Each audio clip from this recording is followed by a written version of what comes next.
come away, as you say. And I think if Brighton do get an early goal today, because as we know, Brighton are in fantastic form. If Brighton get an early goal, the atmosphere inside this stadium could change very, very quickly, because Brighton, as I say, they're a team coming here absolutely full of confidence. Brighton in their changed kit. It's a sort of bright mustard yellow.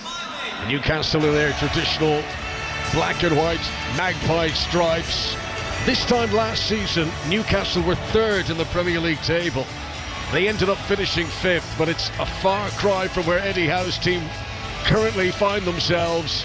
Brighton, who beat Newcastle 2-1 when these sides met on the South Coast earlier in the campaign.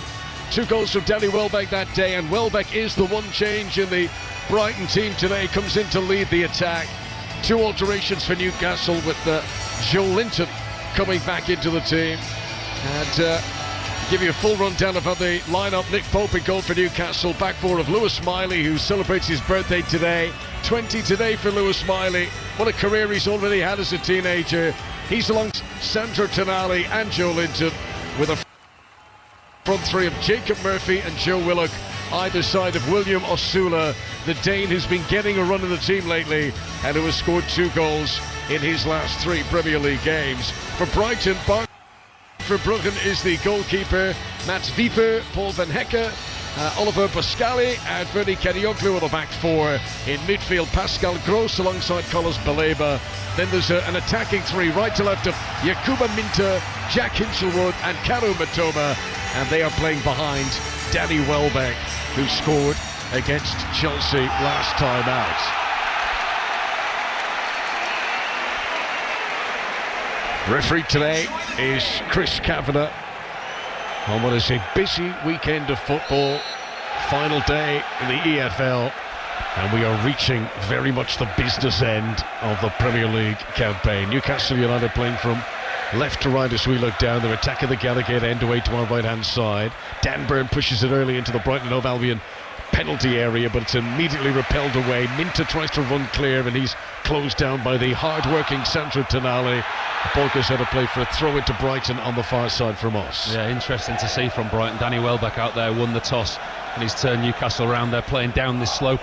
And for those of you who've been to St James's Park, understand the gradient on this pitch. Here come Brighton. Kadioglu down the left-hand side, gives it infield to Pascal Gross, number 30 on his back. Brighton, who've been on such a run of form, they must be confident here, and they're spraying the passes around inside the central third. Jacob Murphy tries to apply a bit of pressure, but Brighton trust each other in possession. Kadioglu with the socks rolled down low on his calves terms and rolls it back to Verbruggen. Seems to have found a formula and a way of playing, the Brighton manager, Fabian Hürzeler, because there was a time in this season he was under a lot of... In the middle, brilliant save, Nick Pope! Hinchelwood inside the penalty area, central location, clear side of goal, tried to force it into the low bottom right-hand corner as he faced the target, and Nick Pope had to react. I mean, that to me is like a penalty save, Paul Robinson, the way he was able to get down and clean that ball out. Yeah, it was really good reaction from the big Newcastle goalkeeper. Obviously been rotated in and out the side this season with Aaron Ramsdale, but that'll give him a lot of confidence this early on in the game. It was a good break from Brighton. Matoma down this left-hand side, and it was Hinchelwood that was arriving late. Side foot, he just opened his right foot up, smashed it hard and low down to Nick Pope's left. Got there with a big claw and poured it away from safety. Important early save. That is an early scare for Newcastle at home today. Jack Hinchelwood, who's got 2 Premier League goals this season, picking his spot. He didn't blast it, he tried to place it into the bottom corner. Probably the right decision. He'd never have expected Pope to anticipate it as well as he did. No, it was a really good technique, wasn't it? So often we see players in that position, they rush their shot, they try and put their laces through it. Actually, it was quite a cultured finish with his side foot, and I bet he thought he was heading towards the bottom corner. Here is Baleba in the midfield, picks out Karu Matoma, who's involved in setting up that opportunity for Hinchelwood. Brighton, who were able to carve through the Newcastle defence on that occasion. Here they come attacking. Cross comes in high from Vifer. At the back post, free headed down for Kadioglu, and Newcastle making hard work of clearing this away. It's still alive inside the penalty area. Newcastle should have got rid there. Opportunity to play it in by Boscagli into the box, controlled in there by Pascal Gross. Brighton still have possession left-hand side as they come forward, just outside the penalty area. Mitoma, the Japanese international, with Lewis Miley standing up in front of him, is forced to retreat, and he'll give it back into the midfield here, where Baleba drops his shoulder. Still alive for Mitoma, back to Buscaglia again. At the moment, Newcastle can't get a touch. 10 yards outside the penalty area, the Brighton attack. Pascal Gross in the left wing, gives it to Karu Mitoma. Back in field again, it's going to be spun up high, trying to return it to Pascal Gross. Miley makes the interception, Gross gets the ball anyway, and now this is Mitoma, and it's just a whir of Brighton passes, one-touch stuff. Newcastle can't get a kick at the moment, still 0-0. You can see very, very early on in this game, but Newcastle are a team that are nervy on edge. When a team attacks them, you can see the defensive shape that they take. They're playing in the back four today, but actually when they're out of possession, Jacob Murphy and Joe Willock on the left-hand side, Murphy on the right, they're asked to do a defensive role, drop in and help their fullbacks and double up, and they're already immediately sitting deep when Brighton have possession of the ball. Kadioglu rolls it back to the Frenchman Buscaglia, and then Jacob Murphy slides in.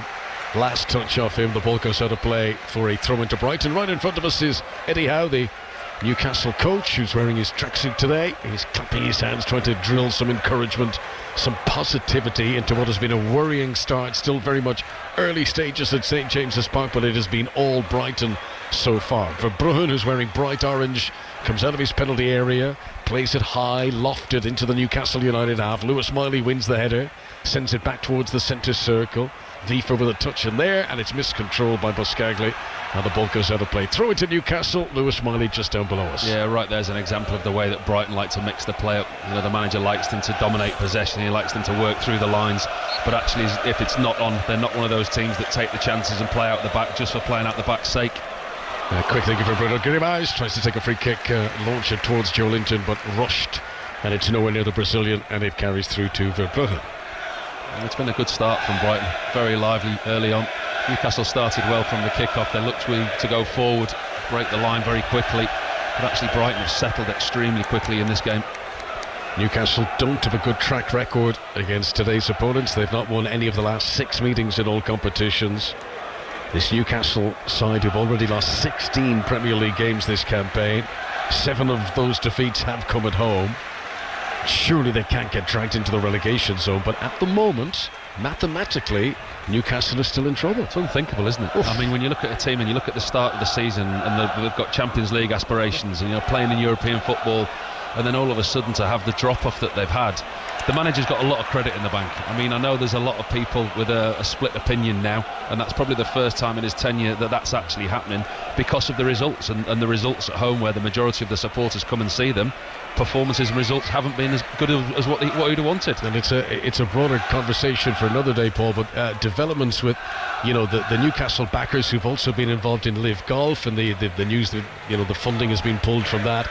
That has got to be a concern as well for Newcastle. So troubling times on a few fronts, and nothing like a win today to settle down some of those feelings. There's a missed touch in the midfield by Hinchelwood, and the ball goes straight on the play directly below us, out for a Newcastle throw right hand side for them. I think for Newcastle as well, being the richest club in the world on paper, it's been a frustrating time for the owners because of the FFP and PSR rules. They haven't been able to spend at the level that they should be able to, that other clubs have spent over the years. Trillionaire owners aren't what they used to be. Oh, what a good turn that is by William Osula. Backheel the ball for himself into the penalty area. Baleba challenges him. I think it was a good challenge. Referee says play on. VAR will look in the background. Newcastle fans more than players screaming that could have been a penalty. But Baleba had to be sure inside the box after a brilliant turn and sprint in there by William Osula. It was almost a mirror image of his goal here against Manchester United, running on the touchline here. Osula looked like he was going nowhere. He turned out of a tight space, drove into the box, but you've got to give him so much credit. Baleba does what he does week in and week out, tracks his runner and makes an important challenge. Good ball, Buscaglia to pick out Minter, who steps into the penalty area, right hand side for Brighton, crosses with the outside of his left boot, and it's headed out for a corner. First corner of the afternoon. It's a corner to Brighton in the sunshine. This is very much the sort of weather you'd be used to seeing down in the Amex on the south coast more than here in the northeast. Well, I think we both said before the game, didn't we? I think it's the first time that we've both sat in this commentary position and neither of us have a coat on. Unbelievable. Shirt sleeve weather, people wearing sunglasses. I mean, the locals need no reason to wear shirts around here to games of the best of times, but this really is a day for the beach in the northeast. And Newcastle 0, Brighton 0 in the early stages here. Corner to Brighton. right-hand side as they come forward. And it's swung in by Minter, and it's headed at the front post, up into the air by Bruno Guimaraes. Hasn't fully cleared the penalty area. Matoma's done well to gather possession. Newcastle might have cleared there. Baleba shoots from distance and he clips the top of the crossbar. That was some effort from Carlos Baleba, who hasn't scored all season. It had swerved, it had dip. Nick Pope was probably beaten there. And that's another big let-off for Newcastle. I'll tell you what, it's a wonderful set play from Brighton. Not the initial set play, but the way that they keep the ball alive. Carlos Baleba finds himself in acres of space, 10-15 yards outside the box. First of all, I questioned, is he looking to open himself up? Is he going to shoot from there? But he gets whip, he gets dip. Nick Pope goes full length. It's a big frame of a goalkeeper. It's up and over Nick Pope and it bounces off the top of the crossbar. It's a wonderful effort from distance. And as I think you're right, Connor, I think the goalkeeper was beaten, had 2 inches more dip on it. I'm with you, Paul. As he shaped to shoot, I think, no, don't shoot from there. He clips the top of the bar. As Pope comes right to the edge of his penalty area here. Nick Pope wearing sky blue outfit today, gathers, bowls it out over onto Sandro Tonali. Newcastle having to work so hard just to get up out of their own final third at the moment. Botman under pressure anywhere will do so. The clearance up to the halfway line. Joe Linton, who'll always battle air, leaps in the sky with Mats Viver. Ball goes out of play, and that's a throw into Brighton, far side of the pitch from us. He's a big player, Joe Linton, for Eddie Howe to have back in this stage of the season. I think when you look at the squad, we talk about the investment that they've had and the players that they've brought in. The likes of Voltemada, Alanga, the big summer signings haven't really worked. He's relied heavily on Guimaraes, Tonali, Joe Linton, and when those players haven't been available, Anthony Gordon coming back into it today. That nucleus of players that he's used regularly, when 1 or 2 haven't been available, that's when they've struggled. Big final day of the Championship. We already knew that Coventry were coming back to the Premier League. Ipswich joining them after a 3-0 win over Queen's Park Rangers. Millwall finished third. They had a 2-0 home win over relegated Oxford. Southampton in 4th place.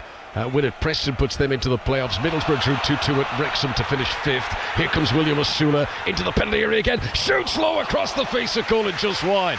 Now that one really was like the Manchester United goal a few weeks back. I mean, he's got it all, Osula. He's got the twinkle toes, he's got power, pace, and he's an eye for the target too. That was just a few inches wide. No, he's making we didn't expect of the injuries and the lack of form, to the likes of Voltemada, Anthony Gordon, the injuries that he's got and the inconsistency of the team. He's come into the side and now he's the main focus of that attack, and he's really enjoying being the main man, if you like. West Ham visiting Brentford this afternoon. That's our pick on our sister station 5 Live. You can listen to that one with Ian Dennis and Andy Reid right now. Here on Sports Extra, we're live at St James's Park. Newcastle United 0, Brighton & Hove Albion 0.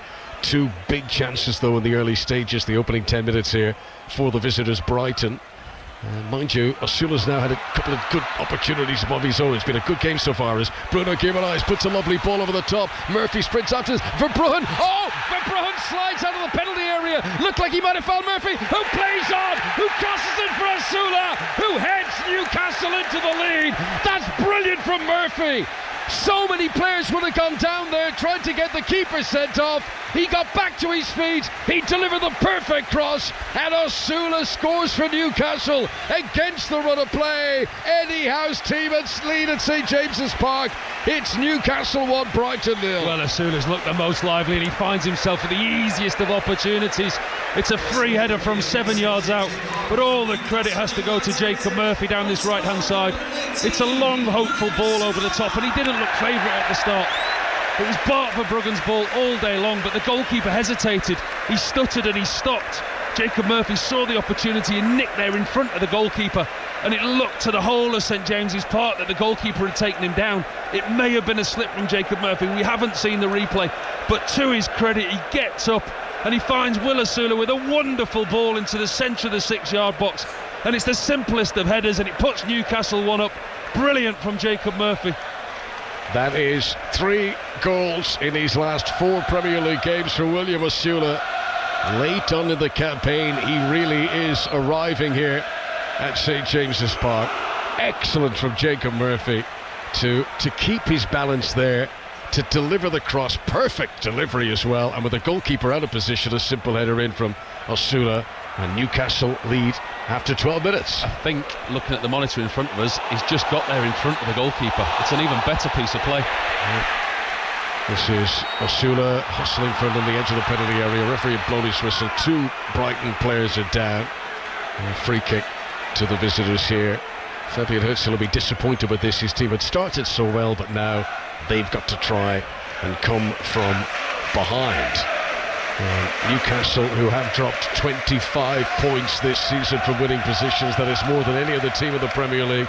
Their fans won't be counting any chickens before they're hatched here. The last time Brighton came from behind to win in the Premier League was all the way back in November, when they went 1-0 down against Brentford and came back to be victorious. There is a long way to go here, and Wiefer is slow to get back to his feet, but I think he's going to be okay. Yeah, it was Will Osula overzealous with the tackle after the exuberation of scoring his goal. Well, that should settle some Newcastle nerves, because Brighton have been the better team to that point. Osula's looked the most lively. Once again, Jacob Murphy down this right-hand side. He's chasing a lost cause. Goalkeeper misreads the through ball, decides to come, then he stops, and that's what costs him. If he comes out for Bruggen, he gets there. But Murphy read the situation so well. Yeah, Newcastle have had their problems at various quarters this season, but they do manage to score a lot of early goals. It should be a sturdier platform for them than it is. But if you look this season across the Premier League, Manchester City and West Ham, they're the only 2 teams who've scored more goals in the opening quarter hour of Premier League games this season than Newcastle United. That is the 7th time this season that Eddie Howe's team have scored inside the opening quarter of an hour. Can they hold on to it? The big question now. Mitoma, lovely footwork there to get away from Jacob Murphy, sends a crossfield ball controlled by Minter. Dan Burn gets in really close to him to try and provide pressure. Willock joins up to double up too. Brighton hold on to possession, but they've got to retreat back to the halfway line and back to Pascal Gross, who 7 years ago scored a goal for Brighton against Newcastle in the Premier League. Mitoma, good turn against Miley. That was really good for Mitoma. Miley was sent for the local evening news there, but he does really well then to recover, to be fair to him, the young man on his 20th birthday. Thought Mitoma was going to scorch away from him, but Miley worked really hard to get back goal side. Brighton do hold on to possession. All of Newcastle's players are back inside their own half in a defensive formation, but it's Newcastle who lead on Sports Extra thanks to William Osula's goal after 12 minutes. I think that's the important thing for Newcastle now, is not to be too defensive. Yes, they are going to sit and they are going to try and keep a clean sheet with what they've got, but they've got their joy by attacking on the break down this right-hand side of the Shula. This is Minter for Brighton, swings in across too close to Nick Pope, and the Newcastle goalkeeper holds onto that one and pulls it into his chest. So quarter of an hour played, and it is 1-0 to Newcastle after a brilliant save from Nick Pope denied Hinchelwood, and after Collis Baleba hit the crossbar with a shot from distance. Chris Kavanagh is inviting on the Brighton medical staff again, because Mats Wiefer, who was down injured before and didn't ask for treatment to come on, has gone down again, and he's been unable to run off that knock, so now the physio is coming on. A little break in play here. Yeah, it just gives the 2 managers an opportunity to get the message onto the pitch. Jason Tindall and Eddie Howe down beneath us in conversation, just calling Jacob Murphy over to the bench. I mentioned 3 of his last 4 in the Premier League for Osula. It's actually, if you go back further, 4 in his last 6 now. A player who was brought in to be an understudy, bit of panic in terms of other targets that they weren't able to sign, but Osula making his mark, and there's every reason that the 22-year-old will hope to be in a starting position in this team through to the end of the season if he can keep up this sort of running form. Well, he's got an opportunity to now, hasn't he? As I said before he scored that goal, I mean, he's taken full advantage of his run in the side that he wasn't necessarily going to get when you look at the attacking quality that they've got here with Visser, Voltemade, Anthony Gordon. The 3 above names mentioned are all on the bench. Anthony Gordon obviously coming back from injury, but Visser and Voltemade haven't really achieved where Eddie Howe would have hoped them to be, and I can put Elanga in that bracket as well. While we've got a break in play, I can tell you that there's been a goal in our commentary game on 5 Live. Brentford have gone in front against West Ham. Coyote, the fullback, has scored. Brentford 1, West Ham 0. And it could be that Wiefer's not going to be able to continue here. Joel Veltman, who's well used to playing in that defensive position, the right-hand side, is getting ready to come on. So not an ideal start here for Fabian Herzl in the northeast. Herzl, he's seen his team failed to score 2 big chances. He's seen his team go behind, and now he's been forced into an early change, but at least it's an experienced, weathered replacement coming on there in Veltman. It's a bit harsh, weathered. He looked all right to me, Connor. I thought he looked quite nice. I think it's the blue skies are having an effect on me here. I'm thinking too much of the weather. You know what I mean. Experienced. Yeah, been around the block. And it won't change anything. The early goal certainly won't change his tactics or the style of play. So Veltman on the right-hand side of the back four with Van Hecke, Buscaglia and Kadioglu. The rest of the defender, all balls given away at the back by Newcastle. Should have cleared out. Bruno Guimaraes tries to slide in bravely to win the ball, and he's been fouled. And he's got a problem here, Bruno Guimaraes. He's raising his hand in the air, which might be a little indicator to the physio to come on. No, he's going to be okay. Botman comes across and stretches out an arm, and he's back up on his feet again, Bruno Guimaraes, but he was caught there. Free kick to Newcastle midway inside their own half. Here's a surprising statistic for you, Paul, and if you certainly look back compared to last season, that brilliant cross from Jacob Murphy to set up Asula, that is only the second assist that Jacob Murphy has had in the Premier League all season. That surprises me. I mean, when you look at Newcastle's scoring list as well, and you know, not just the assists as well, but as I say, a lot of the big players and the players that play week in and week out haven't contributed how you'd have expected them to. Anthony Gordon, the top scorer in all competitions, was 17.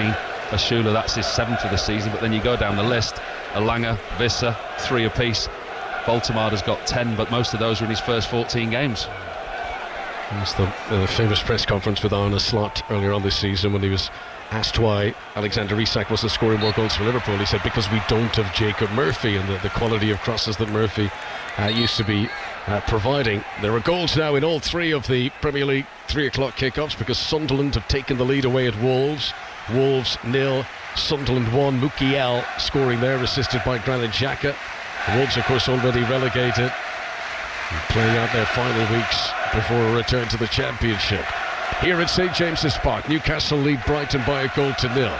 Pascal Gross in possession on the halfway line, gives it back in field to Buscaglia, and then Van Hecke with Joe Willock bearing down upon him. Takes no chances, rolls it back to Bart Verbruggen, and then his long clearance trying to get in over the back of Dan Burn, which is easier said than done. Minter is applying a lot of pressure to his credit, and he takes the charge all the way to the byline. That's brilliant from Minter. Looked like Dan Burn was composed, in control there, but he was like a little wasp, just whizzing around Minter, and he wouldn't let Dan Burn fully settle, and he gets a corner out of very little. Very good pressure, and it's interesting to see the tactic that Brighton are using. They're going a lot longer than they normally do. From Bart Verbruggen, he comes out of his box in that central area, rolls the ball under his foot 2 or 3 times, and if there's nothing on, he looks to bang it right over the back of the Newcastle defence. Corner's taken short, Minter swings it in, punched by Nick Pope, who had to come and use his fists there because Buscaglia, the French central defender, was lurking at the back post as the ball came in, and Nick Pope slightly sort of scuffed the punch, so ball has gone out of play, and that is out for, I presume it must be a corner from the position the defenders are holding. I wasn't sure if it went down on the throw-in or corner kick side of the post, but no, it is going to be a corner. Corner for Brighton. Pascal Gross is going to take it on the left-hand side. Yeah, he didn't quite get his punch there, Nick Pope. It almost came off the back of his wrist. Got it away, got it clear. It was a good decision to come, and the correct decision. So Gross to take the corner. Most of the Brighton teammates are lurking back post from where this is going to arrive. We know, of course, they'll all disperse as the ball comes in. Minter's lurking around the penalty spot. Danny Welbeck, interestingly, is not in on the edge of the 6-yard box. Look where Welbeck is. He's lurking on the edge of the penalty area, and you'd imagine he'll be cantering in as Gross delivers this. Matoma offering himself as a short option, but in the middle of all that there's been a yellow card shown, and I think it's to Jan-Paul Van Hecke. I think there's a whole crowd of players, so it's difficult to see exactly who that was pointed to, but Chris Kavanagh has shown a yellow card there because of the jostling for position that was taking place as the players awaited this corner kick being taken. Joe Linton is the player marking Van Hecke, and they now resume hostilities. Gross still waiting for the instruction to be allowed to take this corner kick. 5 Live Sports Extra from the BBC. We've played almost midway through the first half. Corner comes in too close to the keeper, and Pope makes the save, and then he's urged by the Newcastle fans to clear it quickly, and it's up towards Asula, who cleverly jumps over it, and then Willock, like a train, runs onto this into the penalty area, tries to send in the cross. What a recovery from Baleba to slide in and to put the ball out of play for a corner. One end to the other at St James's Park. Newcastle get a corner. They lead Brighton by 1-0 on Sports Extra. He's been everywhere, Baleba. He's made 2 really important challenges for Brighton, or else they could have found themselves more than 1 down. It was an easy catch that for Nick Pope from the corner kick. Danny Welbeck, who you spoke about at the edge of the box, he ran towards the near post, but the delivery wasn't quite right. Nick Pope caught it in his midriff, released the ball with a sidewinder down the pitch. Ashula, I think, was jumping over it to try and get on it himself, but it was actually Willock who got on the end of it and caused Brighton a real problem. Bruno Guimaraes is about to take the corner kick, left-hand side as Newcastle come forward. It's a really good delivery for Brighton under pressure, punched it off a teammate, and the ball ricochets out for another Newcastle corner. Yeah, good delivery. You go on every week in and week out, about set plays, about the movement in the box, about the hostility caused and the problems in the box. But a set play is nothing without the delivery. The delivery has to be spot on, and it was an unfortunate, well, for Newcastle, that they weren't able to get on the end of it.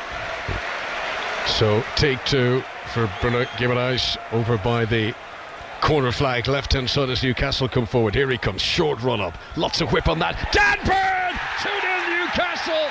Dan Burn's header from the edge of the 6-yard box after a superb delivery from Bruno Guimaraes. That's a very well-worked set piece. And Brighton, who've arrived here in the northeast on a wave of momentum and good form, suddenly find themselves 2 goals down inside 25 minutes. What a start it's been for Newcastle. It's a big goal. That's a really big goal for Newcastle, and it's a simple set play. And again, it's about the delivery. Bruno Guimaraes over there on Newcastle's left with his right foot. He swings the ball in with pace and power with a perfect height for Dan Burn, who just pulls off his marker, edge of the 6-yard box towards the near post, and he does really well to get his head round it and divert it past Bart Verbruggen in the goal into the far corner. Nobody on the far post for Brighton, and it's a wonderful header from Dan Burn. So what about this?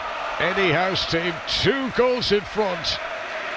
Dan Burn with a crashing header. It's his first in the Premier League this season.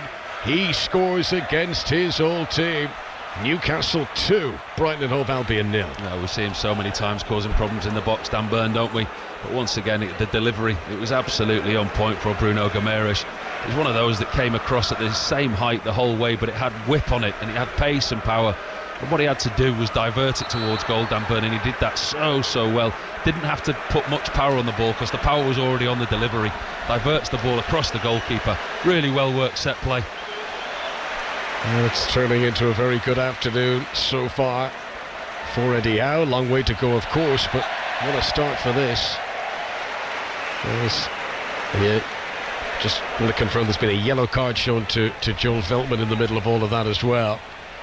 Might have been for in the build-up to the goal, but we thought it was Van Hecker. It was Veltman who was shown the yellow card.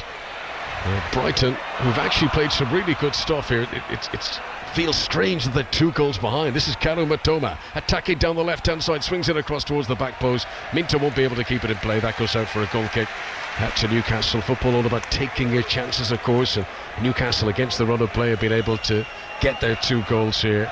Wonderful cross by Jacob Murphy to set up William Osuna for the first, and then a brilliant cross from Bruno Guimaraes to set up Dan Burn for the second. So 2 headers for Eddie Howe's team, and great atmosphere, as you can imagine, in the sunshine here at St James's Park on 5 Live Sports Extra. It's about taking your chances, isn't it? I mean, we spoke earlier in the early stages of the game. You look at the 2 wonderful chances that Brighton had. That important save that now looks to be very much more important from Nick Pope in the early stages, and then the one that came off the top of the bar from Carlos Baleba. It could have quite easily been Brighton that were 2 up, but Newcastle have been ruthless and taking their chances. Absolutely. This is Matoma, plays the ball to Gedioglu. Little back heel back to Matoma, that's neat.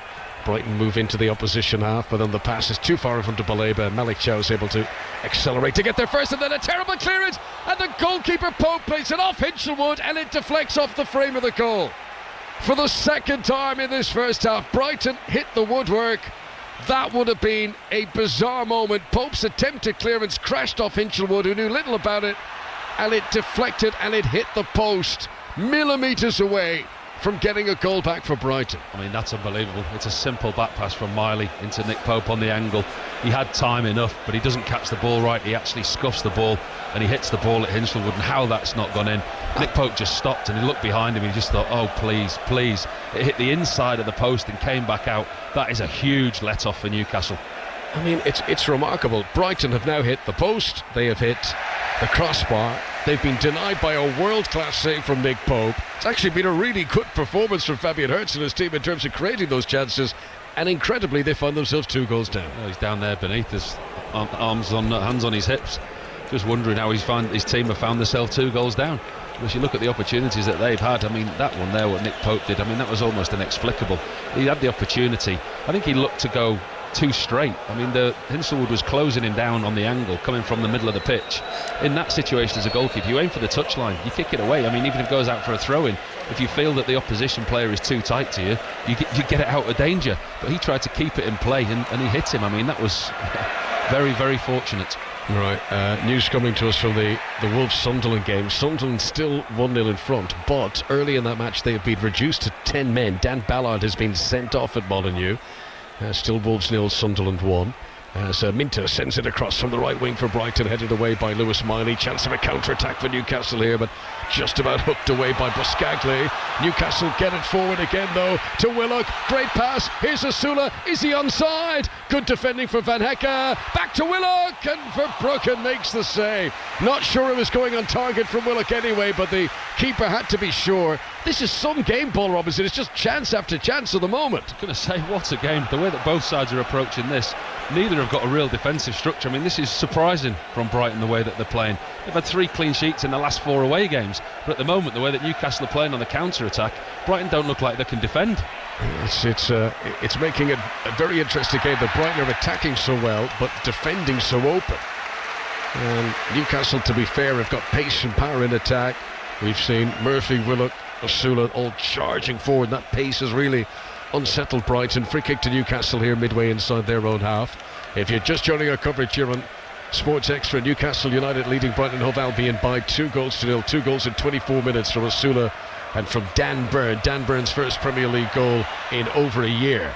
Murphy is fouled on the right wing as he tries to come forward here, and that's going to be a free kick to Newcastle, about 15 yards short of the Brighton and Hove Albion penalty area and out by the sideline on the right hand side. Paul Robinson. You've called it absolutely right there, Connor, the way that Newcastle are set up and the team selection today. I mean, you look at their bench and you question the players that are on the bench. You've got Wissa, Gordon, Barnes, Elanga, Voltemada, Jacob Ramsey, but then you look at the team structure and the way that it's set up and the tactics that he's given the team, with Jacob Murphy on the right, Willock on the left and Asula down the middle. The pace that they've got defensively, yes, they've sat in, they've taken their chances, but they've looked so dangerous with that pace that they've got with those 3 attacking players. Bruno Guimaraes is going to take this free kick. Right hand side as Newcastle come forward, rolls it infield to Lewis Miley. Now it's lofted into the box. Free header at the back post, touched in. Oh, what a good save by Verbruggen. Newcastle trying to keep it alive, and it's put over the top by Botman. So the free kick played into the penalty area. Botman headed it back across the face of goal. Malik Chow with the chance from point blank range, saved by Verbruggen, and Newcastle weren't able to follow in. So close to a 3rd goal for the home team here. What an opportunity that is for Malik Chow. It's a really well worked set play from Newcastle, headed back across the box by Sven Botman to his central defender partner Malik Chow, and he just turns it towards goal. He must think he's scored. Verbruggen's just made the cross shape and he's gone down with his knee. He's got lucky, the goalkeeper, either side of him, and that's a goal. Newcastle are 3 up. That's a wonderful opportunity for Malik Chow. Big saves at both ends of the field in the opening half an hour here at St James's Park in the sunshine on 5 Live Sports Extra. Elsewhere, Brentford still lead West Ham by 1-0. That's a very important goal from a Tottenham Hotspur point of view, and I'm sure Spurs fans will be paying attention to events in West London this afternoon. Sunderland 1-0 up away at Wolves, but are down to 10 men now. Don't forget, coming up later on this evening, Arsenal against Fulham is the 5:30 game. Chance for Arsenal to move 6 points clear of City at the top. City will then have 2 games in hand when they kick off at Everton on Monday.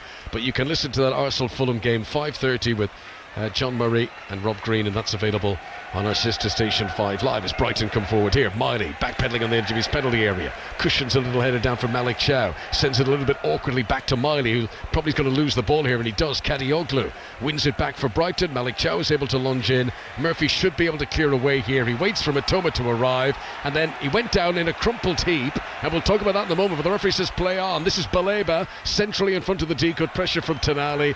Brighton do hold on to the ball, but Veltman is forced to retreat back towards the halfway halfway line again. I'm actually pleased Chris Kavanagh said to play on there. Just to let you know, at the moment, Newcastle are temporarily down to 10. Willock has had to leave the field to get some strapping applied to his arm. We'll come back to that in just a moment again, because Matoma's coming forward for Brighton. This is Pascal Gross, 10 yards outside the penalty area that the visitors attack. Brighton are 2 goals down here in the northeast. Infield again to Kadioglu. Further infield, real central location now for Van Hecke. Look how high up the pitch Brighton are here. I mean, the counter-attacking opportunities for Newcastle are huge here. Brighton are really risking it all, as they must do, 2-0 down. Kadioglu almost loses possession, but it comes back to Buscagli. Now Van Hecke plays it in, controlled in the penalty area by Pascal Gross, but immediately Chow comes in to put it out for a corner kick, and Joe Willock is allowed back onto the field of play. And I do want to come back and talk about that free kick that Newcastle thought they were going to get, but there's just too much happening here, Paul, so we've got to concentrate in the corner. We've got a game in our hands, we really have. I mean, even at 2-0, it doesn't look safe and secure for Newcastle, does it? The way that Brighton are moving the ball down. And as of a minute ago, Brighton Hove Albion, 67.8% possession. Wow. Brighton have had the possession, they've had the chances, but somehow they're trailing 2-0. That is the Premier League for you. Pascal Gross sends in the corner towards the back post. Van Hecke jumping. Then Mitoma tried to leap, but he couldn't get a connection. Willock's able to nudge it out of the penalty area. Nothing better than that, though. Minter picks it up for Brighton. Van Hecke tries to cross with the outside of his right boot. Balaba's got to slide across, but he can't hold on to possession. Here's that counter-attacking opportunity that Newcastle are looking for. Jacob Murphy has it on the right-hand side. Gives it to Miley. Brighton are calling it back. Willock clean through in the middle. Is he onside? Verbruggen doesn't take chances. Comes sliding out anyway and kicks the ball out of play. And then as soon as he does so, the flag does rise. And Joe Willock was offside, but Brighton are playing a dangerous and yet very entertaining game here, Paul. They are so almost reckless in terms of pushing forward, allowing Newcastle time and again those counter-attacking opportunities. I've not seen Brighton open up like this for a long time. They're playing a high line, which is very dangerous against the pace that Newcastle have got. Newcastle at the moment got this 2-goal lead. They're happy to sit in. At times they've got 5 across the back. The 2 wingers, if you like, they're dropping in and they're helping out the defenders, allowing Brighton to push on, but then they break so quickly. Kadioglu with a misplaced pass, trying to pick out Mitoma inside the penalty area, so Jacob Murphy intercepts and clears the ball away, and it lands inside the press box just a few rows in front of us. 2-0 to Newcastle at St James's Park here on Sports Extra for the BBC. Kadioglu into Jean-Paul Van Hecke with the blonde hair, 15 yards inside Newcastle half, gives it back to Kadioglu once again, back to Van Hecke, to the near touchline to Mitoma. Van Hecke's cut late by Bruno Guimaraes there, and that is going to be a free kick to Brighton, about 15 yards outside the Newcastle United penalty area. Bruno Guimaraes just crunching into the Dutch defender there. He's let a lot go, the referee. He's kept his card in his pocket. I think he's set his stall out early, and credit to him, because he's let the game flow. That's why we've got such a good game in our hands. And that reminds me to come back. So the incident earlier when Jacob Murphy had the ball, and I think we see this too much in the Premier League. I'm interested in what you think, Paul, where players in possession are just waiting for any contact, and as soon as they feel it, they go down, and they always seem to get the free kick.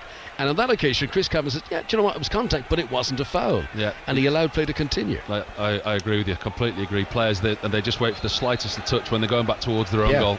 You're always in your own final third, yeah.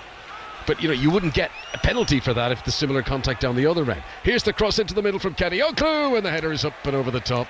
And that is a goal kick to Newcastle, who still hold on to this 2-goal advantage at St James's Park. And they still pose a threat, Brighton. I mean, the way that they're playing, they're so open and they're so expansive, which is giving Newcastle these opportunities on the counter-attack. But that was a lovely ball from Kadioglu on this left-hand side. Danny Welbeck gets in front of the 2 Newcastle central defenders, heads it over the bar harmlessly, but it goes down as another chance for Brighton. First time in this calendar year, first time in 2026 that Newcastle have scored twice in the first half of any Premier League game. So Brentford still leading West Ham by 1-0, 10 minutes to go to half-time. Newcastle 2-0 up here against Brighton. Wolves trailing by 1-0 against 10-man Sunderland at Molineux. In Scotland, in the bottom 6, Dundee are 1-0 up on St Mirren, Kilmarnock 1-0 up on Dundee United. In the top 6, it's still 0-0 between Falkirk and Motherwell, as Danny Welbeck has a touch in the midfield here for Brighton, and Mitoma now on the left wing up against Lewis Miley, waits for Kadioglu to arrive up from left back. His low cross is blocked by Miley, who did well to cover both there, and the ball calmly ricochets back to the possession of Nick Pope. We haven't seen the last of the goals, have we? I mean, the way that both of these two sides are approaching this game, it's been refreshing from Newcastle. I did wonder what to expect when we came here today on the run that they're on. 4 straight Premier League defeats, 5 defeats in all competition. they're a team that were devoid of confidence, and the way that they've started this game and approached it, they certainly aren't. Tonali lobs one over the top. Osula must be offside. There's no flag yet. Osula through, denied by Verbruggen anyway. Flag belatedly rises, as we knew it would do. I mean, Osula must have been 2 or 3 yards off there. I mean, I know sometimes the replays surprise you, but that seemed clear as day. Connor, try 20 or 30. I mean, that's the most frustrating rule. Fabian Hertzler, who's in the ear of the 4th official down beneath us, he's like, why? Every single person inside St James's Park can see, I'm not exaggerating, he's at least 10 yards offside, at least. Yet that stupid rule we have to carry on and play. So, Verbruggen, who of course had to come out and make the save anyway, did. 2-0 to Newcastle in the first half in the sunshine here at St James's Park. Sven Botman on the edge of his own penalty area, plays it up towards Joe Willock, who's had a good game so far. Willock challenged by Baleba, but he's strong, Willock, and he holds onto the ball. Then some Brazilian ball juggling by Bruno Guimaraes. How good is that? And in the end he's fouled by Mitoma, and Mitoma's going to go in the book for that, and it's deserved. He just couldn't handle the grace and flair of Bruno Guimaraes there, who was juggling the ball past him like a performing seal, but Mitoma, only way he could stop him there was to foul him. He just showed his quality in that area of the pitch. Bruno Guimaraes, he didn't look like he was going anywhere or be able to do anything, but his ball retention, the way that the ball stuck to his foot and he got out of that situation, showed a lot of quality. So Mitoma joins Veltman as the 2 players in the referee's notebook in this first half. A frustrating first half for Brighton at St James's Park. Possession with Newcastle. They try to attack down the left-hand side. Ball goes out of play for a throw-in to Brighton. Some hesitation from the official on the far side, who's Ian Hushen, in terms of indicating which way the throw was going to go. You could hear a little roar of derision from the home fans, who weren't best pleased when that decision did go the way of the visitors. Brighton, who were wearing their yellow shirts here at St James's Park. The throw-in from Veltman picks out Danny Welbeck, but he falls to the ground. This is Bruno Guimaraes. Great feat again from Bruno Guimaraes to skip away from 2 opponents, but then Buscaglia was able to nip in and put the ball out of play. Throw into Newcastle, far side of the pitch from us, 2-0 Eddie Howe's team lead. Paul Robinson. Yeah, he'd be quite happy, Eddie Howe, the way that his team have set up. But I mean, this possession stat in front of me, it's getting even worse for Newcastle. They're at home, they're 2-0 up, and they've had 30% of the possession. Brighton almost 70%, and the chances that they've created. The scoreline certainly doesn't reflect the balance of play, but Newcastle have had the better chances and been clinical. Lewis Miley just slips there, and the ball goes out of play for a Brighton throw. Left wing as they come forward. Mitoma takes it quickly. Coming up tomorrow, Bournemouth against Palace is a 2 o'clock kickoff. You can listen to across 5 Live in Sports Extra. Manchester United against Liverpool kicks off at 3:30, an unusual time on a Sunday, but a 3:30 start for Manchester United against Liverpool, and then Villa against Spurs is an evening kickoff tomorrow. Tomorrow 7 o'clock in the Midlands. There's also Hibs against Celtic in the Scottish Premiership tomorrow. That is at 12 noon. Very busy week coming up on 5 Live. On Monday we'll bring you Chelsea against Forest. That is on 5 Live from 3. There's also Hearts against Rangers, 5:30, a tea time game on Monday you can listen to on 5 Live. On Tuesday we've got commentary of Arsenal against Atletico Madrid in the Champions League semi-final. That one is 1-1 after the first leg. On Wednesday we'll be in Germany, commentary of Bayern Munich against Paris Saint-Germain after that incredible 5-4 game in the first leg. That's an 8 o'clock kickoff on Wednesday. Full commentary here on 5 Live. And it all continues on Thursday with that All Premier League Europa League semi-final. Villa against Forest, and Nottingham Forest leading by a 1-0 on aggregate from the first leg. So a very busy week and some really tasty games coming up over the next few days on 5 Live. Just let our listeners know, you should have seen the smile on Conor McNamara's face when he mentioned Bayern Munich. Yes. Guess who's going there this week? Yes, I'm very much looking forward to that. Bradford will be had. That is going to be some contest on Wednesday. That one's still so close after the epic first leg just a few days ago. Here at St James's Park, Newcastle United leading Brighton Hove Albion by 2-0. Bruno Guimaraes plays another good ball over the top. Osula tries to sprint onto it. Van Hecke just about controls on the edge of the D. Plays a good pass to Baleba. Can Brighton continue this end-to-end nature of the game? Can they get it down the other end here? Pascal Gross just looking up as the Newcastle midfield back away from him and decides that he doesn't need to play a pass here. He can just dribble forward into Newcastle territory, back through Baleba, and eventually out to Kadioglu here on the left wing. Up against Miley, plays it in early towards Danny Welbeck. Good movement from Sven Botman to get himself in front of Welbeck. who then challenges Bruno Guimaraes and wins the ball back for Brighton. This is Danny Welbeck, tried the toe poke shot just inside the penalty area, and he couldn't get a clean connection on it. Still alive for Brighton. Minta inside the penalty area, tries to cut back on Dan Burn. Tonali comes across and is fouled inside his own penalty area. Free kick to Newcastle, and another bit of a let-off there, because brilliant work from Danny Welbeck to win possession, but then he couldn't get the clean shot away. They've got to be careful not to create their own downfall, Newcastle, because as we said, they're a team that are devoid of confidence at the moment, and they look susceptible. Danny Welbeck, to his credit there, he lost possession, but then he worked so hard and he won it back, played a 1-2, and I think his first touch, he just got out of his feet and he was reaching, he just tried a stretch toe poke, came to nothing, but once again Newcastle have to be wary. It's the power of goals, isn't it? I mean, imagine this game was 0-0. Newcastle fans would be going crazy that their team are giving it away so often. They're allowing Brighton so much possession, but because they've got 2 goals scored, the Toon Army are very pleased here in the sunshine. Newcastle United 2, Brighton Hove Albion 0. Nick Pope takes the free kick from inside his own penalty area, long into the Brighton half. Minta picks it up, tries to play it forward, but Tonali's header. Brighton try and play it forward again, but inaccurately towards Danny Welbeck. So Malik Chow will get it here 10 yards outside his own box, and he'll roll it back to Pope. And then with Hinshelwood running in on him, Nick Pope clears it high up over the halfway line. Header run by Buscagli. Pascal Gross tries to get control of it, but a bit scrappy phase of play at the moment. All he can do is shuffle the ball back in the general direction of Veltman, who's going to turn and sprint back to the edge of his own penalty area. Brighton on this really good run of form that they've been on lately. They've picked up some huge scalps in recent weeks.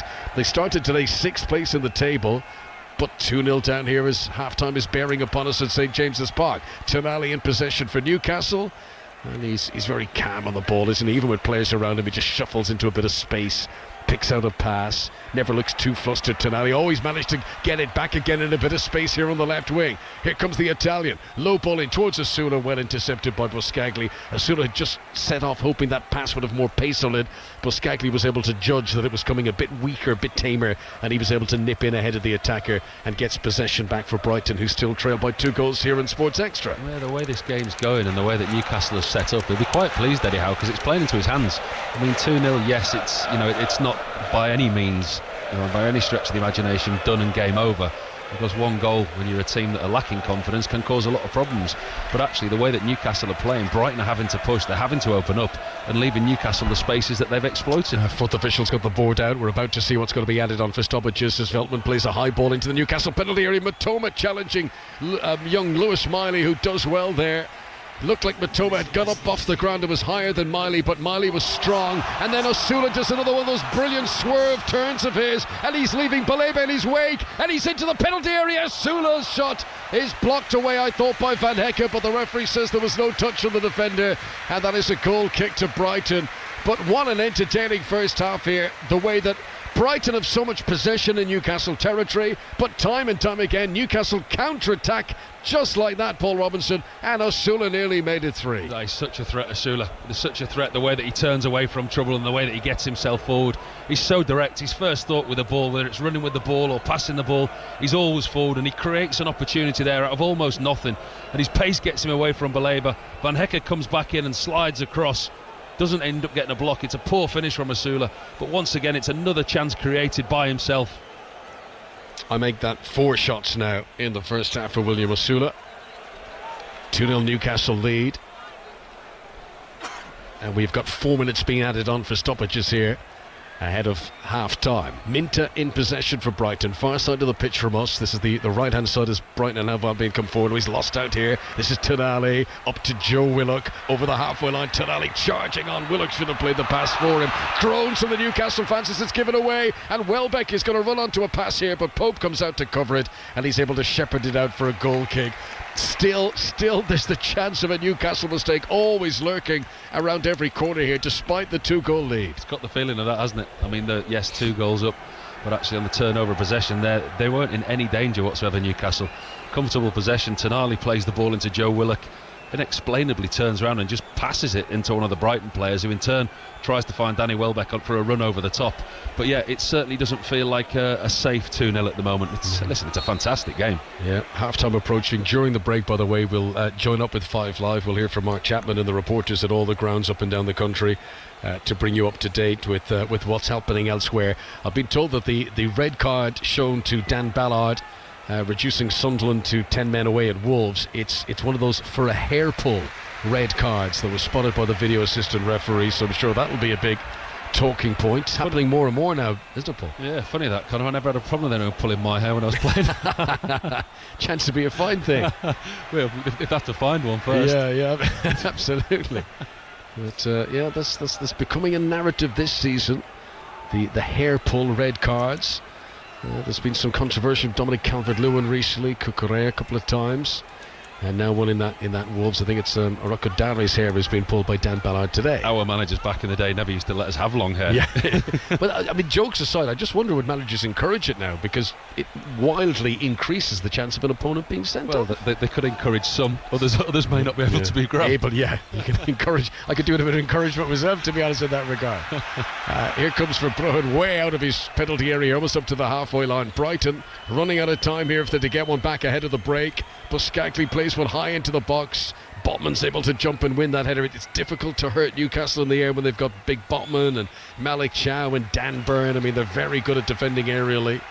And today there's been more success for Brighton when they keep it on the deck and try to play through, but this is Kedioglu now, halfway line, back to Buscaglia under pressure from Osuna, turns and gives it back to Verbruggen, and you can hear warm applause from Newcastle. They love that effort being shown by Osuna. He's running his socks off down there. This is a guy who's been a coiled spring on the bench for so much of his Newcastle career. Minter did brilliantly there, by the way, to acrobatically keep the ball in play. Then he tries a little trick on Joe Linton and is fouled, and that's a free kick to Brighton inside the Newcastle half, and this could be their last chance of the first period. Yeah, he knew exactly what he's doing there, Joe Linton. That was a superb piece of play on that right hand side by Nkudu. Minter kept the ball in play and then just skipped past Joe Linton. Free kick taken short. Minter tries to swing it into the penalty area. Tonali's able to make a block. Baleba shoots from distance again. He hit the crossbar earlier on the match. This time he went low.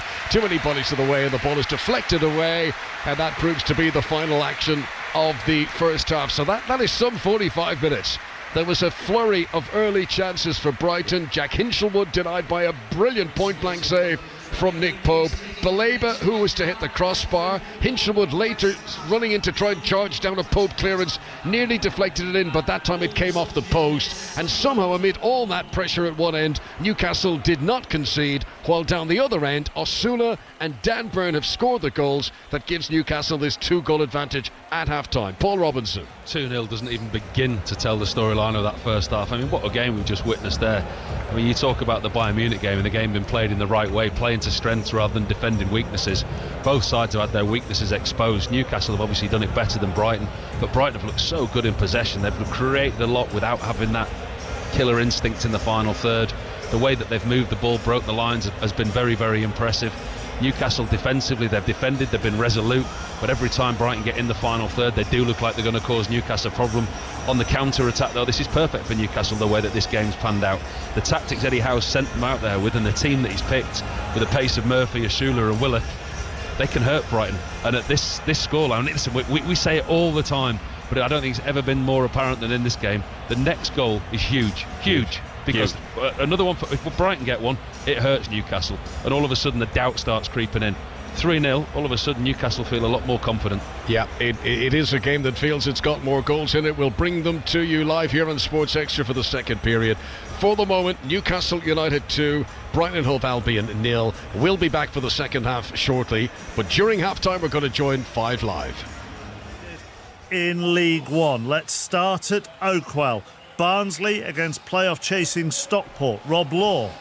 Not as much drama here. Barnsley 0, Stockport 1. Adama Sidibe's goal, the difference so far. He tapped in at the back post after the Barnsley keeper made a real mess of a high cross. Stockport have had plenty of chances to find a second, while Barnsley did have a goal ruled out for offside. Stockport comfortably into the playoffs as things stand. They lead Barnsley by a 1-0. Goal in the Women's Champions League. Arsenal were 2-1 down on the afternoon, but it was 3-3 on aggregate, so this is crucial. Flo Pollock. They're now losing 3-1 on the day, 4-3 on aggregate. Eula Brandt with the goal. She scored in the first leg, she scored today.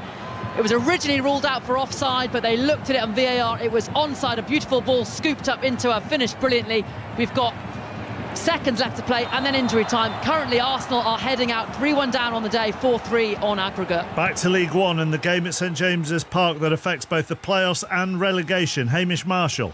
Exeter City 0, Bradford City 1. Bradford heading to the playoffs, Exeter heading to League 2. The Banthams need a point for the playoffs, and they've controlled this game, creating all the chances and Caden Jackson taking one of them. Exeter need a win to have any chance of staying up. That looks a long way off for the first half. Exeter 0, Bradford 1. Give you what it all means once we've done all the half-times in League One, but Stevenage are holding on to that final playoff spot just. Sam Ashew. They are. It's Stevenage 0, Wigan 0. The only real talking point of the first half, a potential red card for Stevenage keeper Philip Marshall. Long ball over the top. He used his hands, but the referee adjudged it to be right on the line. It's all a bit tense here at the Lamex, but those Luton and Plymouth scores means a draw is okay for now. It's Stevenage 0, Wigan 0. That Luton score, Bolton 2, Luton 1. Mark Webber.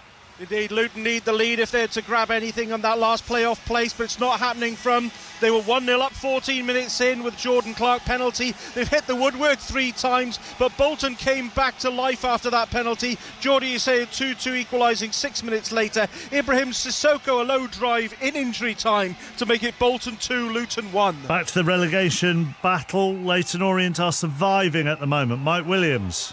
Leyton Orient 1, Burton Albion 1 as things stand. Yes, this would be enough to keep Orient in League One, but only because Exeter are failing to win against Bradford at St James's Park. Orient raced into an early lead here. We'd barely played 60 seconds before the captain, Will Forrester, headed them in front from a corner. His first ever goal for Leyton Orient. Brisbane Road was bouncing after that, but Burton didn't roll over and instead tested the Orient goal through Webster, Tavares and McKiernan, and eventually grabbed a deserved equaliser through Fabio Tavares. So 1-1 at the break. Richie Wellens' side with a bit of work to do if they're to guarantee League One survival, but as things stand, this is good enough. Leyton Orient 1, Burton Albion 1. Also, as things stand, Plymouth are a goal off going into the playoffs, so we didn't think that after about 15 minutes. Adam Whitty. We certainly did not. Northampton 2, Plymouth 2 at the break. As you say, Northampton went 2-0 up after 18 minutes, and Plymouth, who need Stevenage and Luton not to win and to win themselves, had no hope at that point of sneaking in on the final day. But a fight back with goals from their star front two, Tolai and Peppel,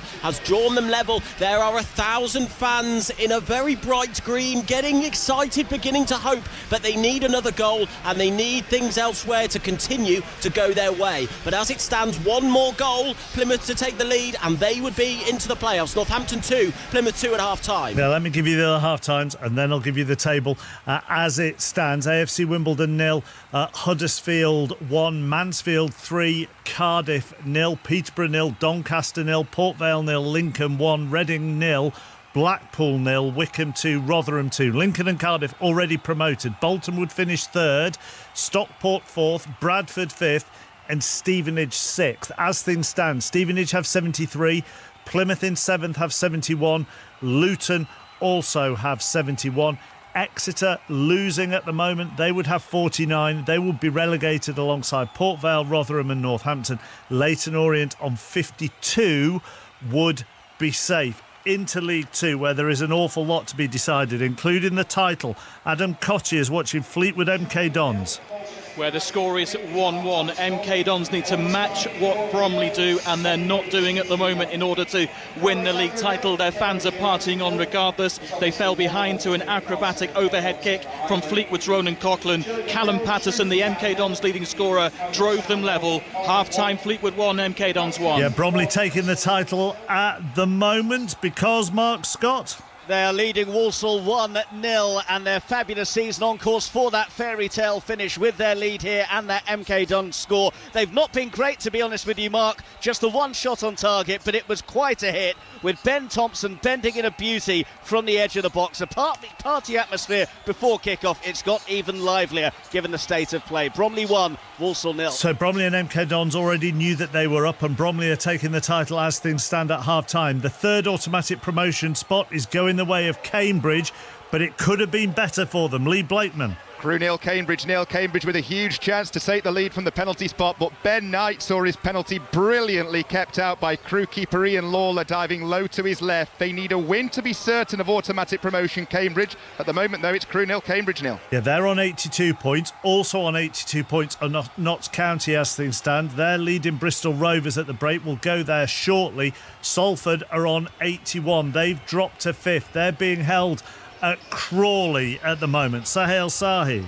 Yeah, Crawley nil, Salford nil. Marcus start 45 minutes. Quite a few niggly injuries which have led to stoppages. Salford slightly better, 2 chances, one over the top from 6 yards and the other hitting the Crawley crossbar. Crawley, they're in the game and asking questions of the Salford defence every time they attack. Half-time here, Crawley nil, Salford nil. Crawley, one of 4 teams on 40 points at the moment, all battling to stay in League 2. We'll come back to the relegation battle shortly. Let's deal with Notts County, who lead Bristol Rovers at the break, so they're level on points with Cambridge, but they will be in the playoffs on goal difference. Nikesh Regani. Yes, it's Notts County 1, Bristol Rovers 0. The home side came into this knowing that nothing less than a win would do.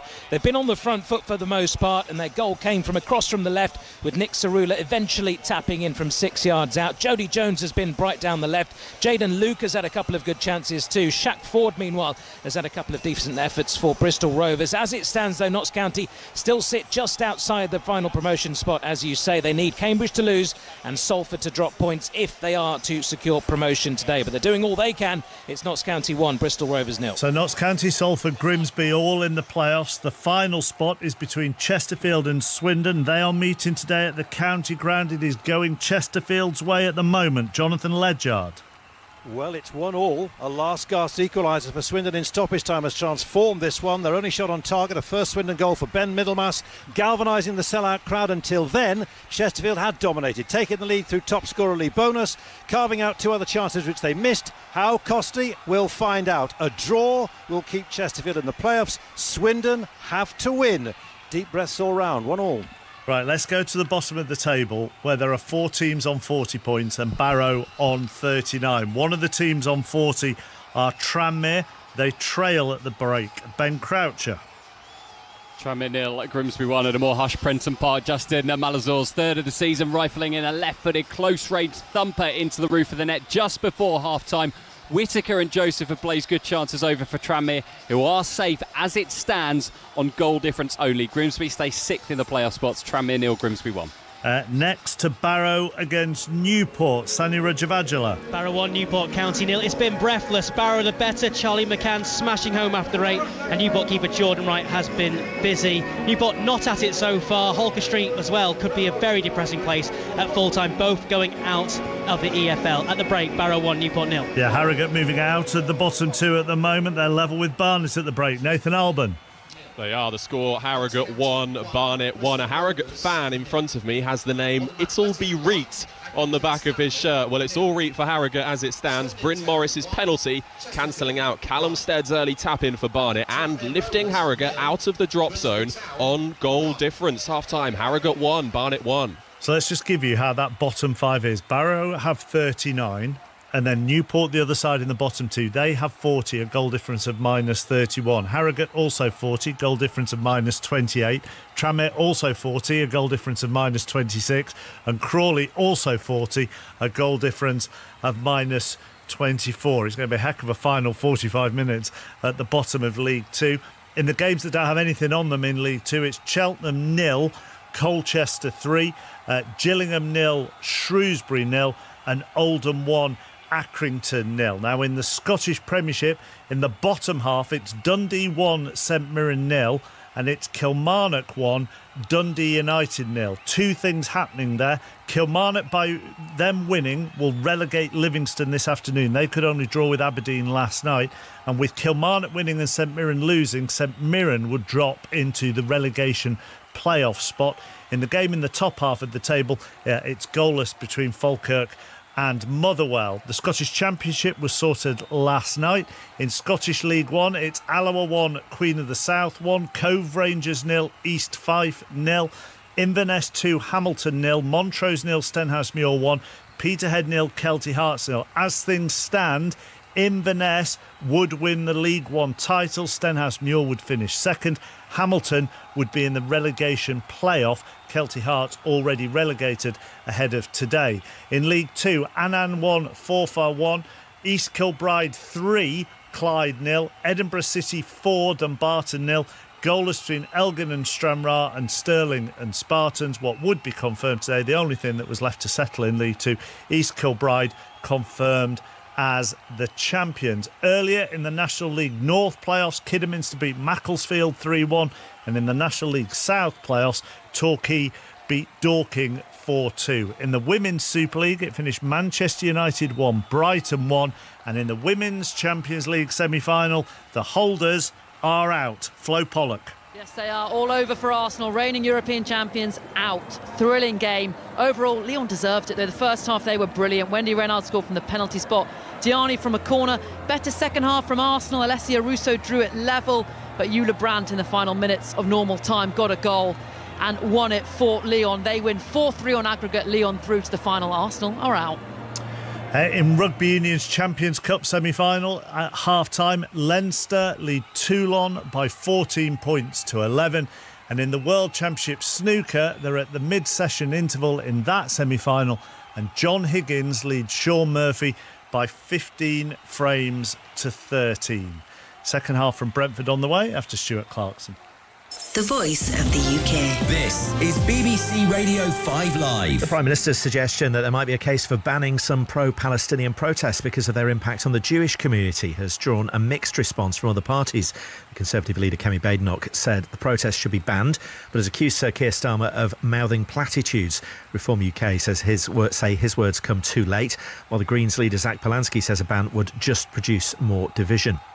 Elsewhere, 4 people have been taken to hospital after shots were fired from a vehicle in Brixton in South London in the early hours of this morning. We're told one man is in a life-threatening condition. NATO says it's seeking clarification after the Pentagon announced plans to withdraw 5,000 US troops from Germany in the coming year. Germany's defence minister says the presence of American forces is in both countries' interests.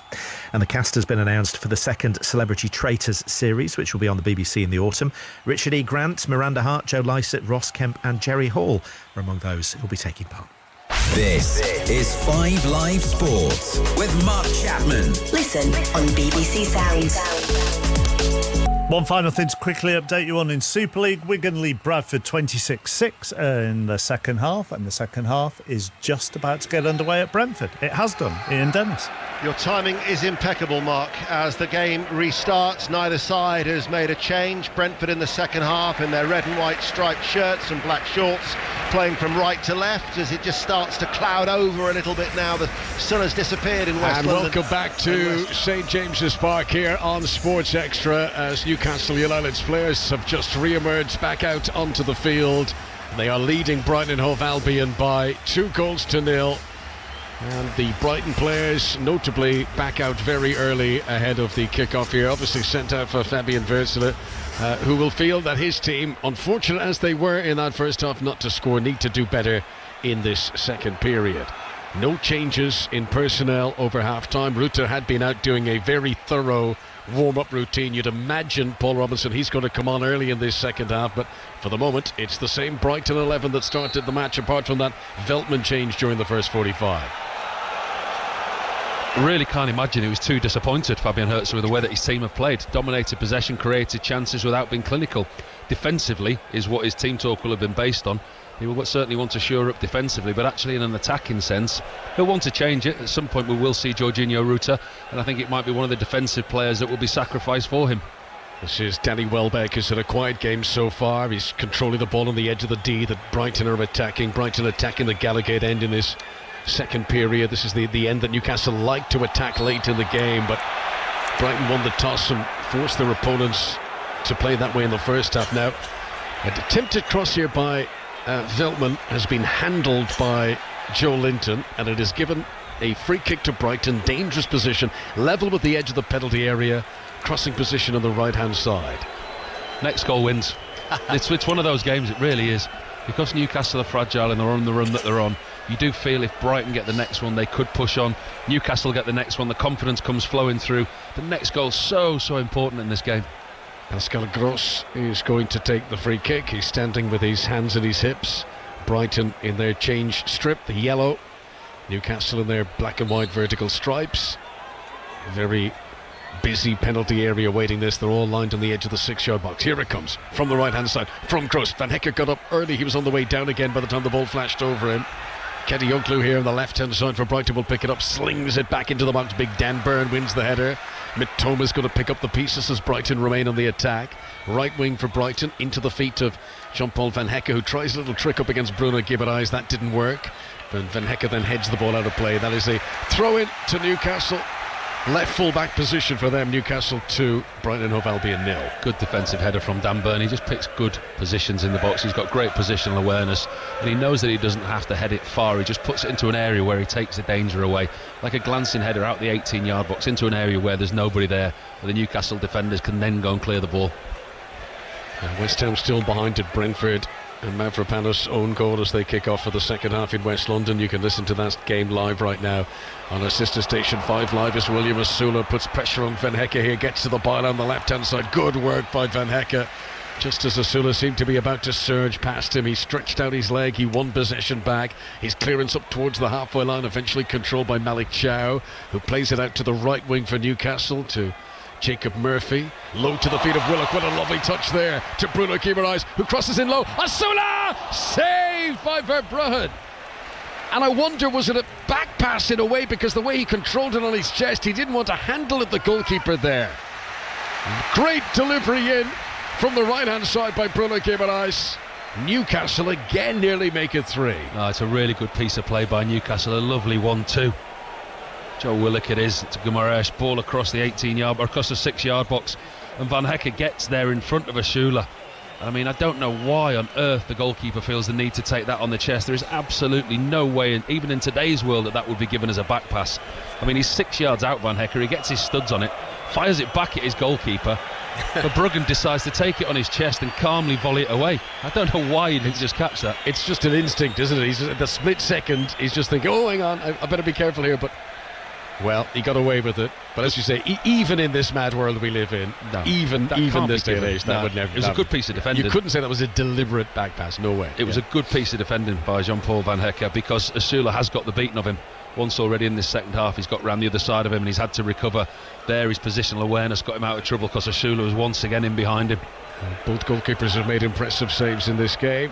Newcastle leading by 2-0. Still very much the early stages of the second half.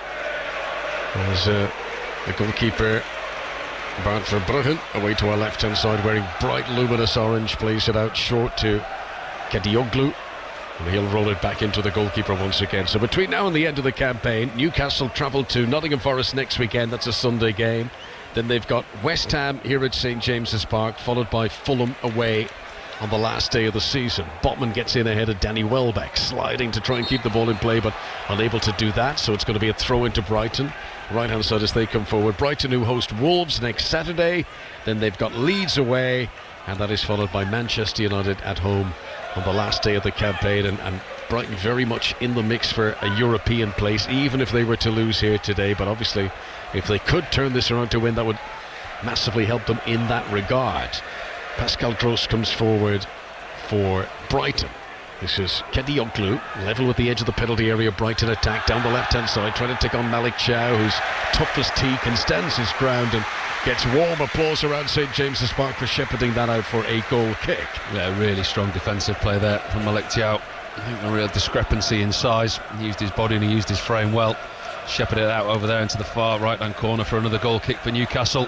Looked to be setting up to go long. At times in the first half they would play out along the 6-yard box. Nick Pope getting the hurry up already from the referee. Newcastle still lead by 2-0 here, 5 minutes played in the second half. Brentford still leading West Ham by 1-0. Sunderland still leading with 10 men away at Wolves after Dan Ballard's red card for pulling hair. Later on, Arsenal against Fulham will be a 5:30 kickoff on 5 Live as Danny Welbeck comes forward for Brighton here, holding the ball up under pressure from Tonali. Joe Linton comes across too. Danny Welbeck plays it off Joe Linton and out for a Brighton throw. He's going to leave this for Joel Feltman.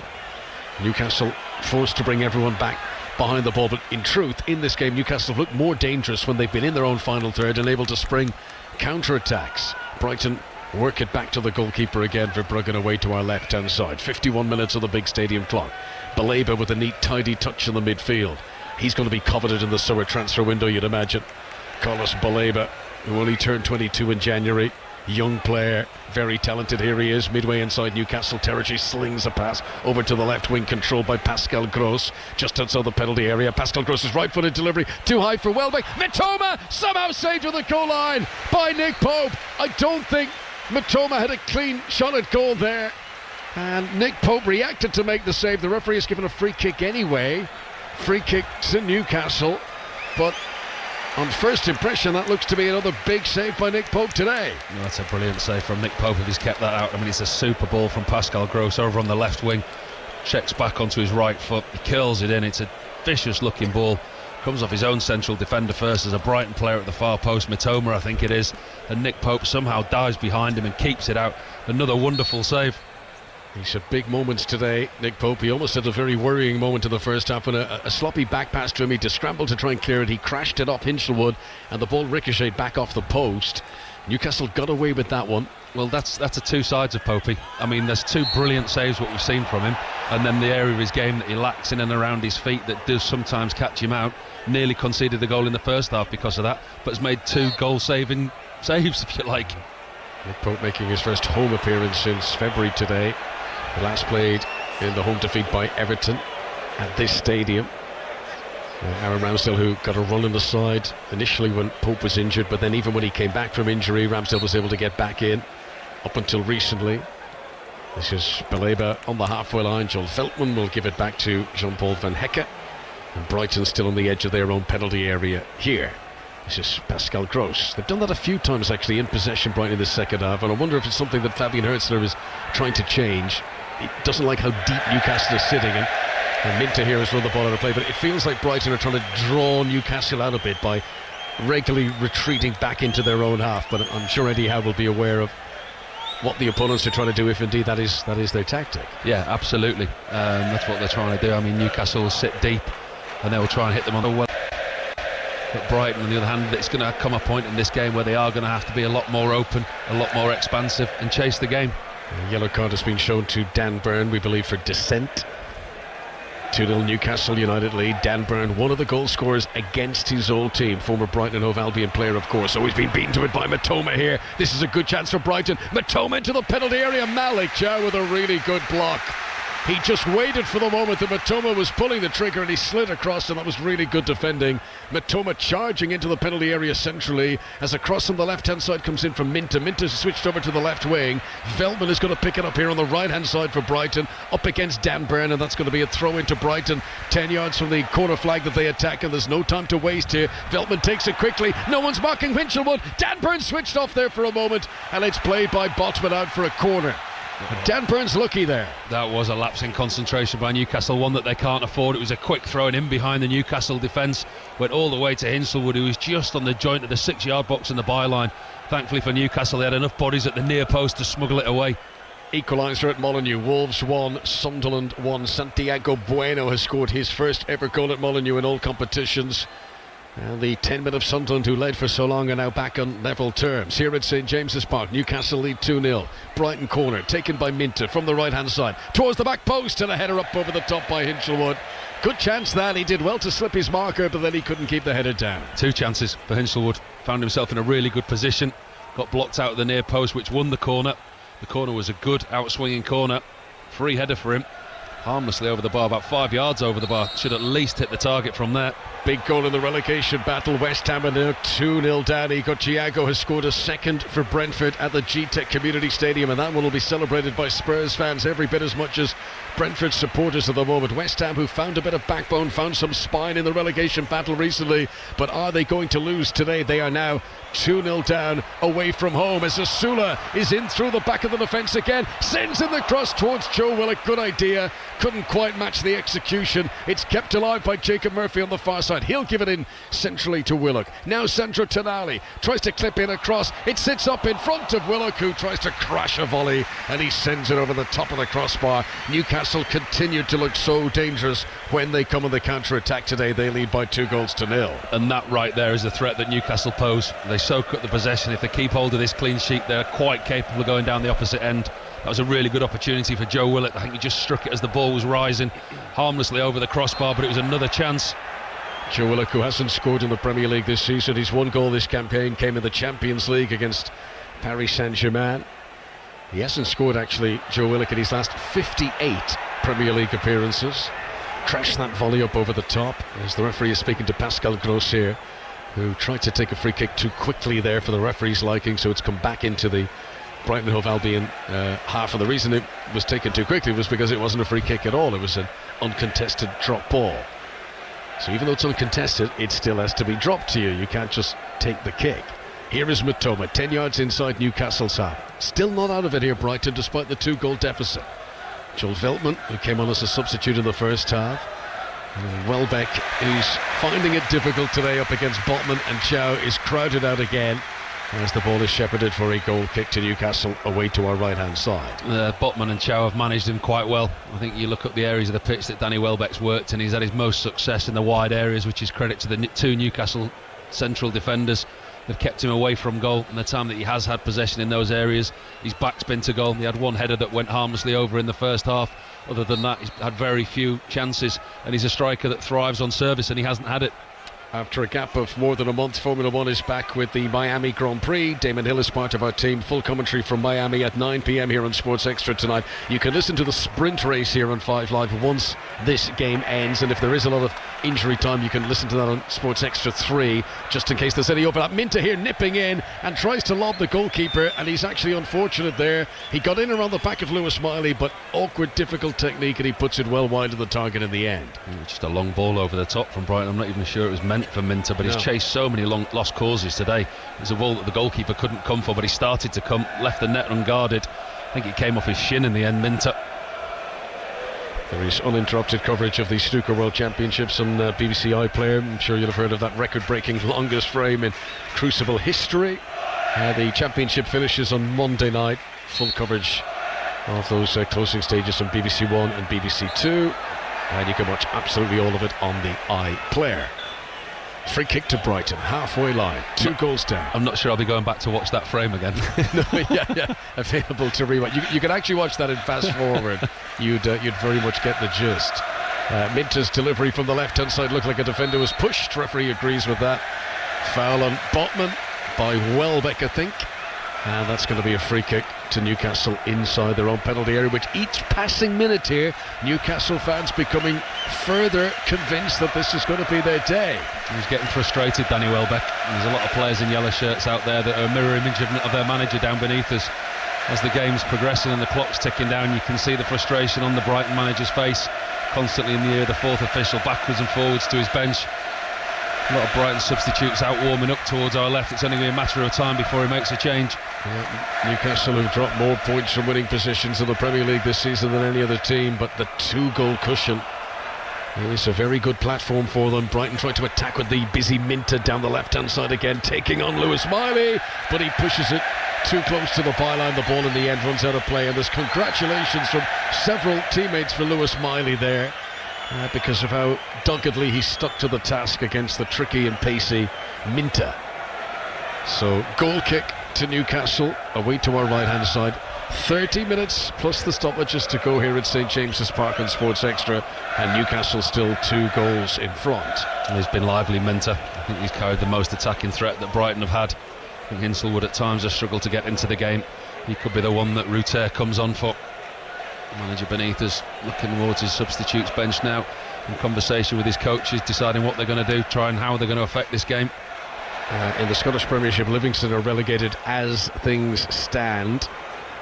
As Veltman sends in a delivery from the right-hand side. Miley's header comes well outside the penalty area, controlled by Bruno Guimaraes. He'll roll it back to Nick Pope. First time clearance up towards the halfway line. Joe Willock underneath it for Newcastle, but he's beaten to the ball by Kadioglu. Newcastle immediately regain possession, and Lewis Miley rolls it back to Nick Pope once again. And again, it's a slightly skewed clearance of the goalkeeper, not comfortable. Brighton get it back in the midfield, nicely laid on by Pascal Gross to Hinchelwood, back to Hinchelwood again, back to Hinchelwood again. What a move this is! What a goal! Jack Hinchelwood has scored a tiki-taka goal for Brighton that is going to set up a really exciting finish here. Newcastle are still in front, but that goal has been coming all afternoon from a Brighton team who've attacked with real intent. Hinchelwood played about 4 1-2s with various teammates there before slamming it beyond Nick Pope. What a goal! Newcastle 2, Brighton 1. It comes from another poor clearance from the Newcastle goalkeeper. Once again, Brighton recycle possession. They've thrown a lot of long, harmless crosses into the Newcastle box, which the two defenders have dealt with so well. This time they play intricate football. It's a lovely piece of play from Brighton on the edge of the box. It's Welbeck that's involved. Hinchelwood, 2 1-2s with Welbeck, finds himself inside the 6-yard box on the edge, smashes it into the top left-hand corner of Nick Pope's net, and you cannot say that's not been coming from Brighton. Now we've got a game on. Jack Hinchelwood scores for the 3rd time in the Premier League this season. Brilliant goal, worth looking out for a match of the day tonight. 10:25 on BBC One. Gabby Logan will be with Joe Hart and Wayne Rooney tonight. And that Hinchelwood goal, well, there won't be many better than that today. That was absolutely superb. Now, can Brighton build on it? They're on the attack, as they have been for most of the afternoon. Kadioglu's delivery is too close to Sandro Tonali. He's able to clear away. Newcastle are getting ready to make a defensive change here. Eddie Howe's going to bring on Lewis Hall. He obviously feels the need to change things. Newcastle would go crazy if they let this slip, having had a 2-goal lead so early in the game. Here comes Jacob Murphy, midway inside Brighton's territory. He's on the right-hand side of the attack as Newcastle come forward. He's been able to skip away from Matoma. Great run from Murphy. Steadies himself, sends in the cross, but too close to the goalkeeper. And Verbruggen makes the save. We've got a big climax in our hands here. Newcastle 2, Brighton 1. You said earlier, Paul, you said next goal wins. Brighton have got that next goal. Yep, it's a big goal, and it has been coming. Credit to Brighton for the way that they've stuck to the task. Manager still to make any changes. They've stuck to the task because he knew it was working for them. They've kept doing what was working. That time they've stopped throwing long balls into the box. The defenders were dealing with them comfortably. The intricacy of the play on the edge of the box, it was brilliant. Newcastle didn't get near them, got into the box, and the finish was so clinical. Well, sometimes you've got to trust the process even if it's not working, and Fabian Hürzeler has done that impressively here. His team is still 2-1 down, but they've been on top for so much of the afternoon in terms of the passages of play. And Newcastle, who were able to get those early goals in the match, can they regain authority here as Pascal Gross almost controls inside the penalty area, just let it slip away from his instep. He turned immediately, gave a thumbs up to Van Hecke, who played it low into him. Brighton get a corner. Newcastle want to make a double, maybe triple change here. They certainly won't make it while they're defending a corner. 2-1 on Sports Extra for the BBC. Johan Wiss is going to come on, Lewis Hall is going to come on, Harvey Barnes is coming on. Eddie Howe wants a refresh here, and he's about to make a triple substitution after this corner kick, which is going to be taken by Pascal Gross. Right hand side of the field as Brighton come forward. Short run up, drills it in with good pace though, and Dan Byrne, tallest man in that penalty area, heads it away. Only as far as Matoma. Back out to Pascal Gross, sells a dummy which Willock buys. This is Matoma in the area, deflects off Malik Chow and out for another corner. That could have deflected anywhere. No. And Newcastle are feeling big pressure here at St James's Park. Isn't it, Connor? You can feel the nerves, the atmosphere itself. It's changed in a matter of minutes. I mean, it's a big goal from Brighton, and they really are exerting pressure now. Eddie Howe's reacting. He's going to make those 3 changes when they defend this corner. Minter to take. Pascal Gross, who'd taken the last one, has gone into the centre here. Here it comes from Minter, in swinger. Gross back pedalling on the edge of the 6-yard box. Can't get any fair touch on that at all. And Nick Pope is able to come out and gather, and that is a big sigh of relief for Newcastle. Sports Extra for the BBC. If you're just joining us, Newcastle United 2, Brighton Hove Albion 1. Newcastle who've thrown away so many leads this season in the Premier League. They've had a 2-goal cushion today, but it's been halved. Joe Linton, clever footwork in the midfield to get away from Baleba. Then Bruno Guimaraes tries to play a through ball for Jacob Murphy, but it's intercepted by Kadioglu. And then Lewis Miley gets it back for Newcastle. The end-to-end nature of the game continues. A ball over the top. Murphy goes sprinting after it. Kadioglu's the defender over there. Does he foul Murphy? Referee initially said play on, then it was persistent, then he blows the whistle. Free kick to Newcastle. Kadioglu's complaining. Yeah, and that's a way out for Newcastle. They just need to calm things down, take control of the possession, take the sting out of the game, get into areas like that, win the free kicks like they have done there. It's a sensible piece of play from the youngster Lewis Miley. Just lifts the ball over the top into an area for Willock to run onto, stands his ground, and he wins a free kick. Just eases the pressure a little bit for Newcastle. Newcastle still ready to make this triple change, but they want a suitable break in play, not this attacking set piece, which Bruno Guimaraes is standing over, high up the field, about 10 yards to the byline, right hand side, right over by the touchline.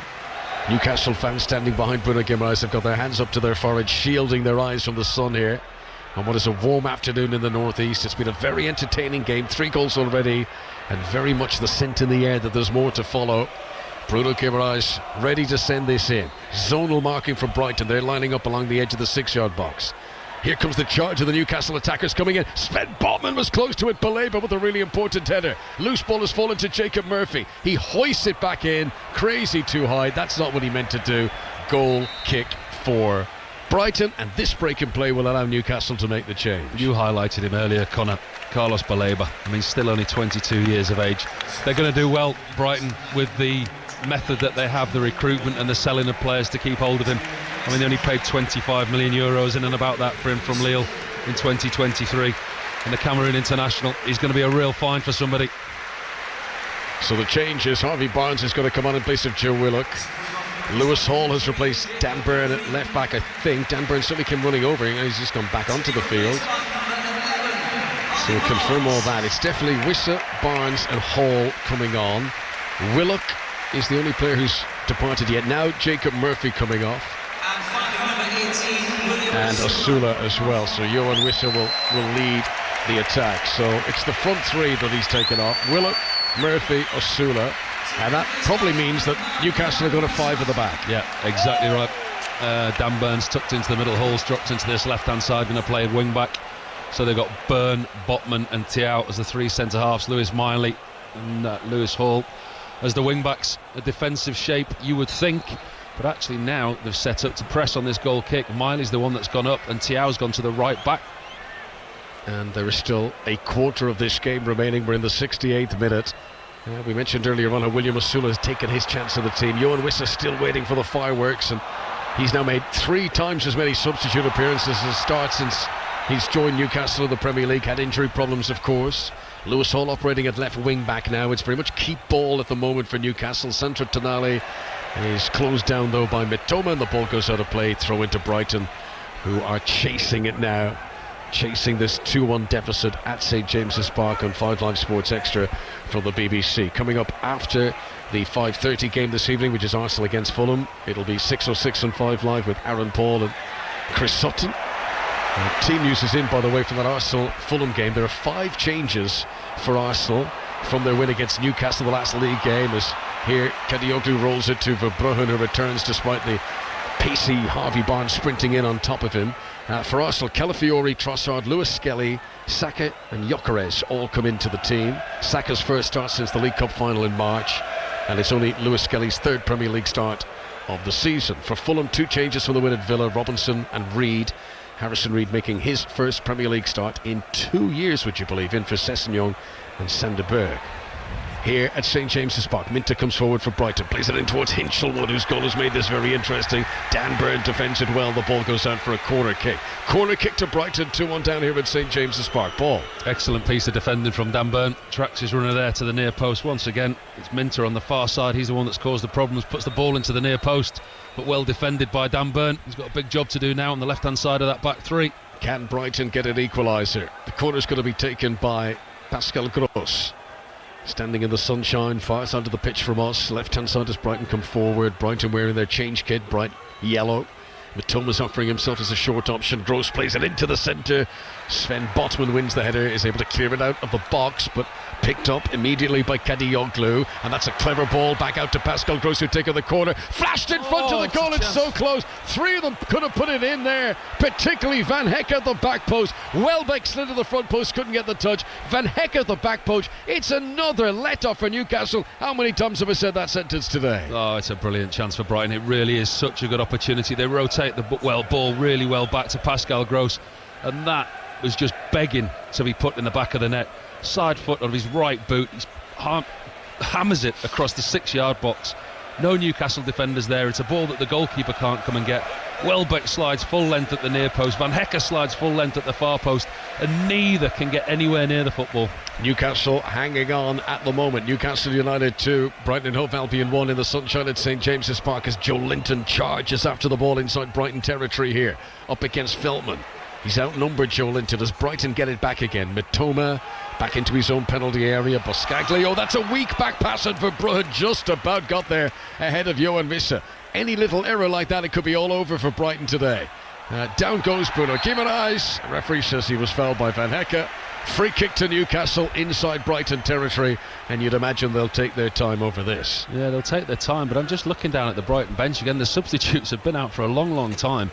The manager must be confident with the 11 that he's got on the pitch and what he's seeing there, because we're talking about Brighton, the possession that they've got, the chances that they're creating, and the way that they're opening Newcastle up. And we're going deeper and deeper into this game, and he's still not reached into his substitutes bench. They are still creating chances, this Brighton team, who, you know, each of the last 4 games they've scored at least twice in all of those matches. They need a second goal here. Newcastle 2, Brighton 1. Free kick to Newcastle. Brighton bringing everyone back to defend on the edge of their penalty area. Tonali and Bruno Guimaraes are standing over this free kick. Newcastle attacking the Lee's end in the second period. And they take their time over it, as we thought they would do. Eventually played by Bruno Guimaraes towards the edge of the box. Free header for Sven Botman. Hits it infield. Baleba gets up well for Brighton. Hinchelwood could have been a bit firmer on the edge of the box. Newcastle trying to play it back in again. Lewis Hall's header. Up goes Dan Burn. He can't get a touch. Welbeck slightly miscues his clearance. Pascal Gross is too casual, and Newcastle still have it on the attack here. Lewis Hall crosses from the left, and a good leap into the sky to catch it by Verbrugge. Yeah, good goalkeeping from Verbrugge. It's a left-footed ball lifted into the box, always drifting away from the goalkeeper. Times his jump well, makes a clean catch. Yeah, Brighton come again. Brentford 2, West Ham 0 in our commentary on 5 Live at the moment. Wolves 1, Sunderland 1. Arsenal against Fulham kicking off at 5:30. You can listen to full commentary of that game with correspondent John Murray over on 5 Live. Once this game is over here, this is Pascal Gross, right-hand side of the midfield for Brighton. Gives it back infield to Jean-Paul Van Hecke. This is Baleba centrally. Still plenty energy in Brighton's movement as Karagioglu gives it on to Minter on the left wing. They're doubling up on that side, Brighton. They've got Mitoma and Minter both operating in the left wing area. Lewis Miley being targeted, naturally a midfielder, playing it right back for Newcastle today as Karagioglu plays it infield again to Van Hecke. 10 yards outside the D of the penalty area. Pascal Gross available on the right hand side. Lewis Hall trying to get close to him. Gross's cross deflects off the defender. Dan Burn still has to leave. That's a good commanding header, and the ball goes out of play for a throw into Brighton, and the clock ticks on, and we've got 16.5 minutes of normal time to play. Yeah, there's always a danger as a manager when you change to a back 5 this early on in the game that your team do retreat and they do go defensively. At the moment, Newcastle have handled it well because they've thwarted the threat in the wide areas. Newcastle inviting pressure. Hinchelwood inside the penalty area here. Veltman to Pascal Gross, pulls it back for Veltman again. Clever attempted cross blocked by Lewis Hall again. He's been good since coming on. Veltman back to Van Hecke centrally. So many, I mean, all the players apart from Verbrugge are in the final third that Brighton are attacking here, and Minter takes his eye off the ball, but he should have controlled it easily. He's furious with himself, needlessly gives possession back for Newcastle, and a throw in for Lewis Miley on the far side. It's going to be a long 15 minutes plus whatever's bolted on if Newcastle are going to try and see this game out at 2-1. He's taken the threat off the 2 wide players that look the biggest threat in the game, Jacob Murphy and Joe Willock, and the pace of Ashula. That threat now seems to have gone. How many times this season have we had late goals, and Newcastle have conceded 19 times in the final 15 minutes of Premier League games this season. That is more than any other team. They have got bad memories of this sort of situation, but can Brighton get that equaliser? Ball is played in high. Pascal Gross was the target here. Lewis Hall is able to get up. Joe Linton strong on the edge of the penalty area to shield and protect the ball. Tonali's going to try and run it out, but he shows too much to Van Hecke. Brighton regained possession again on the half line. Oh, that was too casual from Van Hecke. He tried to backheel it. Tonali nearly won it for Newcastle, and Veltman does put the ball out of play. Throw into Newcastle, halfway line, left hand side, and this is where Newcastle need energy now. Real commitment to see this through for the win. Yeah, they've got to dig in if they are going to play this way and create few chances. They're going to have to dig in as a team and defend resolutely. They've done that so far. I think bringing Lewis Hall on was a good move. The change of shape at the moment looks to be working for them, but they've lost an attacking threat. This is 5 Live Sports Extra from the BBC. Arsenal later on hoping to go 6 points clear of the top of the Premier League. Brighton, if it stays like this, will be overtaken by Brentford. Brentford leading against West Ham would move up to 6th. Brighton would drop to 7th place ahead of plenty of games tomorrow. The likes of Bournemouth could move ahead of them. Chelsea too at the bottom. Newcastle, if they hold on to win here, they will put daylight of what would be 11 points between them and Spurs inside the relegation zone. Newcastle would have played a game more than Tottenham, but that is a lot more comfortable than things were looking ahead of kickoff here today. Newcastle will feel this is a game they have to win. 2-1 they lead for the moment. Malik Chow wins the ball off Minter. Minter has run down a few blind alleys in recent minutes. Maybe he's running out of ideas. Brighton still have possession. Back out to Minter. Tries to carve inside of Lewis Miley. Gives it back to Pascal Gross. Back to Minter again. Miley still standing where he needs to be, but Minter's cross is tired looking and too close to Pope, and Nick Pope makes the save. Yeah, they've created in the wide areas, Brighton, but Newcastle have defended the crosses extremely well. Brighton have threatened the Newcastle goal when they've played in the middle of the pitch. Yeah, they get in the wide areas and then they put the ball into the box.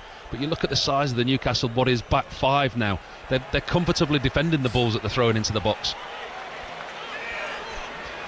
Last time Newcastle beat Brighton in the league here at St James's Park was this month 2 years ago. It was 2-1 going into the 89th minute. Newcastle added 2 late goals for a 4-1 win in the end. That's the sort of flourish finish that Eddie Howe would be dreaming of here. He's down below us, he's clapping his hands, he's trying to drum up the late enthusiasm that his team are going to need to match the energy being shown by Brighton here, who keep giving it out to the left wing to Jakob Minter. Minter back in field now to Pascal Gross. Cross to the near side to Van Hecke. And again this pattern of pretty much everyone moving forward into attack-like positions for Brighton as they prepare to throw the late kitchen sink at this. A late surge to try and make it 2-2. Minter's cross again doesn't find its target. This is Kadioglu out on that left wing to help him. Down goes Bruno Guimaraes. He'll get the free kick for that.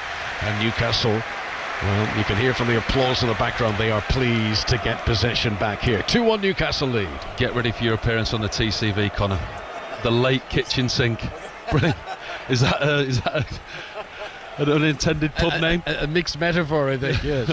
Is the kitchen sink gone in the glossary yet? The kitchen sink. The kitchen sink. That's a good point, actually. And certainly an unintended pub name. The late kitchen sink. The late kitchen Imagine sink. the shenanigans down the late kitchen sink. You could do the wash up in there, yeah. Free kick to Newcastle, 10 yards outside their penalty area. And a triple change being prepared here by the visitors. So Fabian Hürzeler has not made any substitutions in the game so far, preparing to bring on 3 replacement players here. Brighton still trailing by 2-1. Johan Wisse pins Brighton in. Ball out of play for a Brighton throw. Left full back position for them and Kadioglu. So the players preparing to come on: De Kuiper, Jorginho Rutter, and also Kostoulas. So Haralampos Kostoulas, the Greek attacking teenager, Jorginho Rutter, another attacker. And yeah, that very much is the late kitchen sink if you're bringing on the late attacking players at this stage of the game. De Kuiper, who is a defender, just to try and balance things a little bit. There is still 11 minutes plus the stoppages to go. So realistically, good quarter of an hour of this game remain. Yeah, he'll be scratching his head, Fabian Hürzeler, as to how his team are still behind in this game. They've dominated in most areas of the statistics, no more so than possession. Newcastle now, they're in the real self-preservation mode. That back five, it is a back five. The 2 wing-backs are dropping in very, very deep. Every time that Brighton get possession, they do drop deep. The wingers sit in. The central midfielders, Guimaraes, Tonali, Joe Linton, they provide a shield. And they're looking to hang on to what they've got. Surprised he's taken Baleba off, by the way. Yeah. Baleba sacrificed out of the midfield to bring on the extra attackers.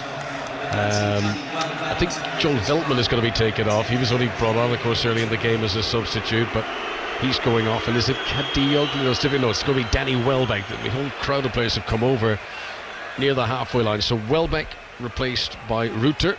So the Frenchman comes on. 3 Premier League goals for him this season. And Veltman does come off for De Kuiper. So De Kuiper on for Veltman, Rutter for Welbeck, and Kostoulas for Baleba. But Rutter and Kostoulas both attacking players, and it looks like Rutter's going to sit just behind the Greek. Yeah, they've gone with almost 4 up top, haven't they? They've got the 2 wide players playing up alongside Kostoulos, and Ruta wearing number 10 on the back of his jersey. He's going to play in that number 10 role, and every time they get the opportunity, there's going to be 4 Brighton attacking players high up the field. 5 Live Sports Extra for the BBC. 9.5 minutes of normal time to play. Newcastle leading by 2-1. They scored both of them early in the match today. Osula and Dan Burn against his old team. Van Hecke here has possession on the halfway line. The goal back for Brighton came from Jack Hinchelwood, but they need another for Brutton, who's made some big saves today. A day that could have slipped away from Brighton had it become 3-0, 4-0 earlier on. But the 1-goal deficit now means there's always a chance as the offside flag is raised here. Free kick to Newcastle midway inside their own territory. A reminder of what's coming up tomorrow on 5 Live. Bournemouth against Palace is a 2 o'clock kickoff. Manchester United against Liverpool is at 3:30. Big game at Old Trafford. And tomorrow evening it's Villa against Spurs. That is an evening Sunday kickoff, 7 p.m. start tomorrow. As coming up through the week, Chelsea against Forest is on 5 Live from 3 o'clock on Monday. We've got Champions League Tuesday and Wednesday. That All-English Europa League semi-final second leg on Thursday. Really busy week of live football to come on 5 Live. As Brighton are trying to play it out for the back. Lewis Hall applying some good pressure there on Kadioglu, and then takes the throw in quickly, and Yohan Wissa inside the penalty area, clips it towards the back post, too high for Harvey Barnes. That wasn't the pass that was needed there from Yohan Wissa, as Lewis Miley tried to keep it alive, and little option for Brighton but to put the ball out of play there through De Kuiper, and that is a throw into Newcastle, who've got the ball up the correct end of the field that Eddie Howe will want it for the moment. Down the end of Brighton are defending at the Leazes end here at St James's Park. They switched off there for a split second, Brighton, and Lewis Hall put the multi-ball system into full effect, took a very quick throw in into Wissa, and they almost got an opportunity from that. Miley's throw. Down goes Bruno Guimaraes. No free kick. Harvey Barnes picks it up anyway. Challenged by Hinchelwood. Brighton get it away, trying to release Kostoulos, who's only just come on, but the pass doesn't get to him, and this is Tonali for Newcastle, and he loses the ball on the edge of the Brighton penalty area. This is Ruter involved for the first time, and he lashes it forward, and Kostoulos will sprint after, but Lewis Hall has got everything under control. Touches it back to Nick Pope. That's not very much under control for the goalkeeper. He nudged it to the right, he tried to clear, and Kostoulos was nearly in to win it back for Brighton, and that was a heart and mouth moment for Newcastle fans there. Oh, he had all the time in the world again, Nick Pope, and once again, I mean, he's made 2 wonderful saves today, but he's almost gifted Brighton 2 goals with his ability with a back pass. 2 superb saves cancelled out by 2 awful decisions with the back passes. He's almost cost his team again. 7 minutes of normal time to play. St James's Park, Sports Extra from the BBC. This is De Kuiper, the left-hand side for Brighton, tries to play the ball in field. Bruno Guimaraes is trying to cover Matoma. Matoma's cross comes in anyway, and it's headed out for a Brighton corner, and they'll send all the big men up from the back here. Van Hecke's already up inside the penalty area. Earlier in the match, Newcastle scored from a corner kick. Could Brighton get a goal back here? It's gone quiet down the Gallowgate end. Everyone back defending, even Yohan Wissa's come back into the D of the penalty area here. All hands on deck for Newcastle. Pascal Gross to Matoma at the byline, shielded by Tonali. Strong from Tonali. So careful not to foul the opponent there, but he just ushered Matoma off the field of play. Really good from Tonali, and that is going to be a goal kick to Newcastle, and then a yellow card, I think, for Tonali for the aftermath there, or was it? Well, let's just confirm that. Suggestion that it could be from Matoma. We'll just confirm in a moment who that yellow card. It was a waste from Brighton, in all honesty. It was a complete waste. They had the opportunity twice to put the ball in the box. They took the short corner, they worked it well. Pascal Gross got a little bit of space, and he chose to reverse a pass into Matoma, easily ushered out on the sideline. Newcastle have got to be careful not to create their own problems. That chance there that Nick Pope gifted Brighton.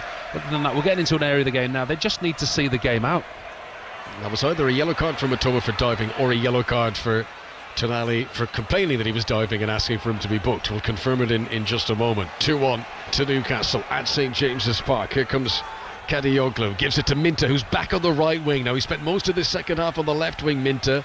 He's back over on the right-hand side where he started the match. Supported by Kadioglu here. Here comes the cross. Great control by Pascal Gross. What a block by Chow. Acrobatic bicycle kick is saved. Ruter. Bicycle kick towards the bottom corner. Miraculously saved by Nick Pope. Two big blocks in the Newcastle defence in quick succession there. They are hanging on, hoping for victory here at St James's Park. It's another example of the brilliance of Nick Pope with his hands. I mean, it's a super save. It's a match-winning save. Brighton are claiming for a penalty, but there's no way they're going to get a penalty from that type of distance. It's an acrobatic effort down low to Nick Pope's left-hand side.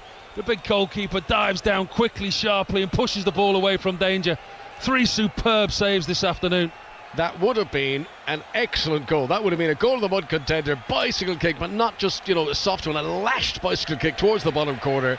What a save from Nick Pope to react, because he wasn't that far out. You're talking 5 yards out in front of him. Bicycle kick, rocketed towards the bottom corner, and Pope got down to his left to push it out for this corner kick. Brighton keep banging on the door. 4 minutes of normal time to play. Newcastle 2, Brighton and Hove Albion 1. It's been a really entertaining game at St James's Park this afternoon. The sun has just gone in behind a cloud. De Kuyper sends in the corner kick. A header from Hinchelwood at the back post is comfortably saved by Nick Pope. And Newcastle breathe again. It's a brilliant save, it really is. I mean, it's an overhead kick, an acrobatic effort from very, very close range. Dives down to his left, makes a super save. So 2 things to say. One, it was Sandro Tonali who was booked earlier, not Mitoma. Tonali implying that Mitoma had dived, maybe waving an imaginary yellow card, something like that. But also Fabian Hürzeler, the Brighton Hove Albion coach, he's been shown a yellow card too, as things are very feisty and heated down there in the technical area. Brighton about to make their 4th change of the match, and they're going to bring on the experienced defender Lewis Dunk, and he's not a bad guy to have for attacking set pieces too. Yeah, lose the word defender. You know where he's going, don't you? In the last 5 minutes, you know exactly where he's going. It's a position that Harry Maguire's been deployed at regularly for Manchester United in recent times.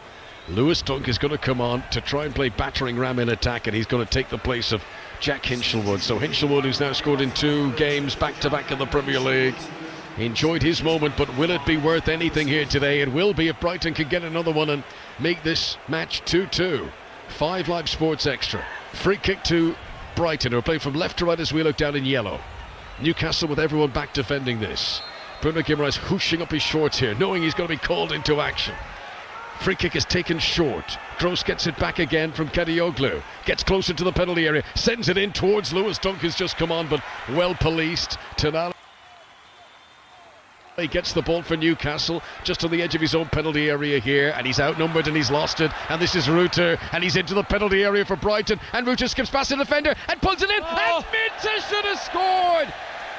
Jakob Minter puts it over the crossbar, and he pulls his shirt over his eyes. He cannot believe, with the goal gaping in front of him, 3 or 4 yards out, it really was one of those that looked easier to score. An incredible miss. Absolutely incredible miss. Another let-off for Newcastle. Jorginho Rutter does superbly well on the left-hand side, and again it's that ball fired across the 6-yard box. And Minter arriving at the far post on his favoured left foot inexplicably blasts it over the bar. I mean, that's one of the misses, not just the week, but the season. What a chance that is. That is a gigantic moment in a game that has been so close to the end. Look, he's ripped his shirt in doing it. I mentioned how he pulled his shirt up over his face. It's actually ripped in the frustration of missing that. Fabian Hürzeler fell on the deck when he saw that happen. He couldn't believe what his eyes were telling him. Minter takes a bottle, throws it on the ground. He's absolutely furious. Is that going to cost Brighton Hove Albion a point here today? Oh, it was a terrible, terrible miss. I mean, it doesn't get any better every time you watch it. 89th minute. Visser comes on the attack for Newcastle. Their defence could do with a breather here. Visser visibly tries to play it off Buscagli to try and get it throw in, but it doesn't work. Brighton trying to clear the ball away. Pascal Gross launching it towards the centre circle. Tonali wins the header. Then a little cushion touchdown by De Kuyper. Ruter, who's been brilliant since coming on, helps it out to the right-hand side. This comes Kadioglu. Oh, he was trying to roll it through for Kostoulis, but it's intercepted. And this is Lewis Hall for Newcastle. And he comes storming over the halfway line. And this end-to-end nature of the match continuing right into stoppage time. Visser to win it! Puts it over the top. Brilliant cross from Lewis Hall. Johan Visser straight in front of the goal, blazes over the crossbar. How many chances have we had in this game today? Oh, what a chance. This time at the other end, Lewis Hall does so well. Brighton are all pushed up, all the yellow jerseys are forward. He gets in behind on this left-hand side, and he plays in Johan Visser, level with the 18, well, level with a penalty spot. Goalkeeper, actually, you got to give him credit because he comes out, he narrows the angle. Visser looks up and he sees the big frame of Verbruggen in front of him. He's still got to hit the target. He gets up and he gets under it. And it's a terrible attempt from Visser, it really is. That was the game right there. Right, Bruno Gimenez has run himself into the crowd today. He's going to be replaced late on. Jacob Ramsey, another player who works hard, will come on to replace him. Some fresh legs into the midfield here. Newcastle, you know, it's a funny game. In one respect, you can make the case to say they're hanging on. Then in other respects, you know, you watch the highlights of this tonight on Match of the Day, they've had a lot of chances to increase their lead as well. 2-1 to Newcastle. It ain't over yet. We've moved into stoppages. There are 5 minutes being added on. We've already had one of those, but most of that time was taken with a substitution, so that'll all be added on. So I'd say it's safe to say at least 5 minutes from right now. How do you cram this into highlights? I mean, what a game it's been. It's been fantastic. It's been end-to-end. There's been chances, there's been opportunities, there's been good play, there's been bad play. It's been a wonderful watch. It really has. It really has. As Botman jumps here up against Kostoulas, wins the ball for Newcastle. Joe Linton looking for space, is able to pick out Harvey Barnes on the right-hand side. He comes into Brighton territory, rash sliding challenge by Van Hecke. That wasn't great. He's going to see yellow for that. Yellow card for Jean-Paul Van Hecke, who came thundering across, and it was one of those no compromise, one way or the other. He was going to stop Harvey Barnes there by fair means or foul, and he chose foul in the end. Yellow card for him, free kick to Newcastle. And the seconds continue to sift by. Perfect for Newcastle. I mean, it was a silly challenge from Van Hecke. He was going nowhere, Harvey Barnes, down that right-hand side. He had no support. The Newcastle team was set in a defensive shape. He dives in more out of frustration than hope to win the ball, I think. Brentford have got a third goal against West Ham. This is a great scoreline for Spurs. Brentford 3, West Ham 0. And this nervy relegation battle continues to squeeze at the bottom. That is not a good afternoon for West Ham in that London derby as Newcastle come on the attack here. Harvey Barnes, right wing, 5 yards from the byline. Plays it back to the safety of Lewis Miley behind him. Miley comes infield. Swarmed upon by yellow-shirted Brighton players. He's got to retreat back to Malik Chow. Great pressure there by Kostoulas. Chow gives the ball away. You can hear the groans and the moans. And then Matoma isn't able to hold on to possession, so Newcastle get it back again. Tonali on the halfway line releases Harvey Barnes, who should have fresh legs. He goes sprinting down the right wing, and Brighton have got to haul their tired bodies back into a defensive position when, of course, what they want to do is be on attack down the other end. We've now played 3 minutes of stoppages.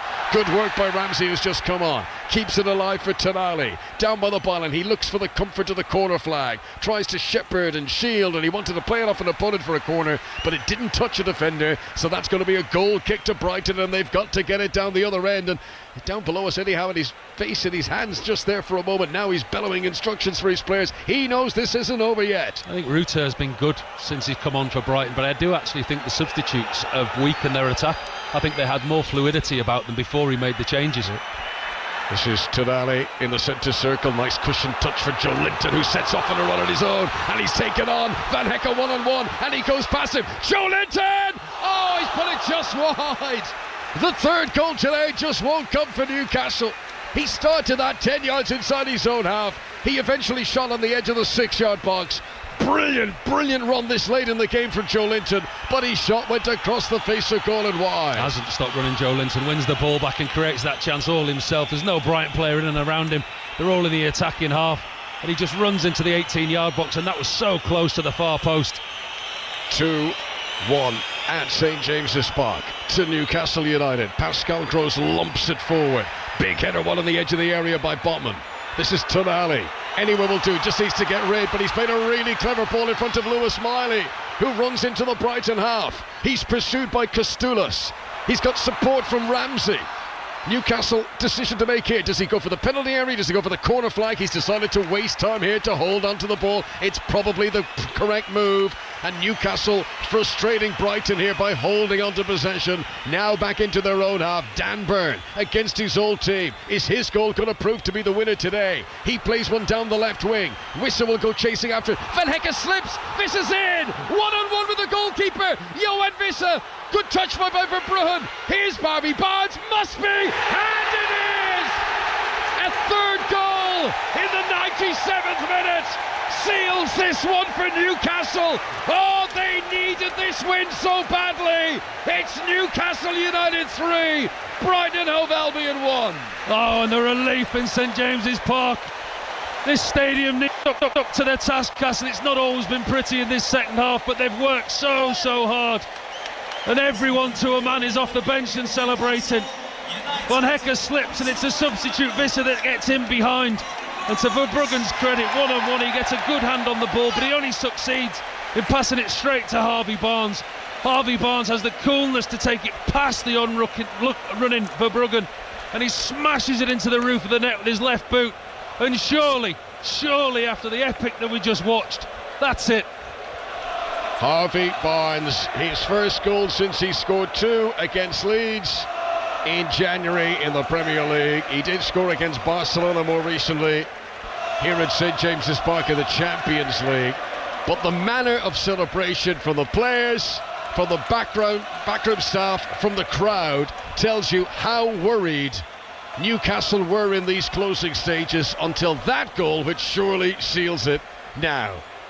Harvey Barnes, Newcastle 3, Brighton 1. Credit to Brighton, who've given this everything today, but it's just been the little errors, such as Van Hecker there, that have proved so costly for Fabian Hürzeler's team here. There's the final whistle. It is all over. Osula in the 12th minute, Dan Burn in the 24th minute, Harvey Barnes in the 97th, despite a comeback from Jack Hinchelwood to make it interesting. Newcastle get a huge win for them, and the live sport continues on Sports Extra. A quick wrap-up from here at St James's Park, because it's time for the Formula One as we join Jenny Gow, Harry Benjamin and Damon Hill for the sprint in Miami. Thank you very much, Connor. Yes, hello from Miami. Formula One returns to racing after its unscheduled April break, and we're not messing around.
the Cambridge fans invading here. They are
good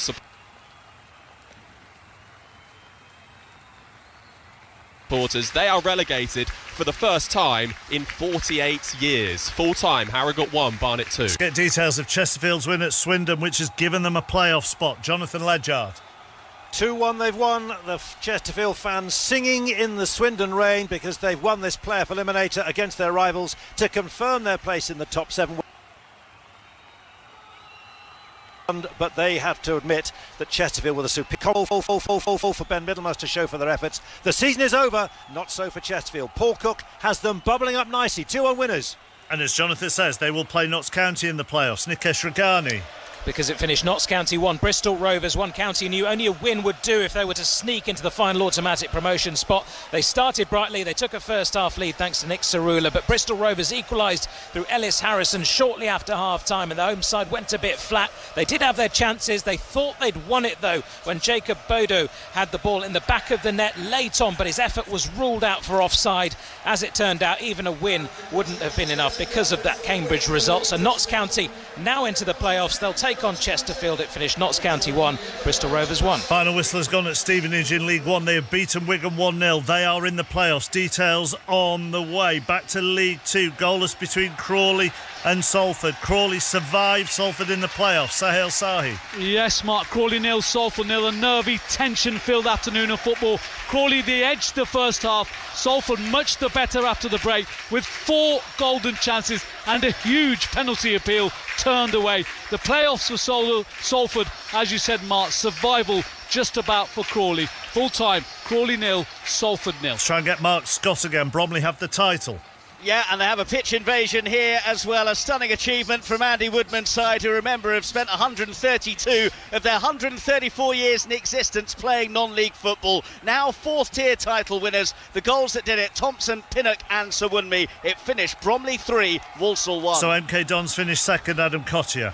The morning leaders found Fleetwood Town an awkward obstacle. They draw 1-1 here on the Fylde coast. Ronan Coughlin's overhead kick put Fleetwood ahead. Callum Patterson level for Milton Keynes. They finished 19th last season, MK Dons, so not too much dismay amongst their supporters. 1-1 here. Let's go to Stevenage then. They've been promoted. Sam Ashew. Where it finishes Stevenage 1, Wigan 0. Stevenage securing their place in the League One playoffs, Mark. And my word, did they leave it late. Dan Sweeney, the hero, bundling home a loose ball in the box. The celebrations for the winner were wild. The fans are on the pitch now. It's a game their chairman described as the biggest in their history. They are now 3 games away from promotion to the second tier for the first time in their history. It ends Stevenage 1, Wigan 0. Yes, thank you, Sam. They get the final playoff spot. God, that would have surprised Stevenage fans if they somehow got promoted this afternoon. To Leyton Orient next to a safe, Mike Williams. Yeah, Leyton Orient 2, Burton Albion 2. The home side preserve their League One status with a battling draw here. A win would have guaranteed safety, but in the end, Exeter's defeat at home to Bradford meant Orient survived regardless. Captain Will Forrester's first for the club after just 70 seconds gave them the lead, and then fittingly, top scorer this season, Dom Ballard, gave them their second goal here this afternoon, his 23rd of the season. Burton were already celebrating securing their safety last weekend, and Richie Wellens and Leyton Orient will join them back in League One next season. Finished Leyton Orient 2, Burton Albion 2. Thank you very much. Right, good afternoon. I'm Mark Chapman. You're listening to BBC Radio 5 Live at 6 minutes past 5, and this is Sports Report.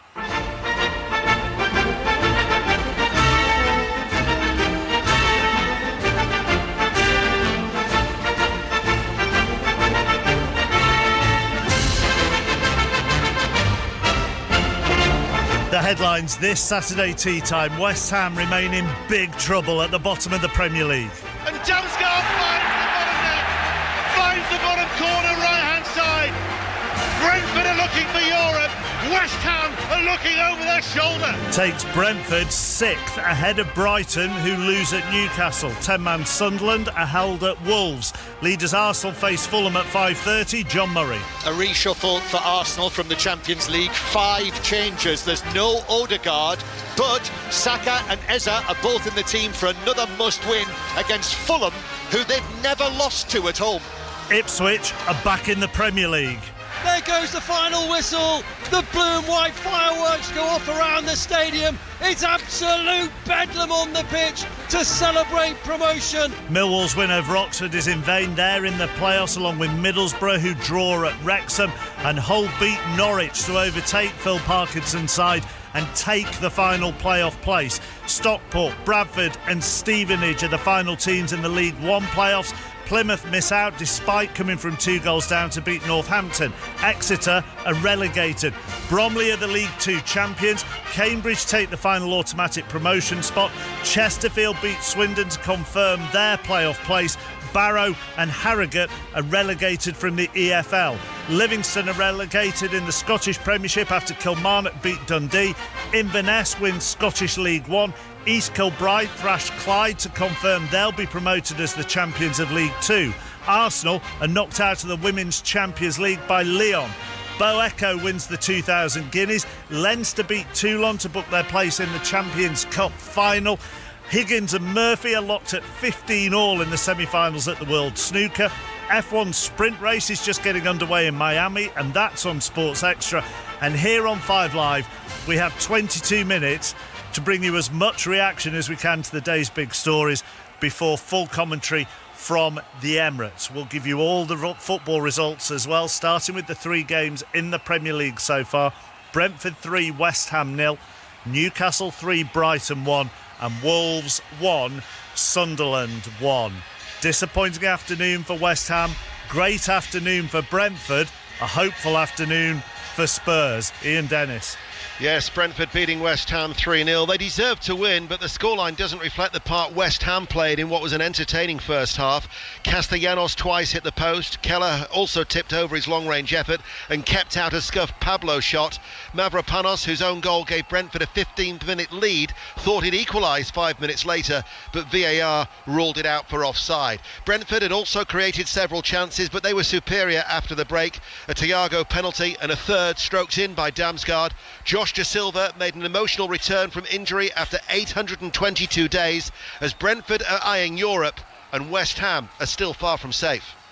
Let's bring in Joe Hart, who watched this as part of the Match of the Day team this evening. It was weird, wasn't it? Because it wasn't like West Ham weren't without chances, Joe. No, it was a good game, and West Ham played well. They'll just be really disappointed with the goals that they received. They let in, Chappers, because they were in the game.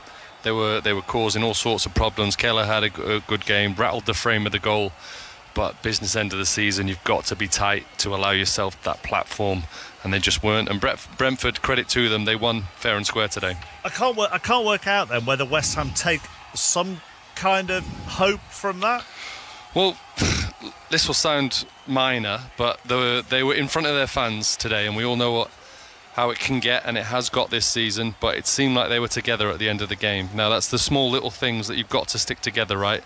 I think they saw a team that are trying their hardest, working their hardest, putting pressure. They just lost to a good team.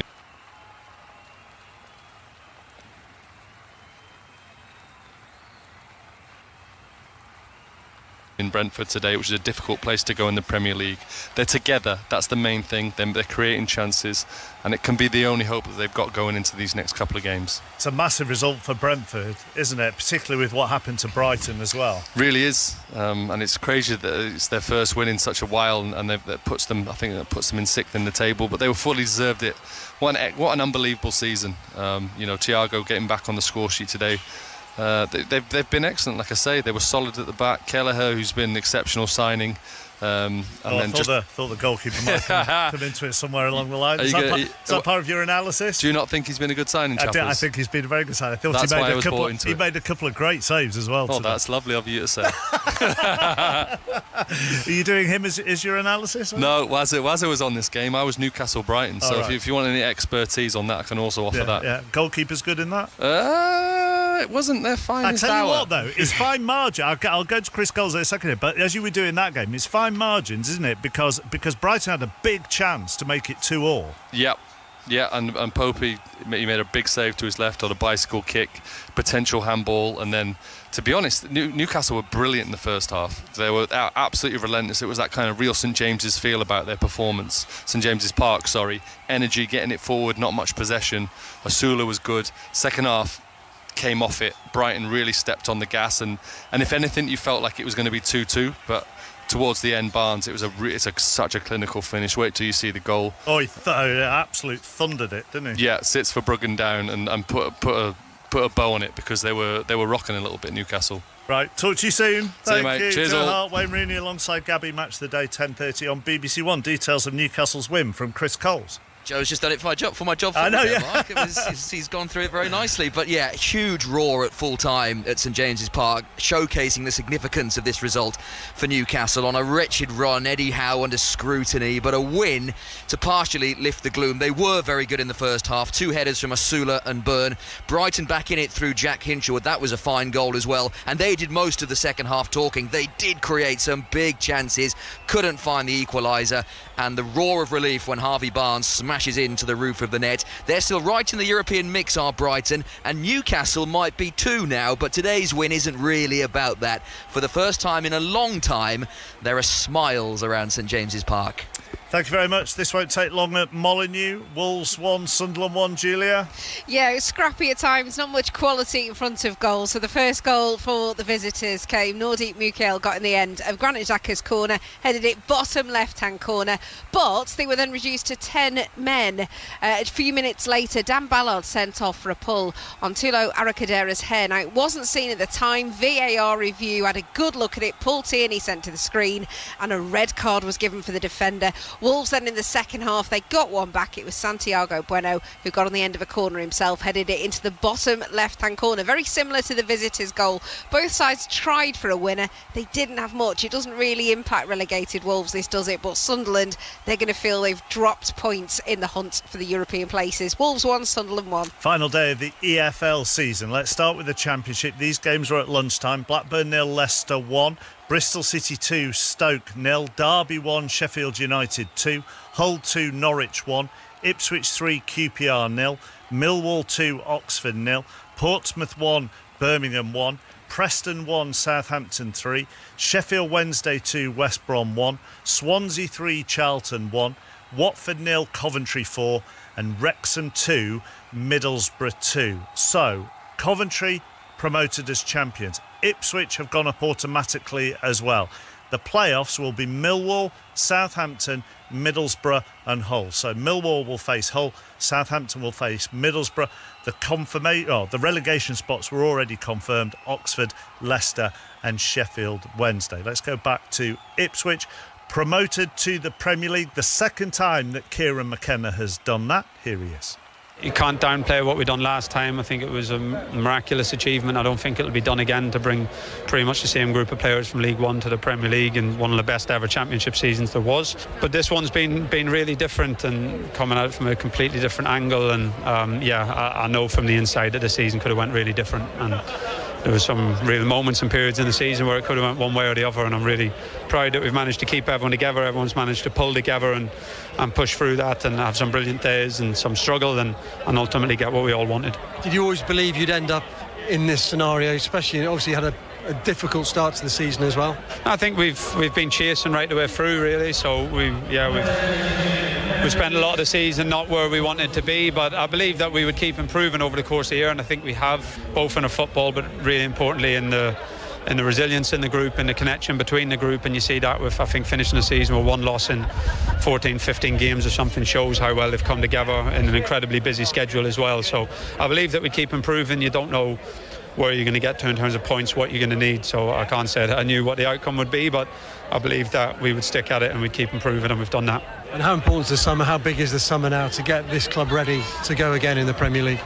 Yeah, it's a big summer, no doubt about it. I think in many ways we're way ahead as a football club than what we were 2 years ago. Every department is stronger than what it was 2 years ago, but we also know it's a huge jump, and it's going to take a big summer with a lot of good decisions. So that's all to come. For now, we're just going to enjoy this.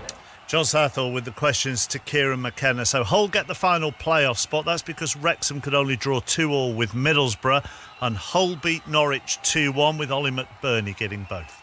You can hear stuff from the crowd, but you never know if that's good or bad sometimes. It wasn't until I think maybe the 92nd minute, and then Dino got onto us that the other two games had finished and we just needed to win to be in the playoffs. So that's when it almost got a bit more nervous for us, because we knew we just had to hold on. Thankfully we managed to do that and just buzzing for the boys, but like I said, the hard work starts now. Finishing 6th in the table, do you just feel like you have a free swing now? Well, it did get mentioned, that the other three teams that are going to be in the playoffs, we're all still vying for automatic promotion effectively, and we were the only ones that were fighting for playoffs. So our aim was playoffs, their aim was automatic promotion, so they're going to go into today. Who went up, by the way? Ipswich went up. Ipswich went up. So you guys got Millwall next Friday. Okay, so it's more of a disappointing day for them today than it was for us. It's an exciting day for us today, and now let the hard work starts. So Wrexham miss out on the playoffs and won't have a chance of a 4th promotion in a row. Here's Phil Parkinson. People always say, oh, you're ready for a rest and all that. I don't feel that, because it's been enjoyable. Some of the stadiums we've gone to and some of the performances, just seeing the honesty in the group, it's been great for us to see. And I said that to the lads yesterday, that one thing we've had at Wrexham, we've always built a good dressing room of people, and credit to this group, they've had to work together to get to know each other quickly, and I'm very proud to say that we've got another strong dressing room here at Wrexham, and that'll take us a long way. Phil Parkinson after Wrexham miss out on the playoffs. So final day of the League One season next. AFC Wimbledon 0, Huddersfield 4, Barnsley 1, Stockport 3, Bolton 2, Luton 3, Exeter 1, Bradford 2, Leyton Orient 2, Burton 2, Mansfield 5, Cardiff 4, Northampton 2, Plymouth 3, Peterborough 1, Doncaster 3, Port Vale 0, Lincoln 2, Reading 0, Blackpool 1, Stevenage 1, Wigan 0, and Wycombe 3, Rotherham 2. Lincoln already confirmed as champions, Cardiff already confirmed as going up with them. Stockport finish in 3rd, Bradford in 4th, Bolton 5th, and Stevenage, with that 90 plus 2 minute winner at home to Wigan, stay in 6th and get the final playoff spot. Luton's win at Bolton was in vain, as was Plymouth, who came from 2 down to win 3-2 at Northampton. So Stockport will meet Stevenage in the playoffs, and Bradford will meet Bolton. Bradford's win at Exeter means they are relegated, along with Port Vale, Rotherham and Northampton. In League 2, Barrow 1, Newport 2, Bromley 3, Walsall 1, Cheltenham 1, Colchester 4, Crawley 0, Salford 0, Crewe 0, Cambridge 0, Fleetwood 1, MK Dons 1, Gillingham 1, Shrewsbury 0, Harrogate 1, Barnet 2, Notts County 1, Bristol Rovers 1, Oldham 3, Accrington 0, Swindon 1, Chesterfield 2, and Tranmere 1, Grimsby 1. So Bromley take the League 2 title with that win on the final day, and MK Dons only drawing. MK Dons go up as well, that was already known before today. Cambridge get the final automatic promotion spot. Salford, Notts County, Chesterfield after that win against Swindon, and Grimsby are the 4 playoff teams. Salford will face Grimsby, Notts County will take on Chesterfield, and relegated Barrow and Harrogate. Let's start at Harrogate. Beaten at home by Barnet. At one stage it looked like they might save themselves, Nathan Alban. Yeah, it was in 1978 that Harrogate dropped down to Yorkshire Football League Division 3. That was the last time Harrogate were relegated before today. Callum Stead's early tap-in for Barnet set the tone, but a Harrogate equaliser sent the sulphurous yellow flares on the pitch after Bryn Morris's penalty kick. They were on for safety at that point, Harrogate, but other scores changed, and Philip Chinnadu's late winner for Barnet rubbed salt in the Harrogate wound. Their 6-year stay in the EFL is over. Full-time, Harrogate 1, Barnet 2. And at one stage it looked like both Barrow and Newport were going down together in their game, but the visitors saved themselves. Sani Rajavajala. Yeah, the fans you can hear are the Newport fans, and Christian Fuchs took over, saying the odds of survival were longer than Leicester's 5,000 to 1 when he won the Premier League. Barrow took it to them. It was a breathless game, an early goal. They then missed the penalty, saved by Wright, and with 15 to go, Newport were joining them down. Davis and Canwa turned it around. Barrow, 5-manager chaotic season, but Newport survive. Thank you very much. Let's go back to the Premier League. Nuno Espirito Santo live with Andy Gillies after West Ham's 3-0 defeat at Brentford. Well, Nuno, I wonder what you feel about that, because at half-time it's been such a thrilling first half. You'd had your chances, you'd had the goal to actually, even though we concede the first cross situation, you know, Brentford are so clinical on their situations. We react well, we play, we hit the post, we hit the bar, we had the goal disallowed, and our game was positive. In our defense organization, we contain, we're dominant, and we created a lot of problems to Brentford. So the first half gave us hope. We go to half-time believing that things are going to change, it's fine margins, it's going to go and going to come our side, but the penalty hurt us, and after that was tough. I was going to say, did the penalty change it? Yeah, totally the dynamic of the game. Then comes the rush, comes the bad decisions, and Brentford is the team that really defends well and has composure to contain the game. So first good half. Now is going to be the challenge how we react from a day like today. It's up to us now to react and perform better. I was going to say, you're always so calm. You're always so calm when you talk to us. You're calm now. How do you react? And you've had this decent run, now a setback, and these crucial games to come. How do you react and how do you communicate to your players? The same way that we've been doing, sticking together, analysing what we did wrong, trying to improve for the next game, but more than anything, togetherness. Now it's going to be the doubts, it's going to come all the media, all these things. Is how we ignore this noise and keep working, keep believing. We have 3 games to go, and we have to give it all. And you've said all along that you believe this will go right to the wire, don't you? You can look at the table. It's going to the last game, and we have to be ready for this fight. Thank you, Nuno. Thank you, sir. Nuno Espirito Santo live on Sports Report with Andy Gillies. Let's just go back to League 2. We've dealt with the bottom. Cambridge, the final side to get promoted back into League 1 with the goalless draw at Crewe. They made it difficult for themselves, Lee Blakeman. They did, because they missed a penalty in the first half, Mark, but at the end of the second, quite incredible scenes here. There were 2,300 Cambridge fans in attendance in the away sections. The majority of them ended up on the pitch. We've got requests to get the fans. You can probably hear the police helicopter actually overhead at the moment. In fact, the helicopter's going to land on the pitch here. There have been requests to get the Cambridge fans off the pitch so that the players can come back to do a parade. The players are still inside the dressing room area at the moment, but the main headline news here, when they do come out to do their parade, they will be celebrating an immediate return to League One after it ended here, Crewe 0, Cambridge 0. Let me tidy up everything else that has happened on the English football side of things. In the WSL, Manchester United and Brighton drew 1-1, so Manchester United stay in 4th. Final day of the WSL 2 season. The top 2 go up automatically, and at the start of the day, Charlton and Birmingham were the top 2. Birmingham won 2-0 at Charlton, so they finished top. But by losing, Charlton drop out of the top two, and Crystal Palace get the second automatic promotion spot because they thrashed Portsmouth 6-1. So Charlton go into a playoff now to try and get into the WSL. A couple of games in the playoffs in National League North and South. In the North, Kidderminster beat Macclesfield 3-1 and Torquay beat Dorking 4-2 in the South. In Scotland, 3 games in the Premiership. In the top half, Falkirk beat Motherwell 1-0. In the bottom half, Dundee beat St Mirren 1-0. Kilmarnock beat Dundee United 3-0. That relegates Livingston, who drew with Aberdeen last night. It also takes Kilmarnock out of the relegation playoff spot, and St Mirren replaced them after that defeat. The Championship was all sorted last night. In League One today, Alloa 1, Queen of the South 4. Cove Rangers 0, East Fife 0. Inverness beat Hamilton 2-1. Montrose 0, Stenhousemuir 2. Peterhead 0, Kelty Hearts 2. Inverness take the title.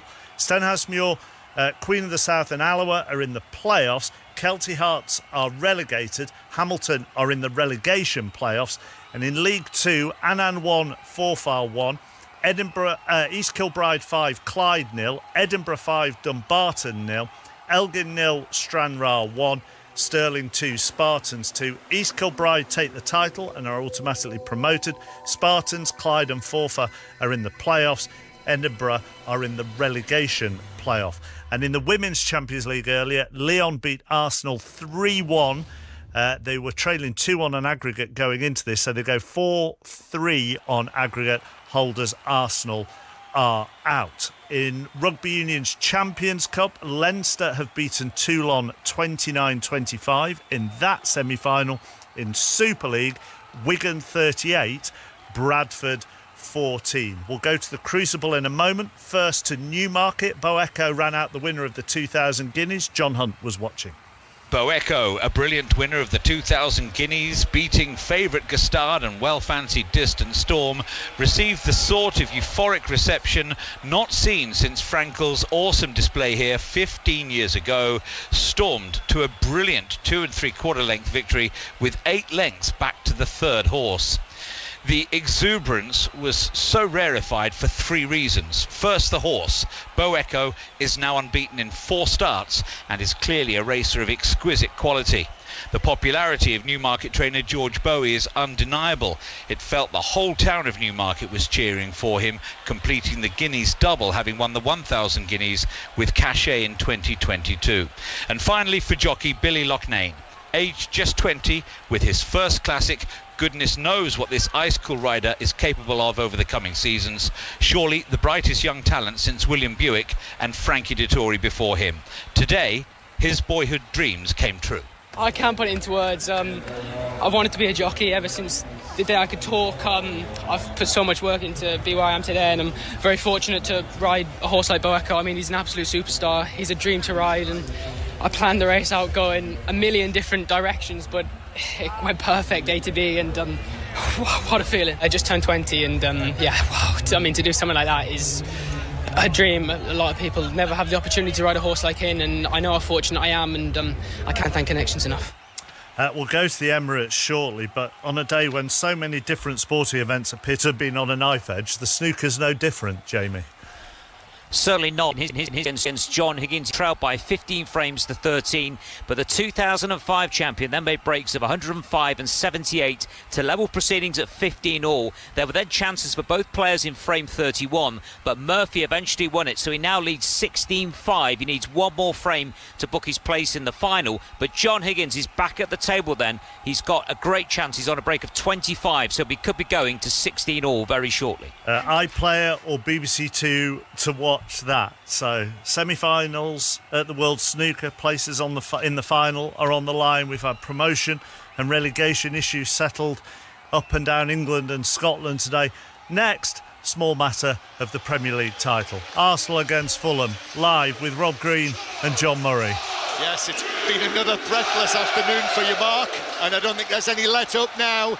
It's another must-win match for Arsenal, and it is Fulham who kick off. Fulham, who must fancy their chances of possibly getting into the European places this season, so it's very important for them as well. Under grey skies now, but it's almost a sultry afternoon at the Emirates here And for Arsenal, after the Champions League semi-final of Wednesday night in Madrid, back to this Premier League title race, and this is the one where they hope to extend their lead back to 6 points at the top of the table.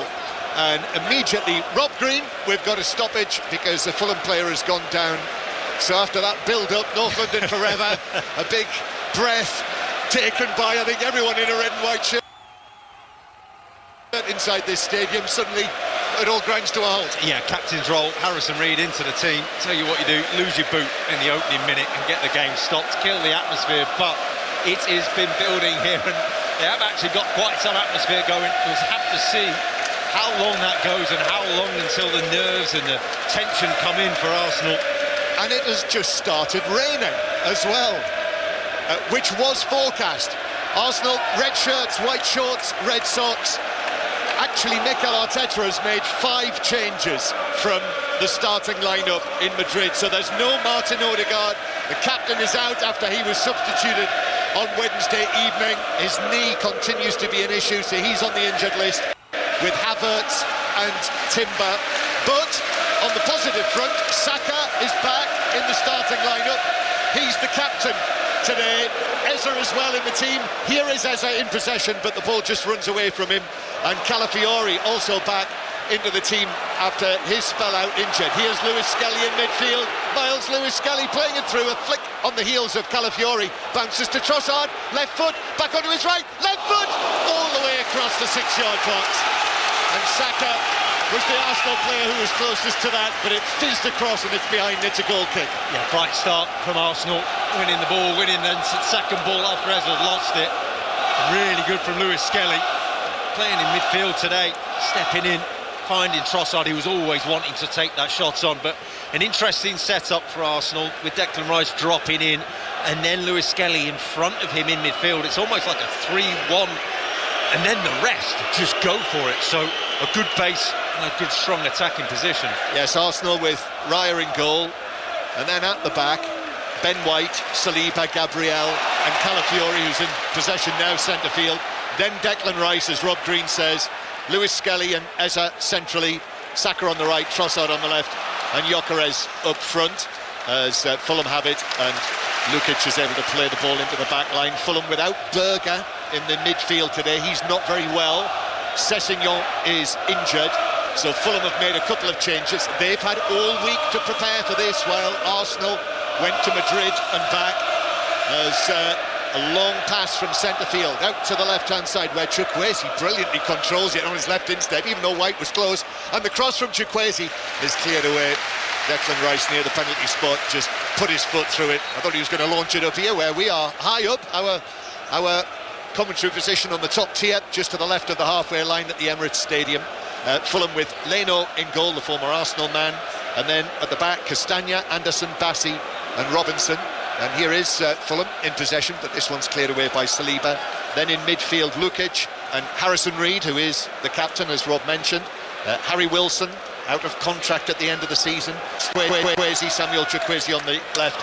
And Raul Jimenez, the veteran Mexican, who actually turns 35 on Tuesday. Jimenez. Fulham, white shirts, black shorts, white socks. They are now, after today's early results, they're 3 points off 6th, Fulham, with 4 matches to play this season after Brentford won earlier to go into that position. So lots to play for them. Yes, still on for them to have a really, really good, strong finish to the season. And you just wonder how many of these players and their futures are got question marks about them. Raul Jimenez, Harry Wilson, you say, go on, still prove it means something to you. Give something for the team. That's the voice of Rob Green, Premier League goalkeeper, England goalkeeper. Watching Miles Lewis Skelly, red socks down, centre circle, passing the ball along the surface of the, as ever, magnificent-looking Emirates Stadium pitch to Saka, and then back to the halfway line. Bukayo Saka then back in the team, and with the captain's armband on, it's his first start since the Carabao Cup final, having come on as a substitute in Madrid, and indeed in the last couple of matches. The ball back with Raya, who hits the ball out to the left-hand side. No nerves yet, probably a little bit early for that. It certainly helped last weekend, didn't it, when they scored the early goal in the 9th minute against Newcastle. They'd love something similar, Arsenal. Yeah, they made a bright start here. They're in possession now. It'll be really interesting to see. Fulham have just adjusted a little bit. Harrison Reed is sitting in, but Emile Smith-Rowe is tucked in alongside Raul Jimenez and just blocking off that ball into Lewis Skelly. It's Arsenal 0, Fulham 0. This is 5 Live from the BBC. You can listen if you're on the move via BBC Sounds as Arsenal wait to Saka on the right. Saka up against Robinson coming infield. Saka plays it across, touch from Trossard, and then Lewis Skelly on the ball. Back it comes centrally to Declan Rice. Rice with the ball to the right corner of the box. Ben White, but it's a packed penalty area against Fulham, who remarkably have never won away against Arsenal. Here is Calafiori on the edge of the penalty area. Eza, but offside flag goes up, and actually Declan Rice in the end has a shot at goal, but the flag had gone up. The whistle had already gone from referee Jared Gillett. Free kick to Fulham on the edge of their own box. Yeah, very tight, very congested in there. Eberechi Eza just waiting in and around the D. I think he's going to play a massive role within this to find the key to unlock the door of Fulham, and he's just looking to say, well, we're going to have possession, we can get it there. How can we get Eza on the ball in and around the area? 0-0, and Arsenal's target today to win this match and to go 6 points clear of Manchester City, who play against Everton on Monday night. It is very, very tight. Again, just to remind you, Arsenal 73 points, Manchester City 70. Arsenal have currently played one more match and have a goal difference that is one better than Manchester City. This could go to goals scored, and that's only once ever been the case. The English League title has been decided on goals scored, and who won it then? Arsenal. Here is Gyökeres. Gyökeres 30 yards out, gives it to Trossard, slightly behind the Belgian. He's back onto it now though. Trossard, another one returning to the starting lineup. Trossard, who has not scored in his last 23 Arsenal appearances. He is due one, as Lewis Skelly is fouled by Harrison Reed. Just a little sort of bump of the hip, down he went, free kick, forward and left to the centre circle. Scored the winner in the reverse fixture earlier on this season, Trossard, and it was a game where Arsenal just dominated. Fulham barely threw a punch, so you're hoping as a spectacle Fulham have a bit more attacking intent today, otherwise it could be a slog of an afternoon for everyone. Fulham didn't have an attempt on target in that match when Arsenal won 1-0. One of 8 1-0 wins that Arsenal have had in all competitions this season. They take another one today. Rice with the free kick. Ideally though, they'd improve that goal difference and the goals scored. But I think they're learning in these circumstances you can't have everything. Rice playing this ball square to Lewis Skelly. Didn't deliver it into the penalty area. Saka now on the right. Oh, beats his man brilliantly. Right-footed ball across, it's there! Gyökeres in the middle. Brilliant from Saka. That's why they love him at the Emirates. He left the defender for dead on the seat of his pants. Jimenez, who was he beat, and then the ball across. Gyökeres in the right place, 5 yards out. Arsenal 1, Fulham 0. They've got the early goal they wanted. And relief at the Emirates, joy at the Emirates, and Saka is the instigator. Worked the free kick out wide. Everybody was waiting for it to be swung in. He held out on the touchline, and from there he realised he was up against the centre forward. Jaquazi hasn't adjusted. Silva was down on the touchline, screaming at him to get across. Help your teammate. He didn't, and from that point, Saka knew exactly what he to do. Went one way, went the other, and then weighted the ball across the 6-yard box. And like all good centre-forwards are, Gyökeres is there, right time, right place. It looks simple, but it is brilliant from Saka, and a clinical finish of Gyökeres. And breathing a sigh of relief for the Arsenal fans. And Gyökeres has made it to 20 goals for Arsenal this season in all competitions, of which now 13 of them have come in the Premier League. He took that penalty, didn't he, nervously in Madrid on Wednesday night. And here he was exactly where they wanted him, 6-yard box when it mattered. Absolutely, and you're looking at Bukayo Saka out on this right-hand side, and you say, you cannot do any more than that. That is perfect winger play, and you just have to be there. Just be there, that's all we ask. And he was. I'll tell you what, that has lifted the atmosphere in here somewhat. Yes, that was the ideal settler. And now they'd like another one. Eza, I think he was caught there by Harrison Reed. And he was on the other side. The referee was on the blind side of that. Didn't give it. Eza's all right. And he's back on his feet after the incident in Madrid when he got the penalty. Then it was taken away from him. I still think that was very debatable.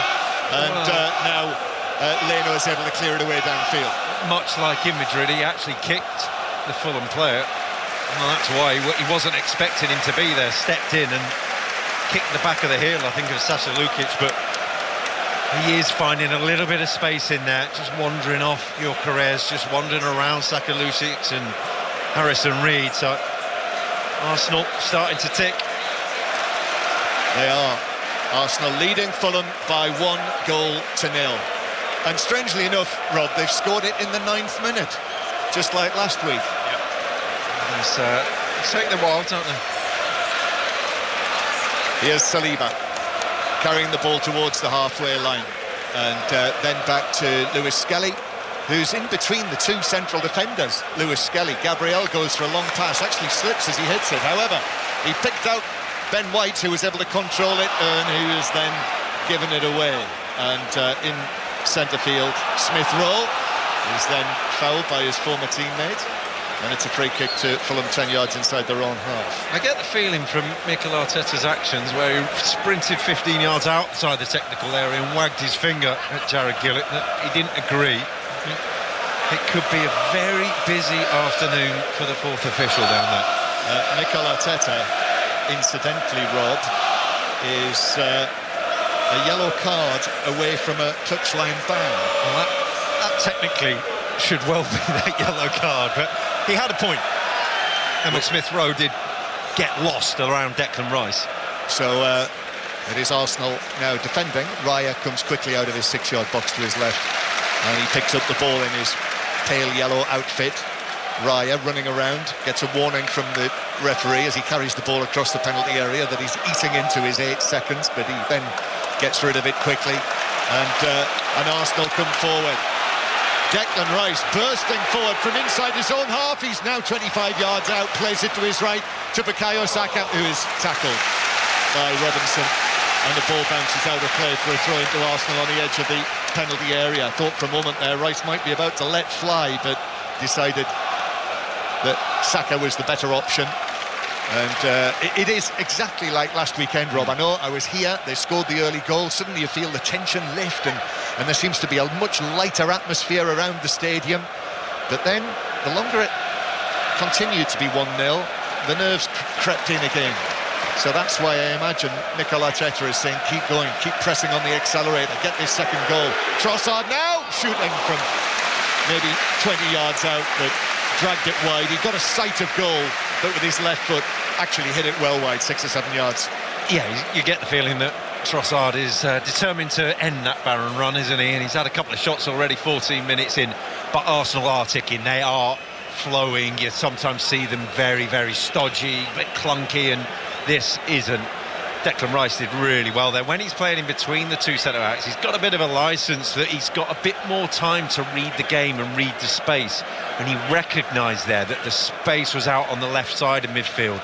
And boy, did he just exploit it. He just exploded through the Fulham midfield, and it's such a wonderful sight to see in an Arsenal shirt, and in the summer in an England shirt as well, hopefully. Arsenal 1, Fulham 0. And I know you may be getting back into your cars after being at wherever you've been this afternoon, whether you've been watching football, whether you've been watching Top Sport. We'll round it all up for you at half-time, and when I get a chance I'll just run through the main events. But we do have a choice of listening as well right now, because on Sports Extra the Miami sprint race is taking place. Harry Benjamin That's right, John. The sprint victory for current world champion Lando Norris as the race comes to a close. McLaren announcing themselves as contenders once again. Mercedes will not have it all their own way this season. Piastri second ahead of Charles Leclerc. Kimi Antonelli given a time penalty at the end of that race, drops him to 6th, but it's advantage McLaren and Lando Norris. Thank you, Harry, and you'll be able to hear the race. 8 o'clock tomorrow night, the Miami Grand Prix with Damon Hill, part of the 5 Live commentary team. He'll be alongside Harry. So once they get wrapped up on Sports Extra, then the Challenge Cup semi-final between Ulster and Exeter will be on there, which is currently on Sports Extra 2, and county cricket commentary continues on Sports Extra 3. But here on 5 Live, Arsenal leading Fulham by 1-0, and with this scoreline, a long way to go yet, but would be going 6 points clear at the top of the Premier League. Also unfolding as we speak, a dramatic semi-final between two of the most famous names in snooker. What's happening, Jamie Broughton? I can tell you that Sean Murphy is through to the final, John. He's just beaten John Higgins by 17 frames to 15. Higgins had 2 good chances, though, in the last frame 32, but he couldn't take them, and Murphy has played really well in this session, deserves to get through, takes on Mark Allen, Uwu Yizza, who continue tonight in their semi-final. Yes, I watched his final frame, dramatic final frame win earlier in the week, and now he's into the final, beating the man who beat Ronnie O'Sullivan. Arsenal 1, Fulham 0. Continued coverage here on 5 Live, but of course you can watch it on the BBC with the traditional Bank Holiday Monday finish to the final. Here's Jimenez, who stretches for it, loses possession. Saka says, yes, I'll have that, but then plays the ball straight into his opponent, and it bounces out of play for a throw-in near the halfway line. It was a delicious moment for Arsenal fans and for Saka when he left Jimenez on his bottom in the penalty area. It was one for the cameras as well as for the scoreline, wasn't it? It was, you know, it's a complete mismatch, and you know, as a centre forward, he said, "I really don't want it here," and he got it all wrong, didn't he? It had that written all over it. The towering centre forward found himself up against Saka in the left back position in his own penalty area, and Saka ate him for breakfast. A throw-in for Arsenal, level with the edge of the Fulham penalty area. Mikel Arteta did say, didn't he, the other week, bring your dinner, your lunch and your breakfast, and the ball's now bounced out of play off Saka for a throw-in to Fulham in their own left back position. It's a remarkable quirk that Fulham have never won away against Arsenal, and that is 32 league matches away over the years, over the decades, and 1 cup match, an FA Cup match. That was their first meeting in 1904, when Arsenal won that in the first round of the FA Cup, and that was when Arsenal were Woolwich Arsenal and played their home matches at the Manor Ground in Plumstead in southeast London. So whether Plumstead, Highbury or the Emirates, Fulham have never run away against Arsenal, and 1-0 down, the way that the match is going, they'll do well to win this one. Well, I'm saying that earlier on this season they barely threw a punch, did they? And yes, they haven't done yet. Raul Jimenez, we're talking about him having to defend for the goal, and he's barely getting a kick at the moment. They're getting dominated by the likes of Declan Rice and Saliba and Gabriel. They're just not getting a look in when the ball gets forward. I don't think Harry Wilson's touched the ball yet. Arsenal with the ball inside their own half. There's a snooker link there as well, isn't there? With Plumstead. Who was from Plumstead? Go on. Famous snooker player? Steve Davis? Yes, that's the one. Declan Rice with the ball inside his own half. Gabriel over to Rice again. And Arsenal. Gabriel is calling for Eza to come short, which he does, so they play it out to the left-hand side. In my mind, this is where the nerves start to creep in, when Arsenal goes sideways inside their own half. Long ball from Raya, though, the goalkeeper. This is one for the goal scorer, Gyökeres, to chase, which he does, and Anderson bounces into him. Gyökeres goes down under that impact, and it's a free kick to Arsenal on the left-hand side, which Anderson doesn't agree with, shakes his head as he walks away from it, but a set piece on the left. Yeah, good centre-forward play, get your body in and then throw yourself on the ground, and Anderson didn't really read it well enough from Gyökeres, what he was intending to do. He just wanted to win the free kick, get his body in the way, get down, did that. Very good centre-forward play, but it was a 2v2 there, and they were willing to risk it. That's sometimes where they do get stodgy, is when they don't want to risk that ball. They risked it, then they get the reward. So free kick for Arsenal. Declan Rice out on the left, just pulls up the front of his shirt, wipes his face, raises his left arm. Declan Rice, here's the free kick. Saliba very nearly got a touch. Leno punched it away. Ezra on the edge of the box, shoots, but that was charged down by Jimenez. Oh, Raya's come a long way. Raya's come a long way, and he gets there. Sliding tackle on Jimenez in the opposition half, mind you. When Raya got there, for a moment I thought he was second favourite, but he made himself the winner. Wow, that's further than I ran in my whole career. Very good. During the course of a match? Or just no, through my career. I think there's, I don't know, 700-800 games. I never ran that far, but it's in total. Well, it was controversial last week, wasn't it, when Nick Pope came out and put the challenge in. That's why I never ran out. Well, Mikel Arteta was adamant afterwards that he thought that should have been a red card. What did you think, Rob, last week? I thought not. Long pass played forward, but Anderson's going to be underneath that and headed away for Fulham. And Bassi can't keep it in. It's a throw-in on the halfway line. Well, he wasn't the last man, so he never had control of the ball, and he wasn't close to the ball. So apart from that, it was a fairly obvious decision for me. But Mikel Arteta has his opinion. He does, as he said on Wednesday night with the penalty that was overturned. He was incredibly fuming. Trossard. Then the ball played square by Gyökeres. Bassi was able to go to ground, and Fulham play it forward. Comes off Jimenez, who was well challenged by Gabriel. Jimenez is on his backside again, not for the first time in the match, and then an uncompromising challenge from Lukic on Eza. That's a foul, and it's a yellow card, the first of the match. It's been coming, the first yellow card, and Sasa Lukic has got it. Yeah, just needs to get a grip of the game. Jared Gillett has one or two challenges left to go awry. He missed one and then let the second one fly because he missed the first one, and then the third one came in and it's all got a little bit naughty, so just needs to take the sting out of it. Arsenal 1, Fulham 0. 5 Live from the BBC. Tomorrow we'll bring you commentary on Manchester United-Liverpool, which is a 3:30 kickoff. Don't get caught out by that. And also Manchester City-Liverpool in the WSL, the lunchtime kickoff. Bournemouth Crystal Palace on Sports Extra. And also on BBC Sounds you'll find Carlisle, Boreham Wood and Rochdale Scunthorpe on there as well, the playoff matches.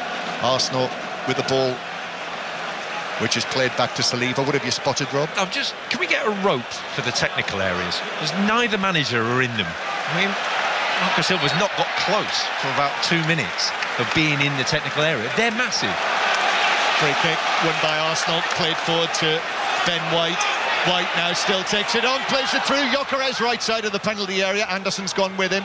Back to White. Anderson puts in the challenge. Gyökeres gets a touch. Just a nice first-time touch. Crisp that from the Arsenal goal scorer back to Rice. And now Saliba. Low pass forward from him. Little flick from White. I think he was fouled by Robinson. Referee Gillett allows play to continue because Arsenal are in possession. Right again to Saka. First time touch from him. Back to Saka. First time again to Rice. Rice right corner of the penalty area. Goes back to Saka. And I think Fulham are back in position now. Although it comes centrally to Lewis Skelly, who's only so far scored 1 goal for Arsenal. Rice's ball into the penalty area. Off the head of the stooping Anderson, who headed it wide of his own goal by a distance, but it is a corner for Arsenal. Yeah, bright, sharp play, and it's bright from Saka. I think that touch and that vision and awareness of his runners is starting to come back into his game, and it feels just everything feels quicker from him. It feels so sharp. Just see David Raya down in front of us, who's just come across to the edge of the coaching area. Just wanted a drink, which made me immediately wonder whether he was okay after that sprint to the halfway line. But he seems all right. He's in the centre circle. And we have the corner. Remember what happened this time last week when Arsenal played the 3 short corners, eventually scored from the third one. but Saka's back in the team, so it's more likely we're going to see the delivery into the far side of the penalty area, one would have thought.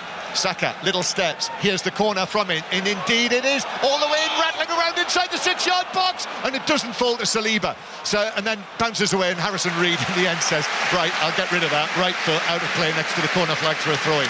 That's a wonderful delivery, just slow drifting in about 4 yards out. There's so many players there. Leno just has to jump and spread himself, and I think he got a block on it, I think he got a save, but between them, about the 8 Fulham players that are inside the 6-yard box, they managed to get it away.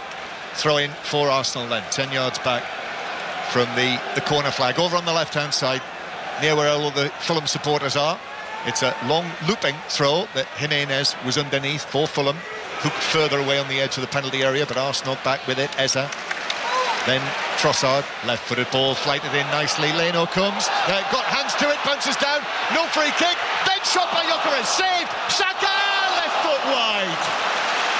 And Fulham are saying, Leno's up on his feet now, running towards the edge of the penalty area. The Fulham players, 3 or 4 of them. Harrison Reed is going there as the captain. Jared Gillett towering over Harrison Reed. They're all saying, why wasn't that a foul on Leno, Rob? Needs to punch. He's going into bodies. When you go into the bodies, you're taking on the responsibility as the goalkeeper. If it's under your crossbar and you get hit, it'll be a foul. There, he's ploughing into bodies. You've got to make it clean. He didn't. Made a really good save on the rebound, and then fortunate from Saka that they missed on the second rebound. So Arsenal 1, Fulham 0 on the day that Ipswich have secured automatic promotion to the Premier League next season. We know that the playoff semi-finals in the Championship will be Millwall against Hull City and Southampton against Middlesbrough. Wrexham finished 7th, Derby in 8th. In the Challenge Cup semi-final, which is just underway, Ulster 0, Exeter 0. That is available to listen to now on Sports Extra. As Trossard gives it to Eza, also sweeping forward, heavy touch by Gyökeres, that took it wide, he's still going there, Gyökeres, and the ball is bounced behind, and the final touch, says the referee, was off Anthony Robinson, and it's a corner again to Arsenal from the right. Yeah, bright, intelligent play from Trossard and Eza, getting very narrow and linking up between the two, and then the ball coming to Gyökeres, and it's just not on the same page. The touch isn't there, the awareness isn't there, and in the end is fortunate to get the corner. Corner to be taken by Saka. If you're at any of the earlier matches and you want to get things off your chest, the lines for 6:06 will be open at half-time. Saka then with the left-footed delivery. The last one caused problems, almost underneath the crossbar. Saka, this one more to the near post. Fulham headed away. And then Rice on the edge of the area is able to head the cleared ball back to Saka, who gives it to Rice. Didn't cross it first time. Oh, plays a lovely ball through to Saka. Saka pulled back. Eza! Oh, wide! He was ready to finish it, but mishit it. And Fulham cleared, but only Trossard now. And then Calafiori! 2-0! The second goal that Arsenal were desperate for. And it's Calafiori who converts. Great play from Arsenal. They've kept Fulham on the back foot, and the second goal has duly arrived. Arsenal 2, Fulham 0 inside the first half hour. Breathing space for Arsenal, and they just kept on pushing and pushing and pushing, and finally Fulham succumbed to it. The amount of pressure, the amount of balls that were coming in, it was a matter of time, whether it was Eza with the missed kick, Saka with the misplaced shot. There finally a wonderful angled cross into the box, asking for the merest of touches, and Calafiori from left back flying in as he does in the centre forward position, attacks it brilliantly, a lovely deft header into the side netting, and you have to say, well, VAR may intervene. Well, you have to say it might be offside. It might well be offside. It was a beautiful goal. We have no replays, but I'm not sure who would have been offside. You might be able to have half a chance to see in American television, just over to our right, to see if it is offside. We're being told he is about 2 foot offside. 2 foot offside. OK, there we are. So the goal's ruled out. And it's back to 1-0. well, it was breathing space. It is a bit of relief for Fulham in there.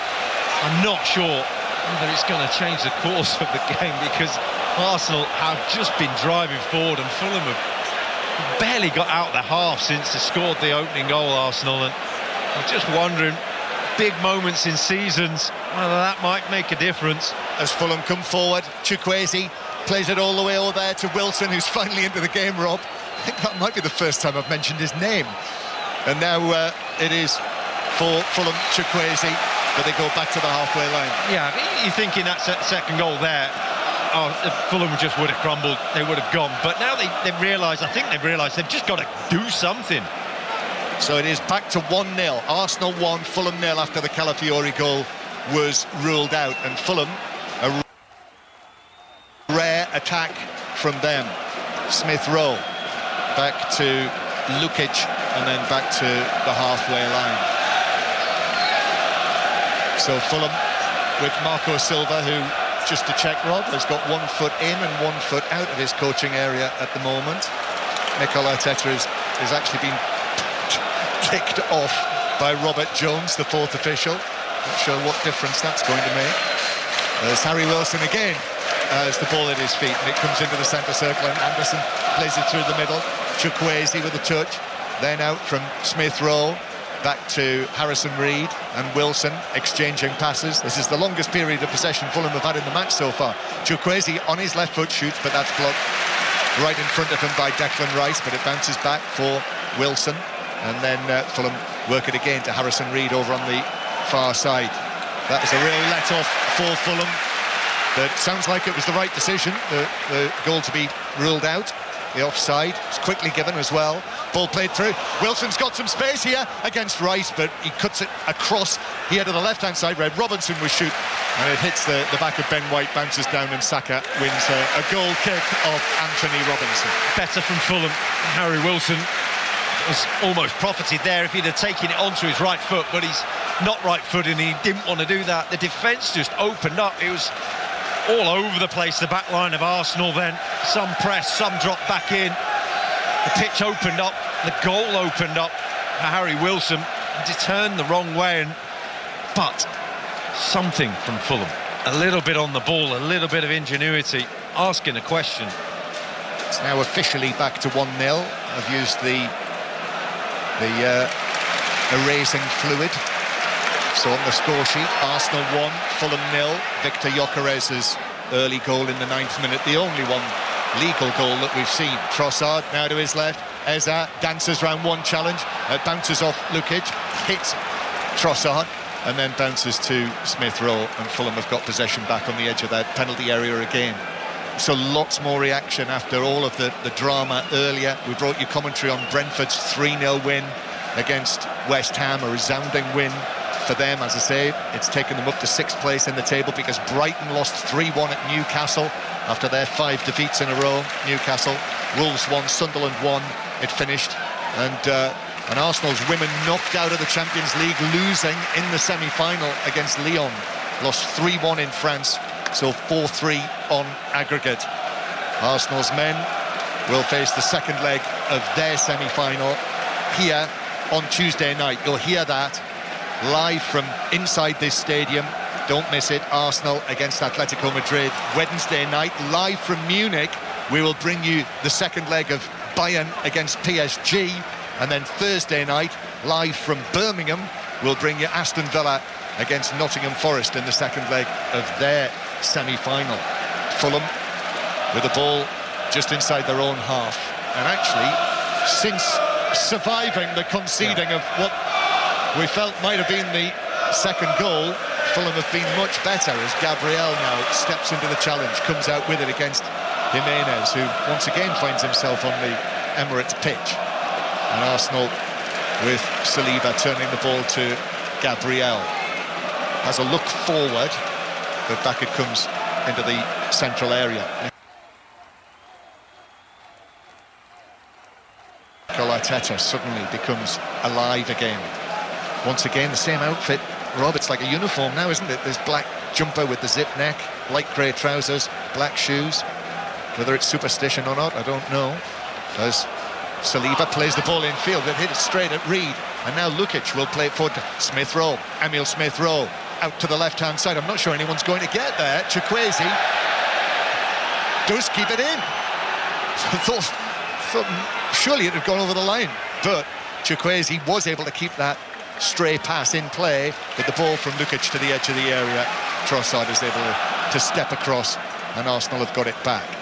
And Gabriel will go long, left-footed towards the halfway line. I know it's hard to tell sometimes, but Marco Silva's cutting a really frustrated figure, because he does most of the time, but Chukwueze's getting the bulk of it. He's just not switching on all the time, and there, when it nearly went out, the look on Marco Silva's face just turned exasperated. I think he's had 35 minutes of him in his ear.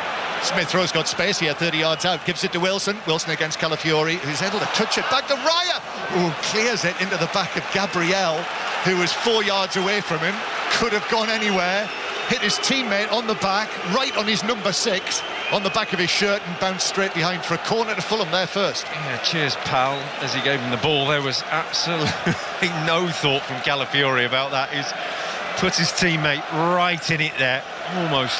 Almost the most unfortunate of own goals from Arsenal. So Arsenal leading through the Gyökeres goal, but Fulham have got the corner over there on the far side in front of the North Bank stand. In it comes, cleared by Saliba. Went a long way of that before Saliba was able to kick it away to the edge of the area, and he has burst out of the box, having got the ball back, but only halfway inside his own half. Ben White loses out, and now Lukic for Fulham, the cross. Arsenal were in a little bit of disarray in the middle, but fortunately for them, Lukic's cross was straight at Lewis Skelly, who was able to control and clear it out of play. It doesn't take much, does it, for this attitude, for the atmosphere to change all of a sudden. You feel the nerves, you feel the tension. There's mistakes at the back from Arsenal. Throw in for Fulham. We've got 6 or 7 minutes of the next to the corner where Ben White is able with his right foot to find the halfway line. Anderson, though, gives it to Anthony Robinson, back into the team for the injured Sessegnon. Robinson's pass straight at Rice, and then Robinson fouls Rice, and it's a free kick for Arsenal near the edge of their own box. Incidentally, that was the first time this season that Fulham have conceded a goal in the first 15 minutes of a Premier League match. Victor Gyökeres's goal. Well, the positive for them is it's still only one. I think all of a sudden you're saying, right, get to half-time and see it through, but they've started asking 1 or 2 questions, starting to make a little bit more of what they're having. And there are nerves, there are jitters in that back line. The other main points from earlier in League One, Exeter City have been relegated. We know the League One playoff semi-finals, Stockport County against Stevenage and Bradford City against Bolton. In League Two, we know Bromley have been confirmed as champions, and Cambridge United also promoted alongside MK Dons. And in the playoffs in League Two, Salford against Grimsby Town, Notts County against Chesterfield, and at the bottom, Barrow and Harrogate Town, both relegated. Well, in the Scottish Premiership, Livingston are down after Kilmarnock won today. More on all of that at half-time. And of course, football pages, the BBC Sport website, an app where Alex Howell will be writing on this game later. Lewis Skelly with a pass to the edge of the area. Didn't find Eza. High foot, I thought, from Trossard against Lukic. No, it's not given. Trossard takes it under the edge of the area, and then a weak left foot shot after he beat Harrison Reed nicely to his left, Trossard's left. Shot from the D, black power. Yeah, he did really well up until the moment when he had to shoot, and it was a foul, it was a high foot, so he's spared Jared Gillett. Blushes there. Arsenal pressing again. Given away by Chukwueze, so Ben White actually turns it back. Groans from the home supporters. They want them to go forward, but Ben White with Chukwueze in front of him thought keeping possession was the right thing to do, and it might be, because now Eza with a lovely pass down into the full-back position for Gyökeres to chase, and he has found Saka, who's found space and scores! Bukayo Saka created the first, and the captain today scores the second. 2-0 Arsenal. That will stand, and he stands next to the corner flag and salutes the Arsenal supporters. Saka's back, and it's Arsenal 2, Fulham 0. Now, Gyökeres returns the favour to Saka. Brilliant centre-forward play, running down the channel, holding the ball up and waiting, and all afternoon in this first half, Saka has looked bright, he's looked alive, he's looked sharp, he's looked full of confidence, and as he stepped onto that ball, he could pick either side, drift it into the far corner or whip it in the near post. He goes to the near post, Leno's got no chance, and after the disallowed goal, now Arsenal can breathe a sigh of relief of that little bit of comfort they've got. You have to say they've deserved this 2-goal lead. Yes, they have. And what a well-crafted goal that was between Gyökeres and Saka. The awareness of Gyökeres and the pass perfect into the path of Saka, who made the run into space inside the area, and with his left foot scored what is his first goal at the Emirates for Arsenal in 2026. Not scored here since December. And there was never any doubt that he was going to score as he stepped onto the ball, but that's what we're talking about, John, about risking it going forwards. Eza just hit that blind pass down the channel, saying to Gyökeres, just go, and he's there. And tell you what, he gets his criticism, but when he gets the basics right, Gyökeres is such a valuable addition to this team. Yeah, he's improved, I don't think there's any doubt about that, as an Arsenal player, having scored, 54 goals last season for Sporting. But as an Arsenal player, you know, there were uncertain times early on, and actually uncertain times recently, matches where he's not figured. He has good days and bad days still, and this is proving to be a good one. Yeah, well, the question still remains, would he be in the strongest 11? I'm not so sure, but he is fit and he is playing, and today he's playing well. Jimenez thought he was away from Gabriel, but the reason he was away from him was that he fouled him, bundled him over. Jimenez says to the referee, what do you mean? But it is, I think, right decision. Free kick in the central third of the field, and Arsenal send Gabriel and Saliba forwards. Now 2-0 is good enough for Arsenal. They would love another one before half-time. And with this, Arsenal have improved their goal difference to plus 40 compared to Manchester City's plus 37. And now, significantly, Rob, I think for the time being, that is 66 goals for Arsenal this season, the same as Manchester City. But if Manchester City win their 2 games in hand, they will go ahead of that. On both counts, yes. But it does put the pressure on for Manchester City against Everton on Monday night. Saka keeps the ball in on the right-hand side. Saka does well there, finds the run of Calafiori, back, Saliba clips it into the back post, and on the stretch, it just evades Gabriel, who was the player who was stretching for it with his left foot, and it's through for a goal kick. Well, it was centre-back to centre-back, from 12 yards to 2 yards, and almost a wonderful dinked little reverse pass into the 6-yard box, and then that would have been, it was almost Gaza-esque, wasn't it, in the Euros 96, and just not quite getting there. And all of a sudden, the party pieces are coming out from Arsenal, the tempo's back up, the mood's back up. And it is Arsenal 2, Fulham 0. Gyökeres and Saka, the goal scorers. That's double figures, incidentally, for Saka now this season. Has been something of an injury-interrupted season for Bukayo Saka, and also not in the best form that we've seen for him, but this is much more like him today, the Saka that we've known. Here is Calafiori, does well, steps forward. Confident display now this from Arsenal. Eza's going to have a shot, a cross goal from the edge of the area, but it bounces wide and behind for a goal kick. And we are in the 45th minute. We'll have much more reaction to the earlier matches at half-time. It is Ulster 7, Exeter 7 in the Challenge Cup semi-final in the Rugby Union. That is on Sports Extra right now. If you didn't hear earlier, Leinster won against Toulon in the first Champions Cup Rugby Union semi-final. Bordeaux-Bath, the second semi-final. Chris Jones is on his way there now, Paul Grayson with him. You'll hear commentary on that on Sports Extra tomorrow afternoon from 3, and we'll keep you right up to date with it here on 5 Live as well. 45 minutes are up. Arsenal come forward. It's 4 against 3 for Arsenal. Eza to his left, slightly behind Trossard. Trossard trying to find a position. Challenge comes in on him, and then it's cleared away to the halfway line. 3 minutes of added time to be played at the end of this first half. As I thought for a moment there Anderson was going to catch Trossard, but he got away with it. He looked like he's had enough. He gave the ball away on the halfway line and then had to trudge back and just thought, I'll have a hack at this. And fortunately for me, he missed everything. Arsenal, this is nice again from them, actually, as I can hear a supporter behind us say, nice. Here's Saka, and then back to Declan Rice, from nice to Rice. And here he is, getting it on his right foot. Oh, that bounces away from White. That wasn't very nice. And then forward from Lukic.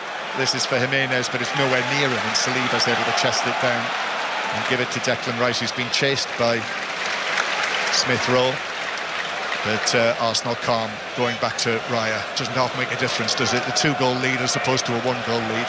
Oh, yeah, and you're looking at it and you think, apart from that little spell that Fulham had after the goal got disallowed, it's been one-way traffic. It's been really two teams in different gears, and you're feeling that Arsenal could go again. They could have got more gears here, and Fulham just haven't been at the races to challenge that lead.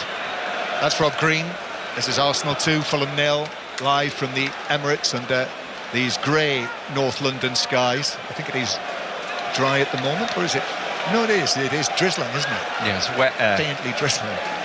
In the Super League match, kicked off at 6 o'clock. Early score for Lee, Catalan 0, Lee 2. And Fulham with Castagna. Ball to the halfway line is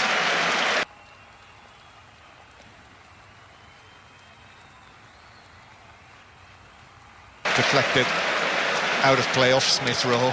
Cheers for that.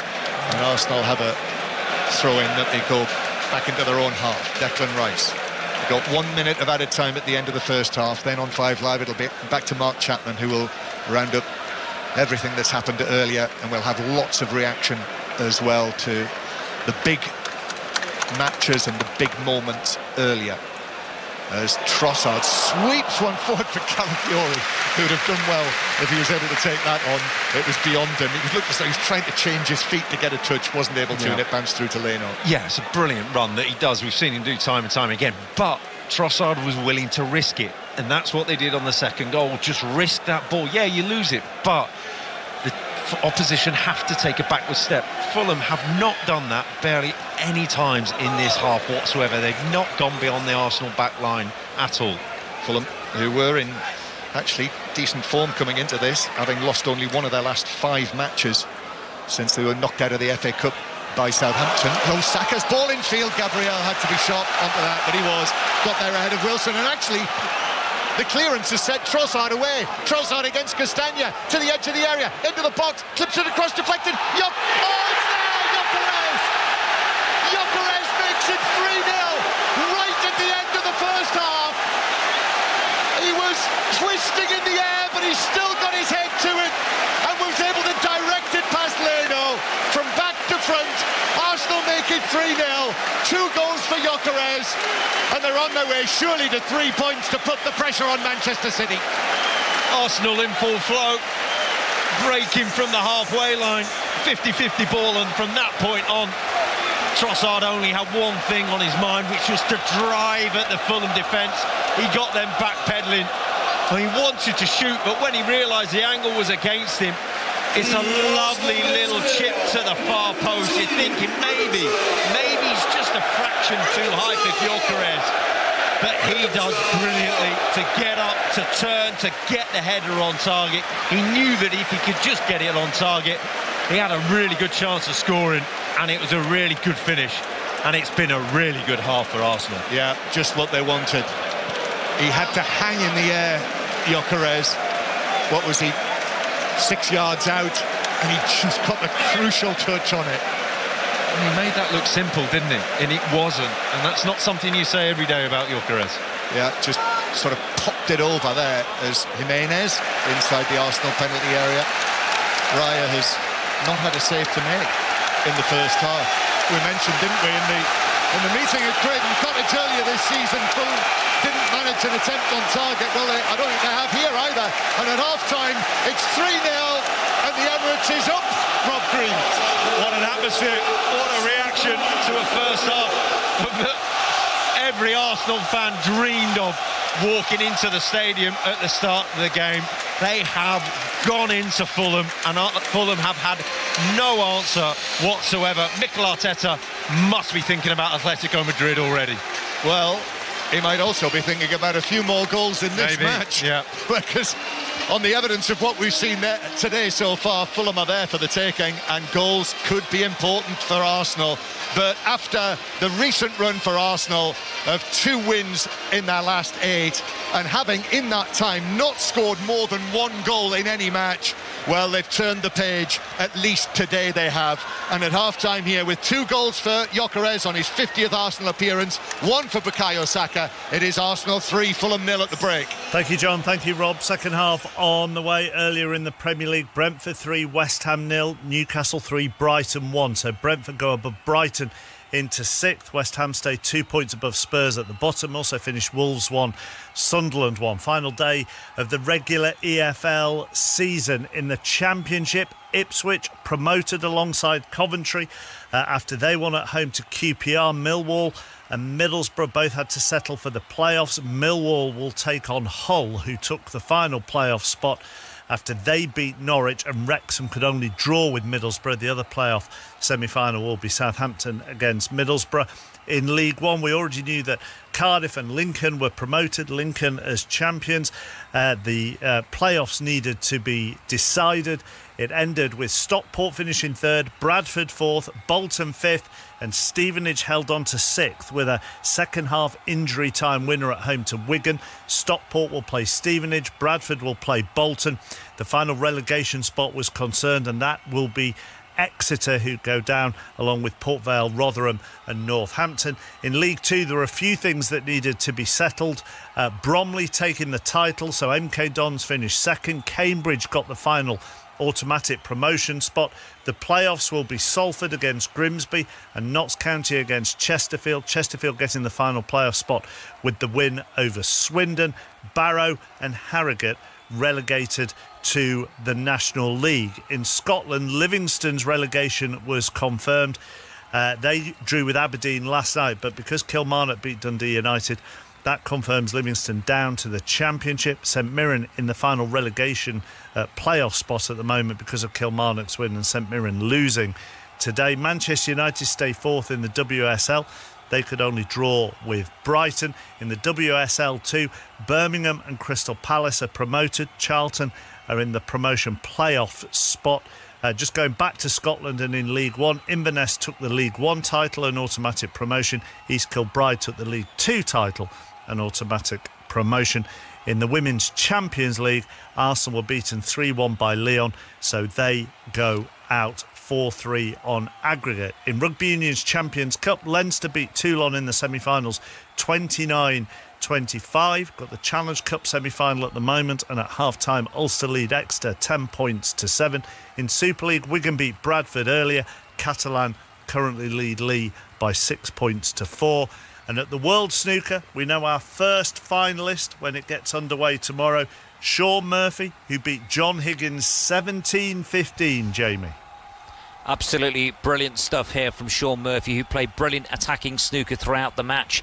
He knocked in 5 centuries in total, fought back from 15-13 down. He'll now face Mark Allen or Wu Yizzer in the final. They'll resume their semi-final at 7 o'clock. They're tied at 11 frames all. As much reaction to the day's football to come before second half from the Emirates, where Arsenal are 3-0 up on Fulham. First, Stuart Clarkson in the news. The voice of the UK. This is BBC Radio 5 Live. Oh, thank you. Good evening. The Prime Minister has told the BBC there may be a case for preventing some pro-Palestine marches from taking place following the Golders Green attack earlier this week. Keir Starmer says he defends the right to protest, but is concerned about the cumulative effect repeated demonstrations are having on the Jewish community. Well, the Conservative leader Kemi Badenoch says the government's been slow to take action. The Green Party have accused Sir Keir of threatening authoritarian restrictions on peaceful protests. protests. Lib Dems say all demonstrations must be carefully scrutinised by police, while Reform UK have said the government is taking action far too late. Also this evening, 4 people have been taken to hospital after shots were fired from a vehicle in Brixton in South London. Happened in the early hours of this morning. One man is in a life-threatening condition. And a low-cost airline in the US has collapsed after it failed to secure a $500 million bailout from the Trump administration. Spirit Airlines, which was already facing financial difficulties, has been hit hard by a rise in the cost of jet fuel. Millions of voters are heading to the polls this May. And the campaigns are moving fast. Newscast is here to help you keep up. We'll break down what the results mean in plain English. With none of the jargon. Alongside the usual daily newscasts, we'll have a weekly election cast. To make sure you're across it all. Newscast. Listen on BBC Sounds. This is 5 Live Sports with Mark Chapman. Listen on BBC Sounds. Big win for Brentford this afternoon. They beat West Ham 3-0. So West Ham say just 2 points above the relegation zone. Brentford's first win since February takes them 6. One of their goal scorers was Mikael Damsgaard. Yeah, I mean, it's back and forth game. We knew it was going to be a very tough game. They're fighting for relegation and we're fighting for Europe, so we knew it was going to be very tough. But I feel like we had the most control of the game, and yeah, thankfully we got the win this time. We've been struggling a little bit to get the wins, even though I feel like we had good performances. Getting the wins was the most important, and we did that today. A perfect day, really, given Brighton results as well, where you find yourself in the table tonight. Within the dressing room, what are you saying to each other about the potential of playing in Europe at the end of the season? I mean, just keep pushing. Of course, we're dreaming about Europe now, and we'll just keep pushing the last 3 games, get as many points as we can, and then we see where that ends up. Yeah. Brentford now ahead of Brighton in the race for those European places. They were beaten 3-1 at Newcastle. Here's Fabian Herzler. Dominated the game, except I think a short period after the 2 goals. We lost a little bit of structure, but beside that, dominated the game, had the ball, created chances. But the key moments we weren't able to get on our side, the key moments we weren't able to manage well, and that's why we lost the game. The first 2 goals that Newcastle scored, is there anything defensively that you could have done better to cope with those situations? I think every time you concede a goal, you can do something better. In the end, we knew that they will have a lot of physicality on the pitch, so a lot of height, especially at set pieces. So it's a set piece goal. The first one, of course, is an unlucky decision, but in the end, I like players who make decisions, and if you make decisions with a lot of courage, you make mistakes. Afterwards, everyone knows it better, so that's why I always prefer players who take responsibility. Today, it didn't went our way, but the only thing what we can do is analyze it and bounce back at the next weekend. And of course, that was a much-needed win for Eddie Howe. Yeah, big win for us. It's felt like a long run of negative results, and we needed a big performance, and we needed to turn that round. And I think when you add the importance of the Sunderland game and the international break, it's been tough for the players because we felt we had a cloud over us for a while, and we needed to lift it. And the only way we can do that, no one's going to give you it, is to fight and to scrap and try and win a game of football. And we did that today. It wasn't beautiful, but it was, I thought, highly effective, and I thought the players played really well. First half was highly effective. You must have been delighted with what you saw in that first 45. Yeah, I thought we looked solid defensively, and I thought we looked a real threat on transitions. We had a lot of pace in our top line. I thought both Joe Willock and Willisula played really well in that first half, gave them real problems with their legs. Nick made a really good save early in the game. But they're a dangerous team. They're very fluid, and they're very composed, and you know, when they scored, that was probably the big test for us today. How are we going to respond to the sort of change in momentum in the game? And we've thrown away a lot of leads this year, so that was a really big test for us to come through, and we did, and I'm delighted in the way that we did it. Let's go into the Championship. Ipswich promoted back to the Premier League after a 3-0 win over QPR at Portman Road. One of their goal scorers was Casey McAteer. We just kept saying, you know, it's our day. It's no one else's day, and no one's going to take it away from us. It was in our hands, and we did a great job. First half, I think we was unbelievable. You know, we created great chances, got the 2 goals, and then, you know, we just built from there. And obviously, to seal it with myself with the 3rd goal, it's unbelievable. But yeah, I just can't thank everyone enough for the support they've given me, the boys, everyone who's part of this club. Just want to say a big thank you from the bottom of my heart. What was going through your head when you got that 3rd? I don't really know. I think just knowing that the game was done, it was over. 2-0, you never know. If they grab one back, they've got the momentum, and you never know what could happen. But I think 3-0, it's cemented that win for us today. And yeah, just letting out that relief, coming on and scoring. I've not done that this season, so I'm over the moon. And what's it mean to you to be playing in the Premier League? Unbelievable. I mean, everyone wants to play in the Premier League. It's where you dream about playing as a kid. But you know, it's a tough league. We're going to have to be ready next season. But for now, we can enjoy this moment. Look forward to next season. We'll come back in pre-season, work hard, and then yeah, we'll see where it takes us. But we're all looking forward to it. Good night, Beckons. Absolutely. I think a few beers will be drunk tonight. Yeah.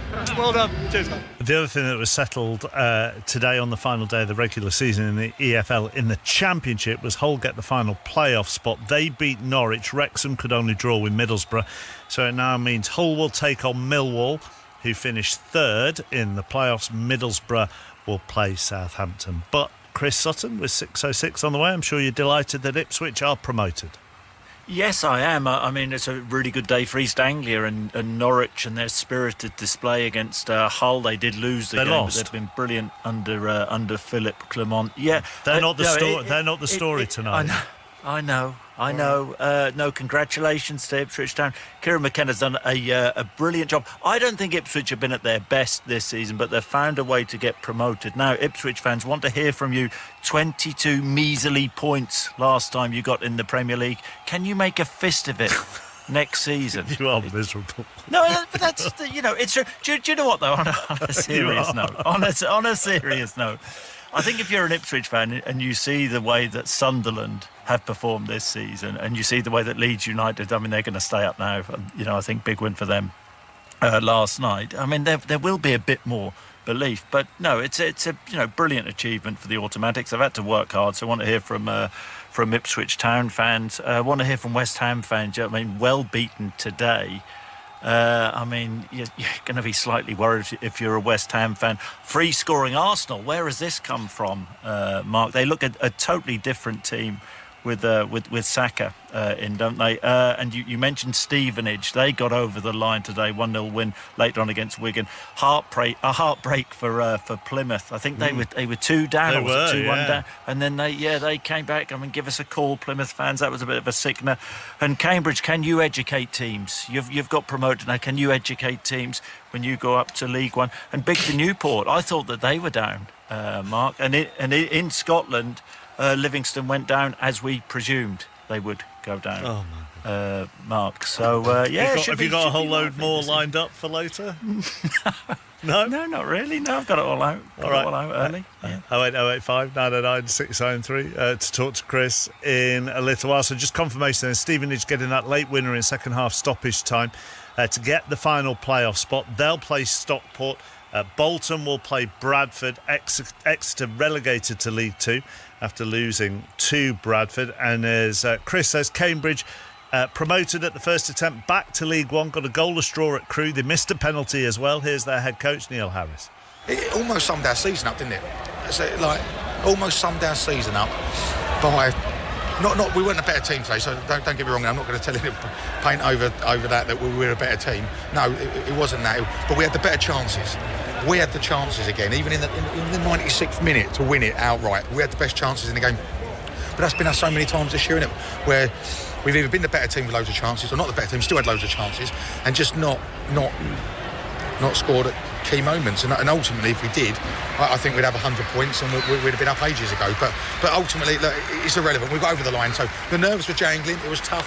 Me and Adam, so lucky to have Adam alongside me with his experience, but he didn't know what to do either in the last 15 minutes. And ultimately, it's just your best guess. The lads are saying to me, we're going for it, we're not. And I'm like, look, if you can't win a game, don't get beat, is my philosophy. And today that proved absolutely correct. Adam Barrett, he's referring to there, who is his assistant. Quickly to the Women's Champions League. Arsenal out. Lost 3-1 to Lyon this afternoon, 4-3 on aggregate. Here's captain Kim Little. Just disappointed to not make it through to the final and to not get the result today. But obviously credit and congratulations to Lyon. What have you said to the players? How are the rest of the playing group?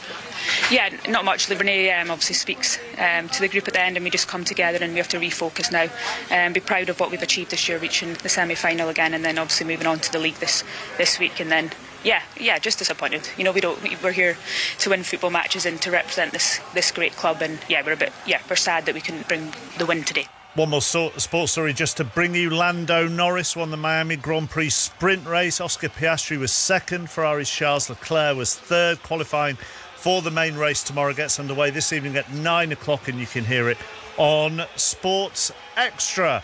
Great first half for Arsenal. Will their goal difference improve further in the second? They're 3-0 up on Fulham. Back to Rob Green and John Murray. Thank you, Mark. The Arsenal players in a huddle.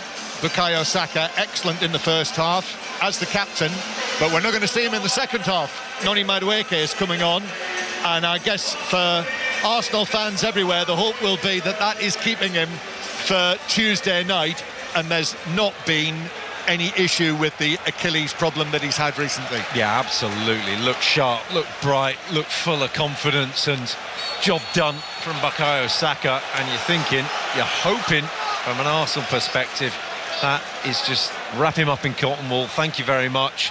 Just go and sit down and have a nice relax for the second half. That would be my instinct, Rob, would it? Yeah. I mean, we're not in possession of the facts. No, looked perfectly happy playing, looked sharp. He looked like Bukayo Saka that we've seen over the years, a fully flying, fully happy one playing. As the second half gets underway, Arsenal 3, Fulham 0. So Arsenal going 6 points clear at the top.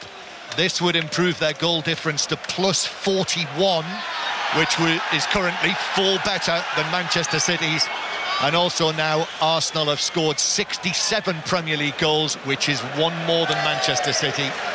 That City will have 2 matches in hand after this and go to Everton on Monday night. We'll keep you across that on Monday. Arsenal then now with Raya, the goalkeeper, White, Saliba, Gabriel and Calafiori also back today. He had a goal ruled out in the first half, offside.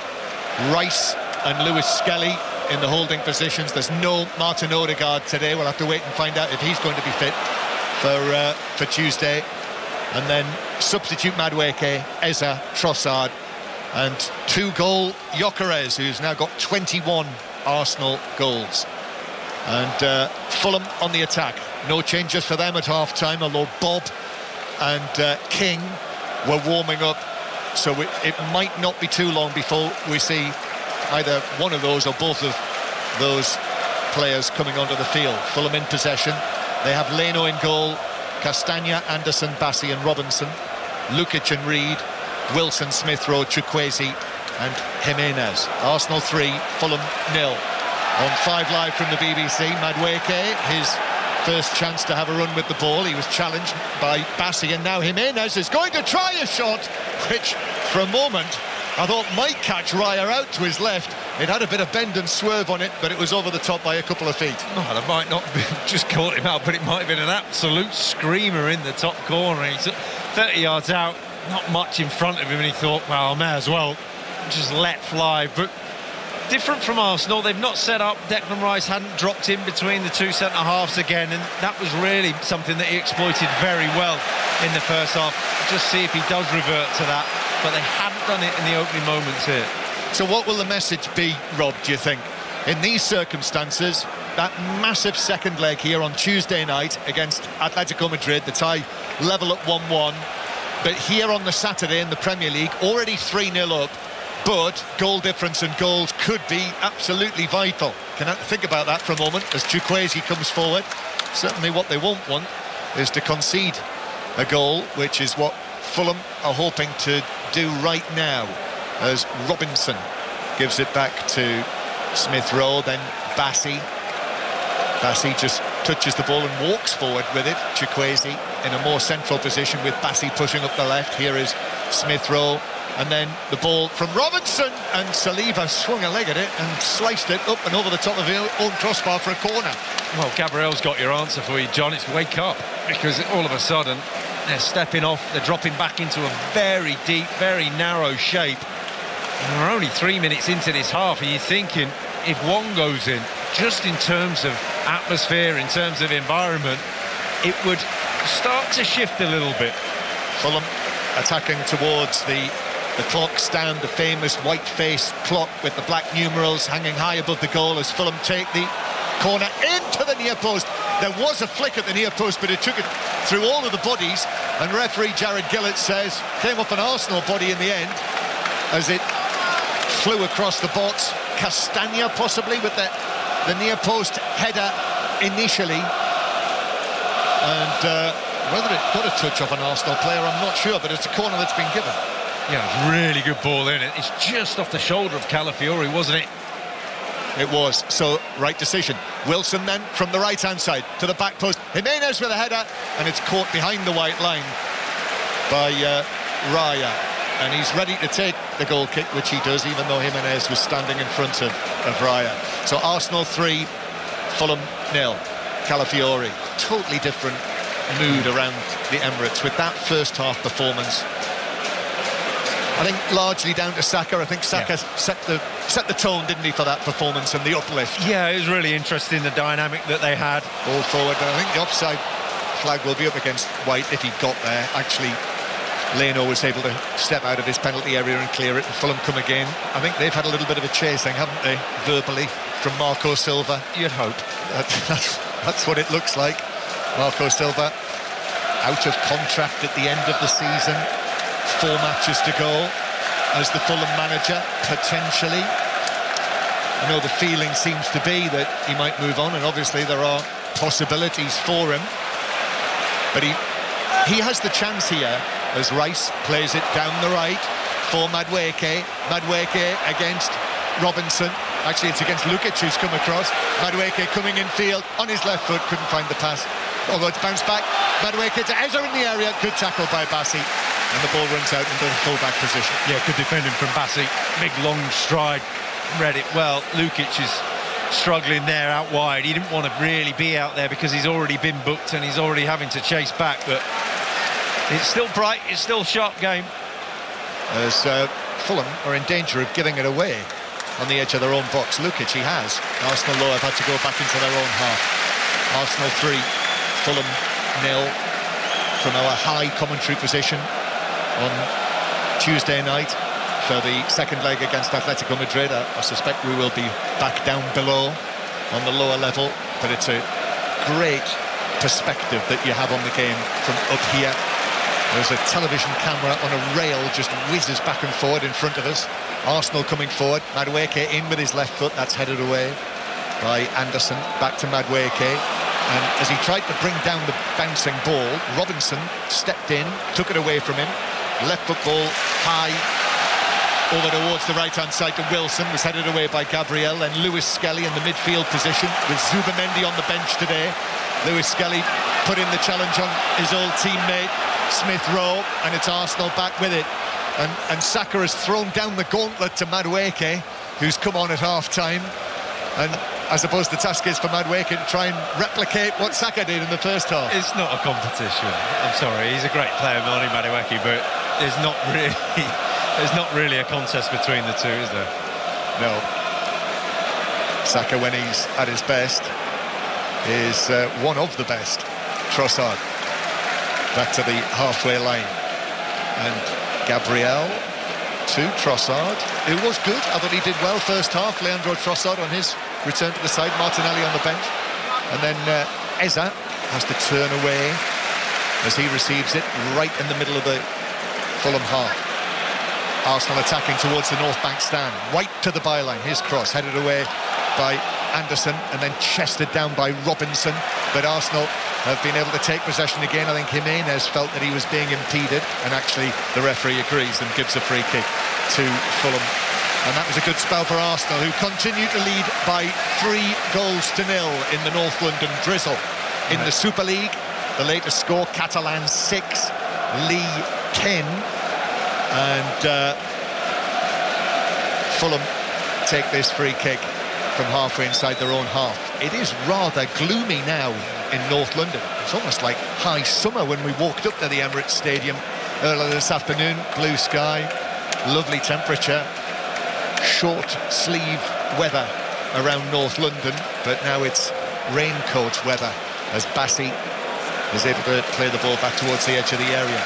In the Challenge Cup semi-final, Exeter are 10-7 down to Ulster, and that you can hear commentary on Sports Extra right now on that match. And just to mark your card, the qualifying for the Miami Grand Prix will be on Sports Extra from 5-9 this evening, if you want to follow that on BBC Sounds on your app. Arsenal 3, Fulham 0.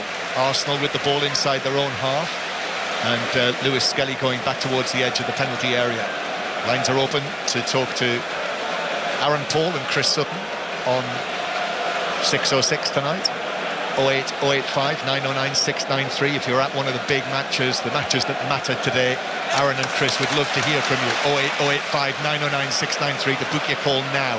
Eza for Arsenal. Madueke, first time touch from him, but into the path of Bassi, who is then fouled by Declan Rice. And that's a free kick to Fulham, 10 yards inside their own half. Rob Green. Yeah, bright few minutes at the start of the second half for Fulham, and then normal service has resumed. Arsenal dominant on the ball, and then when they lose it, they dominate physically, and Fulham just not coming up with a top.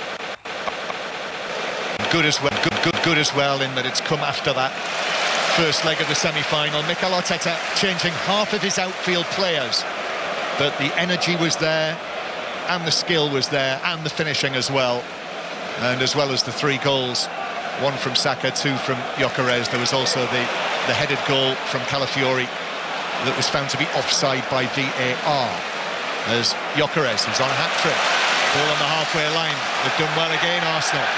Calafiori through the middle, loses out to Robinson. The Arsenal supporters feel that there was a foul earlier on in that move that Jared Gillett let go, and actually now Arsenal have won it back. And Trossard plays it through. Gyökeres for the hat-trick, saved by Leno. Spread himself, not sure he knew everything about that. He put his left arm out wide, it hit it, so he made the save and kept it out. Make yourself big, get hit, and that's exactly what Bernardo did. Gyökeres did everything right, got across, opened his body up. Lovely ball through from Trossard to set it up. He's looked bright today. And then from there he's saying, there's my hat-trick. I think everyone in the Emirates would have wanted that bar in the corner away to our right-hand side. The Fulham fans there, everyone expectant. But a really good save from Leno. Gyökeres, who has scored a recent hat-trick for Sweden in the first leg, or in the semi-final of the World Cup playoff. And his all-round play today, as well as his finishing, has been excellent. Trossard cutting in from the left-hand side, thought about the shot. Gyökeres falls down. There's a little bit of nonsense between him and Bassi near the penalty spot. A little shove it on each other, off the ball, as Gyökeres got to his feet. Arsenal 3-0 up, and Madueke back to White, and then back to Rice.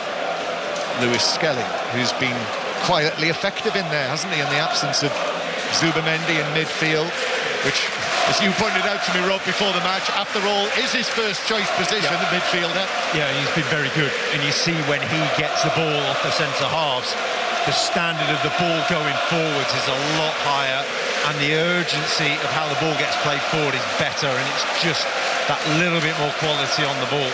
And we are going to see a triple change for Fulham. Tom Kearney is coming on, the veteran captain. And also, as I mentioned, King and Bob. Here is Madueke as Arsenal come forward.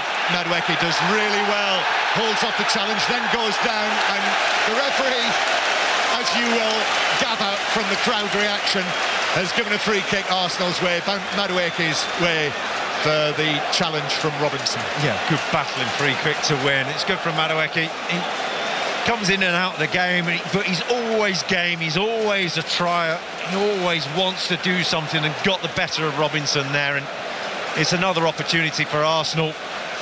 Just pretty much one-way traffic, isn't it? The potency, the threat is all coming from the home side.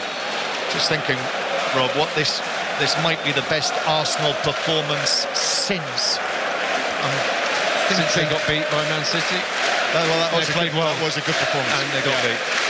Let me rephrase that: the best winning performance since possibly the North London derby at Tottenham.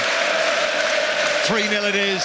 Powered ad, free kick after that foul on Madueke. Rice is making the signal very clear. In it comes to the back post. Bassi was able to leap, glance it out to Gyökeres. Gyökeres then to Calafiori. Calafiori across the box, takes a double deflection. Trossard with a shot that he slices.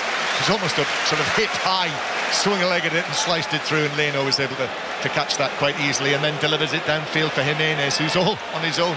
He's not got any Fulham player within 50 yards of him.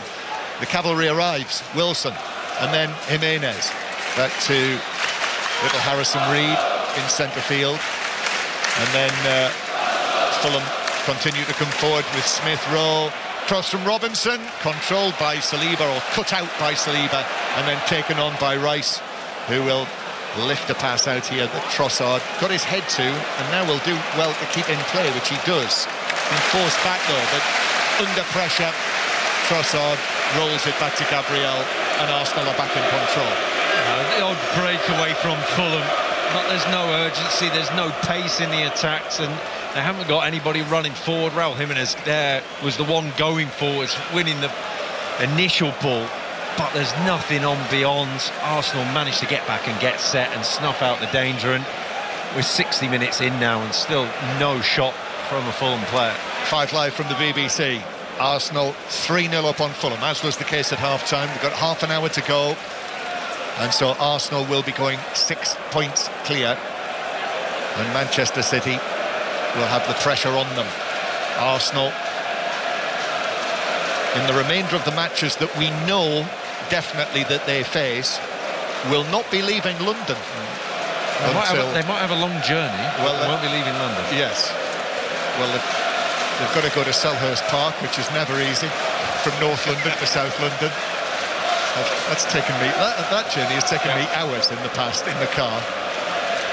Always better on public transport, as I always tell Ian Dennis.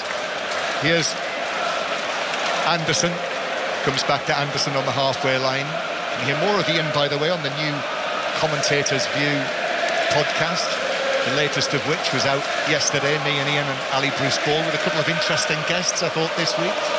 Here is Wilson, plays it to the edge of the penalty area, and then back to Wilson as Chukwueze turns, left-footed ball in. That's a nice-looking ball, but it's cleared away by Gabriel. He set himself and got his left foot to it under pressure from Jimenez. Jimenez has not had any change whatsoever out of those two. You feel that those two centre-backs have really enjoyed this afternoon. And Reed actually is forced to go all the way back to his goalkeeper Leno.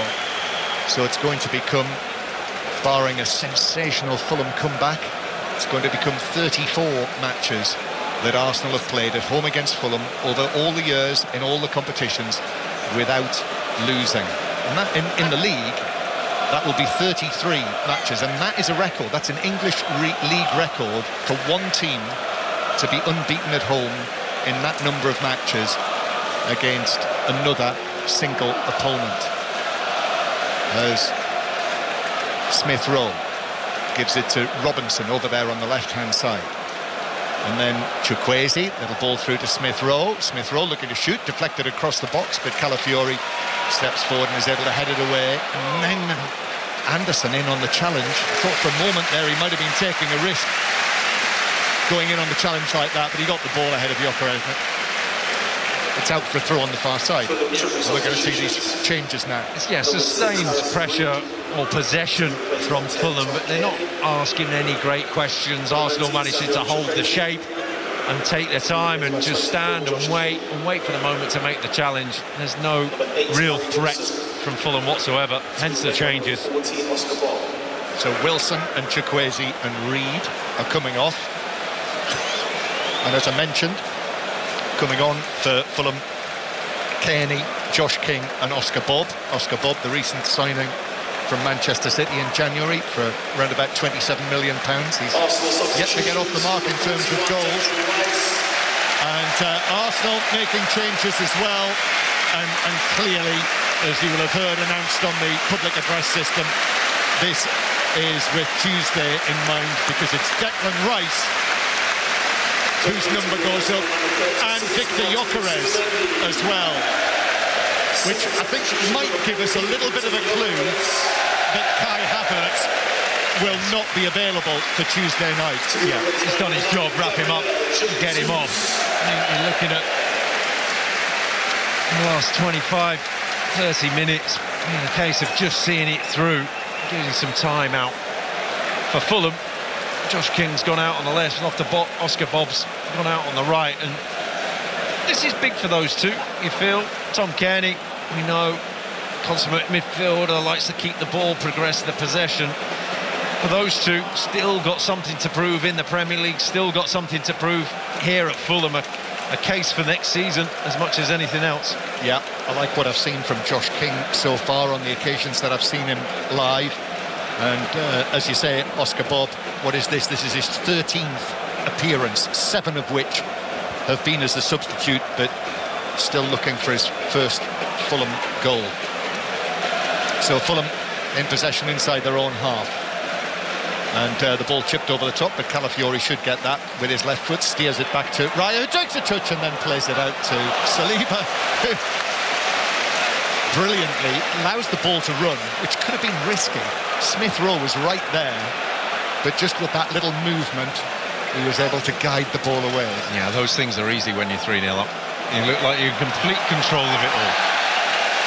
Yeah, there's a foul centre field by Lukic on Lewis Skelly. He's already been booked, Lukic. Yep. Well, he was just a nudge, and Jarrod Gillett was deciding that, you know what, it didn't reach the level for that second booking. It's an arm on the shoulder, it's not much in there. Even still, you're running the risk. That is the wrong side of Sasa Lukic and the player going forward, so I think Marco Silva might be delving in and looking out for more substitutes to take off Sasa Lukic. You don't think that's going to be another one for Mikel Arteta after the match to... I see 3-0 up. Incredibly fuming. You won't be having many moments to be incredibly fuming about. Arsenal 3, Fulham 0. As Leno had to get to the ball first on the edge of the penalty area, which he does against Madueke. It comes back to Madueke playing it through. Now a chance for Jesus, but offside. The flag goes up against him, and it's a free kick. And you can say the rest, Rob. You take a sip of water, John, and you're just looking at Arsenal still. Those second balls, those moments in midfield where you're thinking they're just going to break. You're thinking Fulham are going to take control and carry on playing, but no, Madueke's on it. The Arsenal hunger is still there. The brightness is still there about winning those second balls. It's all still in front of them. Everything from Fulham has been in front. There's not been any questions asked in behind, and it's still dominant. And those chances, those little openings still come. The gentle spring rain continues to fall on the Emirates Stadium, but lots of smiling faces, lots of sunny smiling faces among the home supporters, with Arsenal 3-0 up, and for once coming here with a buoyant mood inside the ground. In that Challenge Cup semi-final, it is now Ulster 17, Exeter 7. So commentary tomorrow on Manchester United, Liverpool. Always such a big match. We'll bring you all of the atmosphere from that and the commentary from 3:30 tomorrow afternoon. Miami Grand Prix from 8 o'clock tomorrow night. And Manchester City Liverpool is on 5 Live in the Women's Super League from midday tomorrow.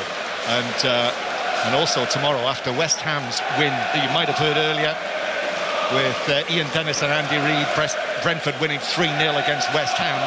That means Aston Villa Tottenham tomorrow evening. Tottenham, if they can win that match, would be out of the bottom 3 tomorrow. Lines open for 606 08 085 909 693. You can text 85058 or get in touch hashtag BBC 606. In the Super League, Catalan 6, Lee 10. Arsenal playing the ball through to Jesus, who was offside, and it's a free kick to Fulham. Now offside again, just drifting again, not getting his timing quite right, but the Arsenal fans in full voice, they're enjoying the occasion. 2 stands shouting at each other. Also shows how much jeopardy's in the game, that realistically they're happy to see this drift along. You're asking, would they push, would they press for more? And they're still dominant. They're not exactly knocking Fulham's door down, are they, to score a 4th? No, they're not. Arsenal, those matches, I mean, there is the prospect that they might have to go to Budapest for the Champions League final, but the matches we know about for Arsenal, they have left. Tuesday here against Atletico Madrid, then next Sunday against West Ham. That's a 5 Live commentary. the Monday night now against Burnley, the controversial Monday night match, and then Sunday, the final Sunday away at Selhurst Park. It might go down to that. We will see. It is Bob for Fulham with the ball at his feet, goes infield towards Smith Rowe. Now here is Tom Kearney, who's been given another contract, I see, for next season. Tom Kearney at the age of 35. Smith Rowe to the edge of the penalty area, a stretch for Josh King, and then Madueke goes in on the challenge on King, who is hurt. It's given us a free kick, and that did look heavy from Madueke then. It's a free kick to Fulham on the edge of the area. Yeah, it's clumsy, nothing more, but it was a foul. Arsenal fans not happy with it, but realistically he gets there second. Josh King, bright, sharp, and on the edge of the box, get the toe in out to his teammate. Clumsy for Madueke. Clumsy? That wasn't a yellow. No, he hasn't shown a yellow card, has he? No, I know. I thought he had. I was going to say that was a warranted yellow. I think it warranted a yellow. Yeah, and it's not been given, which is not for the first time this afternoon. Arsenal winning 3-0, but the Emirates in great voice, even though there is this free kick that Jimenez, standing to the left of the ball, is very interested in. Good angle for him. Kearney standing to the right.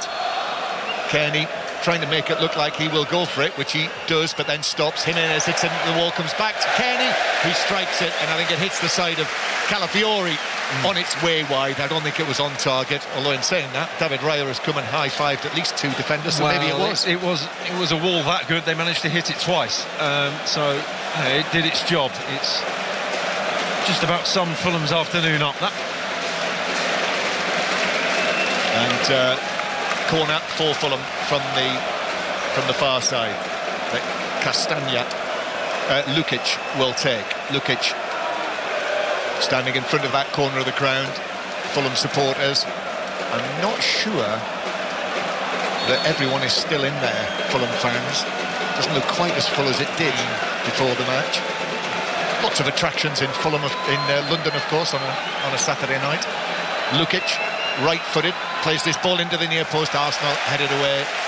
Comes out for Jimenez, who hikes it back in with his right foot.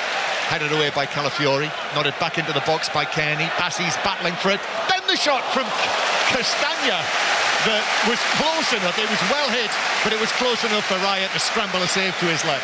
Yeah, shot from Fulham, a strike from Fulham, and it's nothing clever about it. It's just balls into the box, and Bassey bullying the defence around, and he doesn't get up very often other than set pieces, and there he proved a nuisance.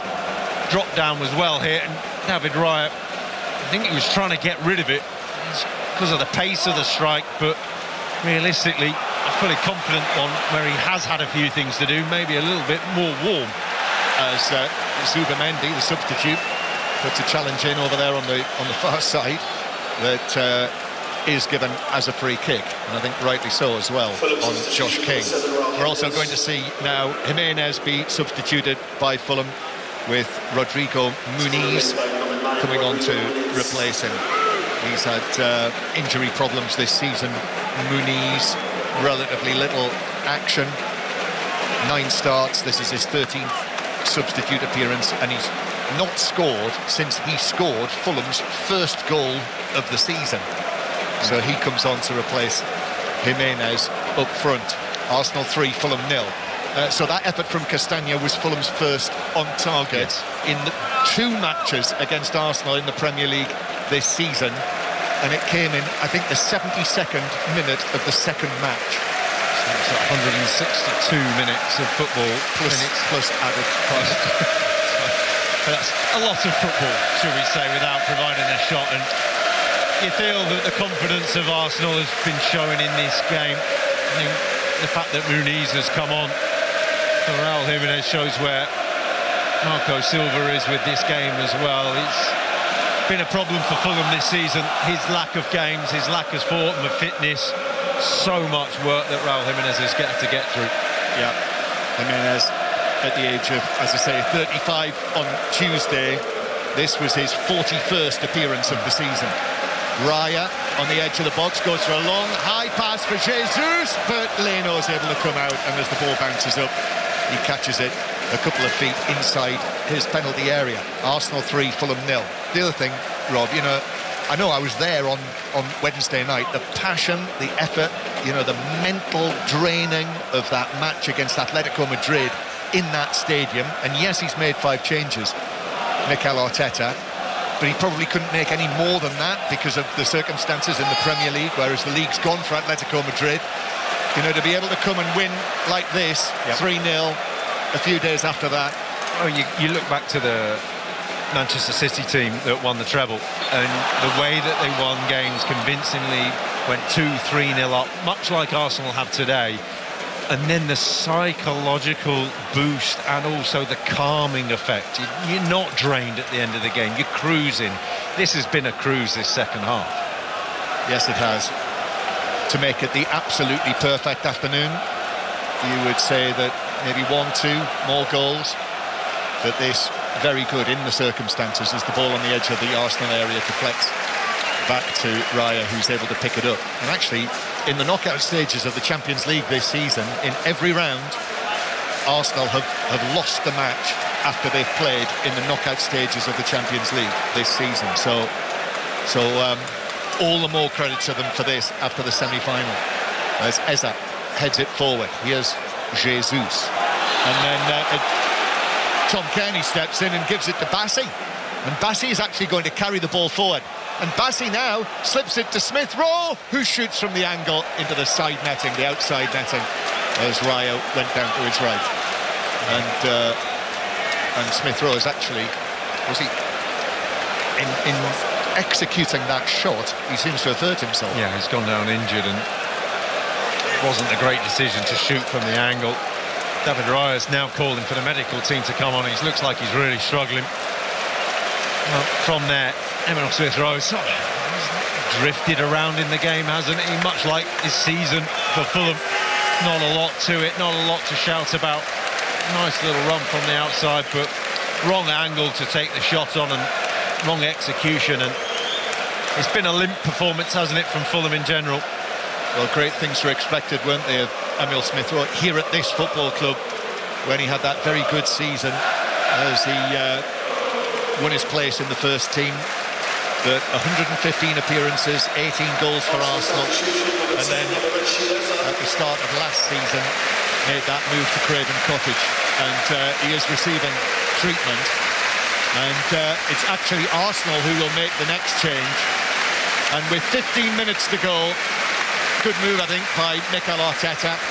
He's going to say to Max Dowman, to the 16-year-old, go on then, see what you can do. And also it means that he can take Eza off. Yeah, express yourself, enjoy yourself, play with freedom. I mean, I don't think Max Dowman needs telling that, does he? He seems to do that anyway. I think this is the end of Emil Smith Rowe afternoon as well. Yes,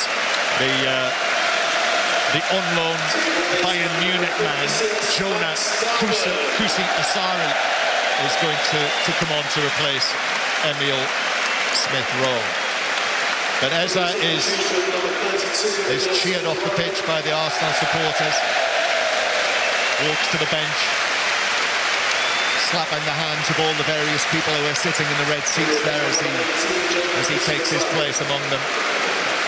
And Max Dowman is on for Arsenal, and it looks as though Dowman is going to get a chance to play in a central area, Rob.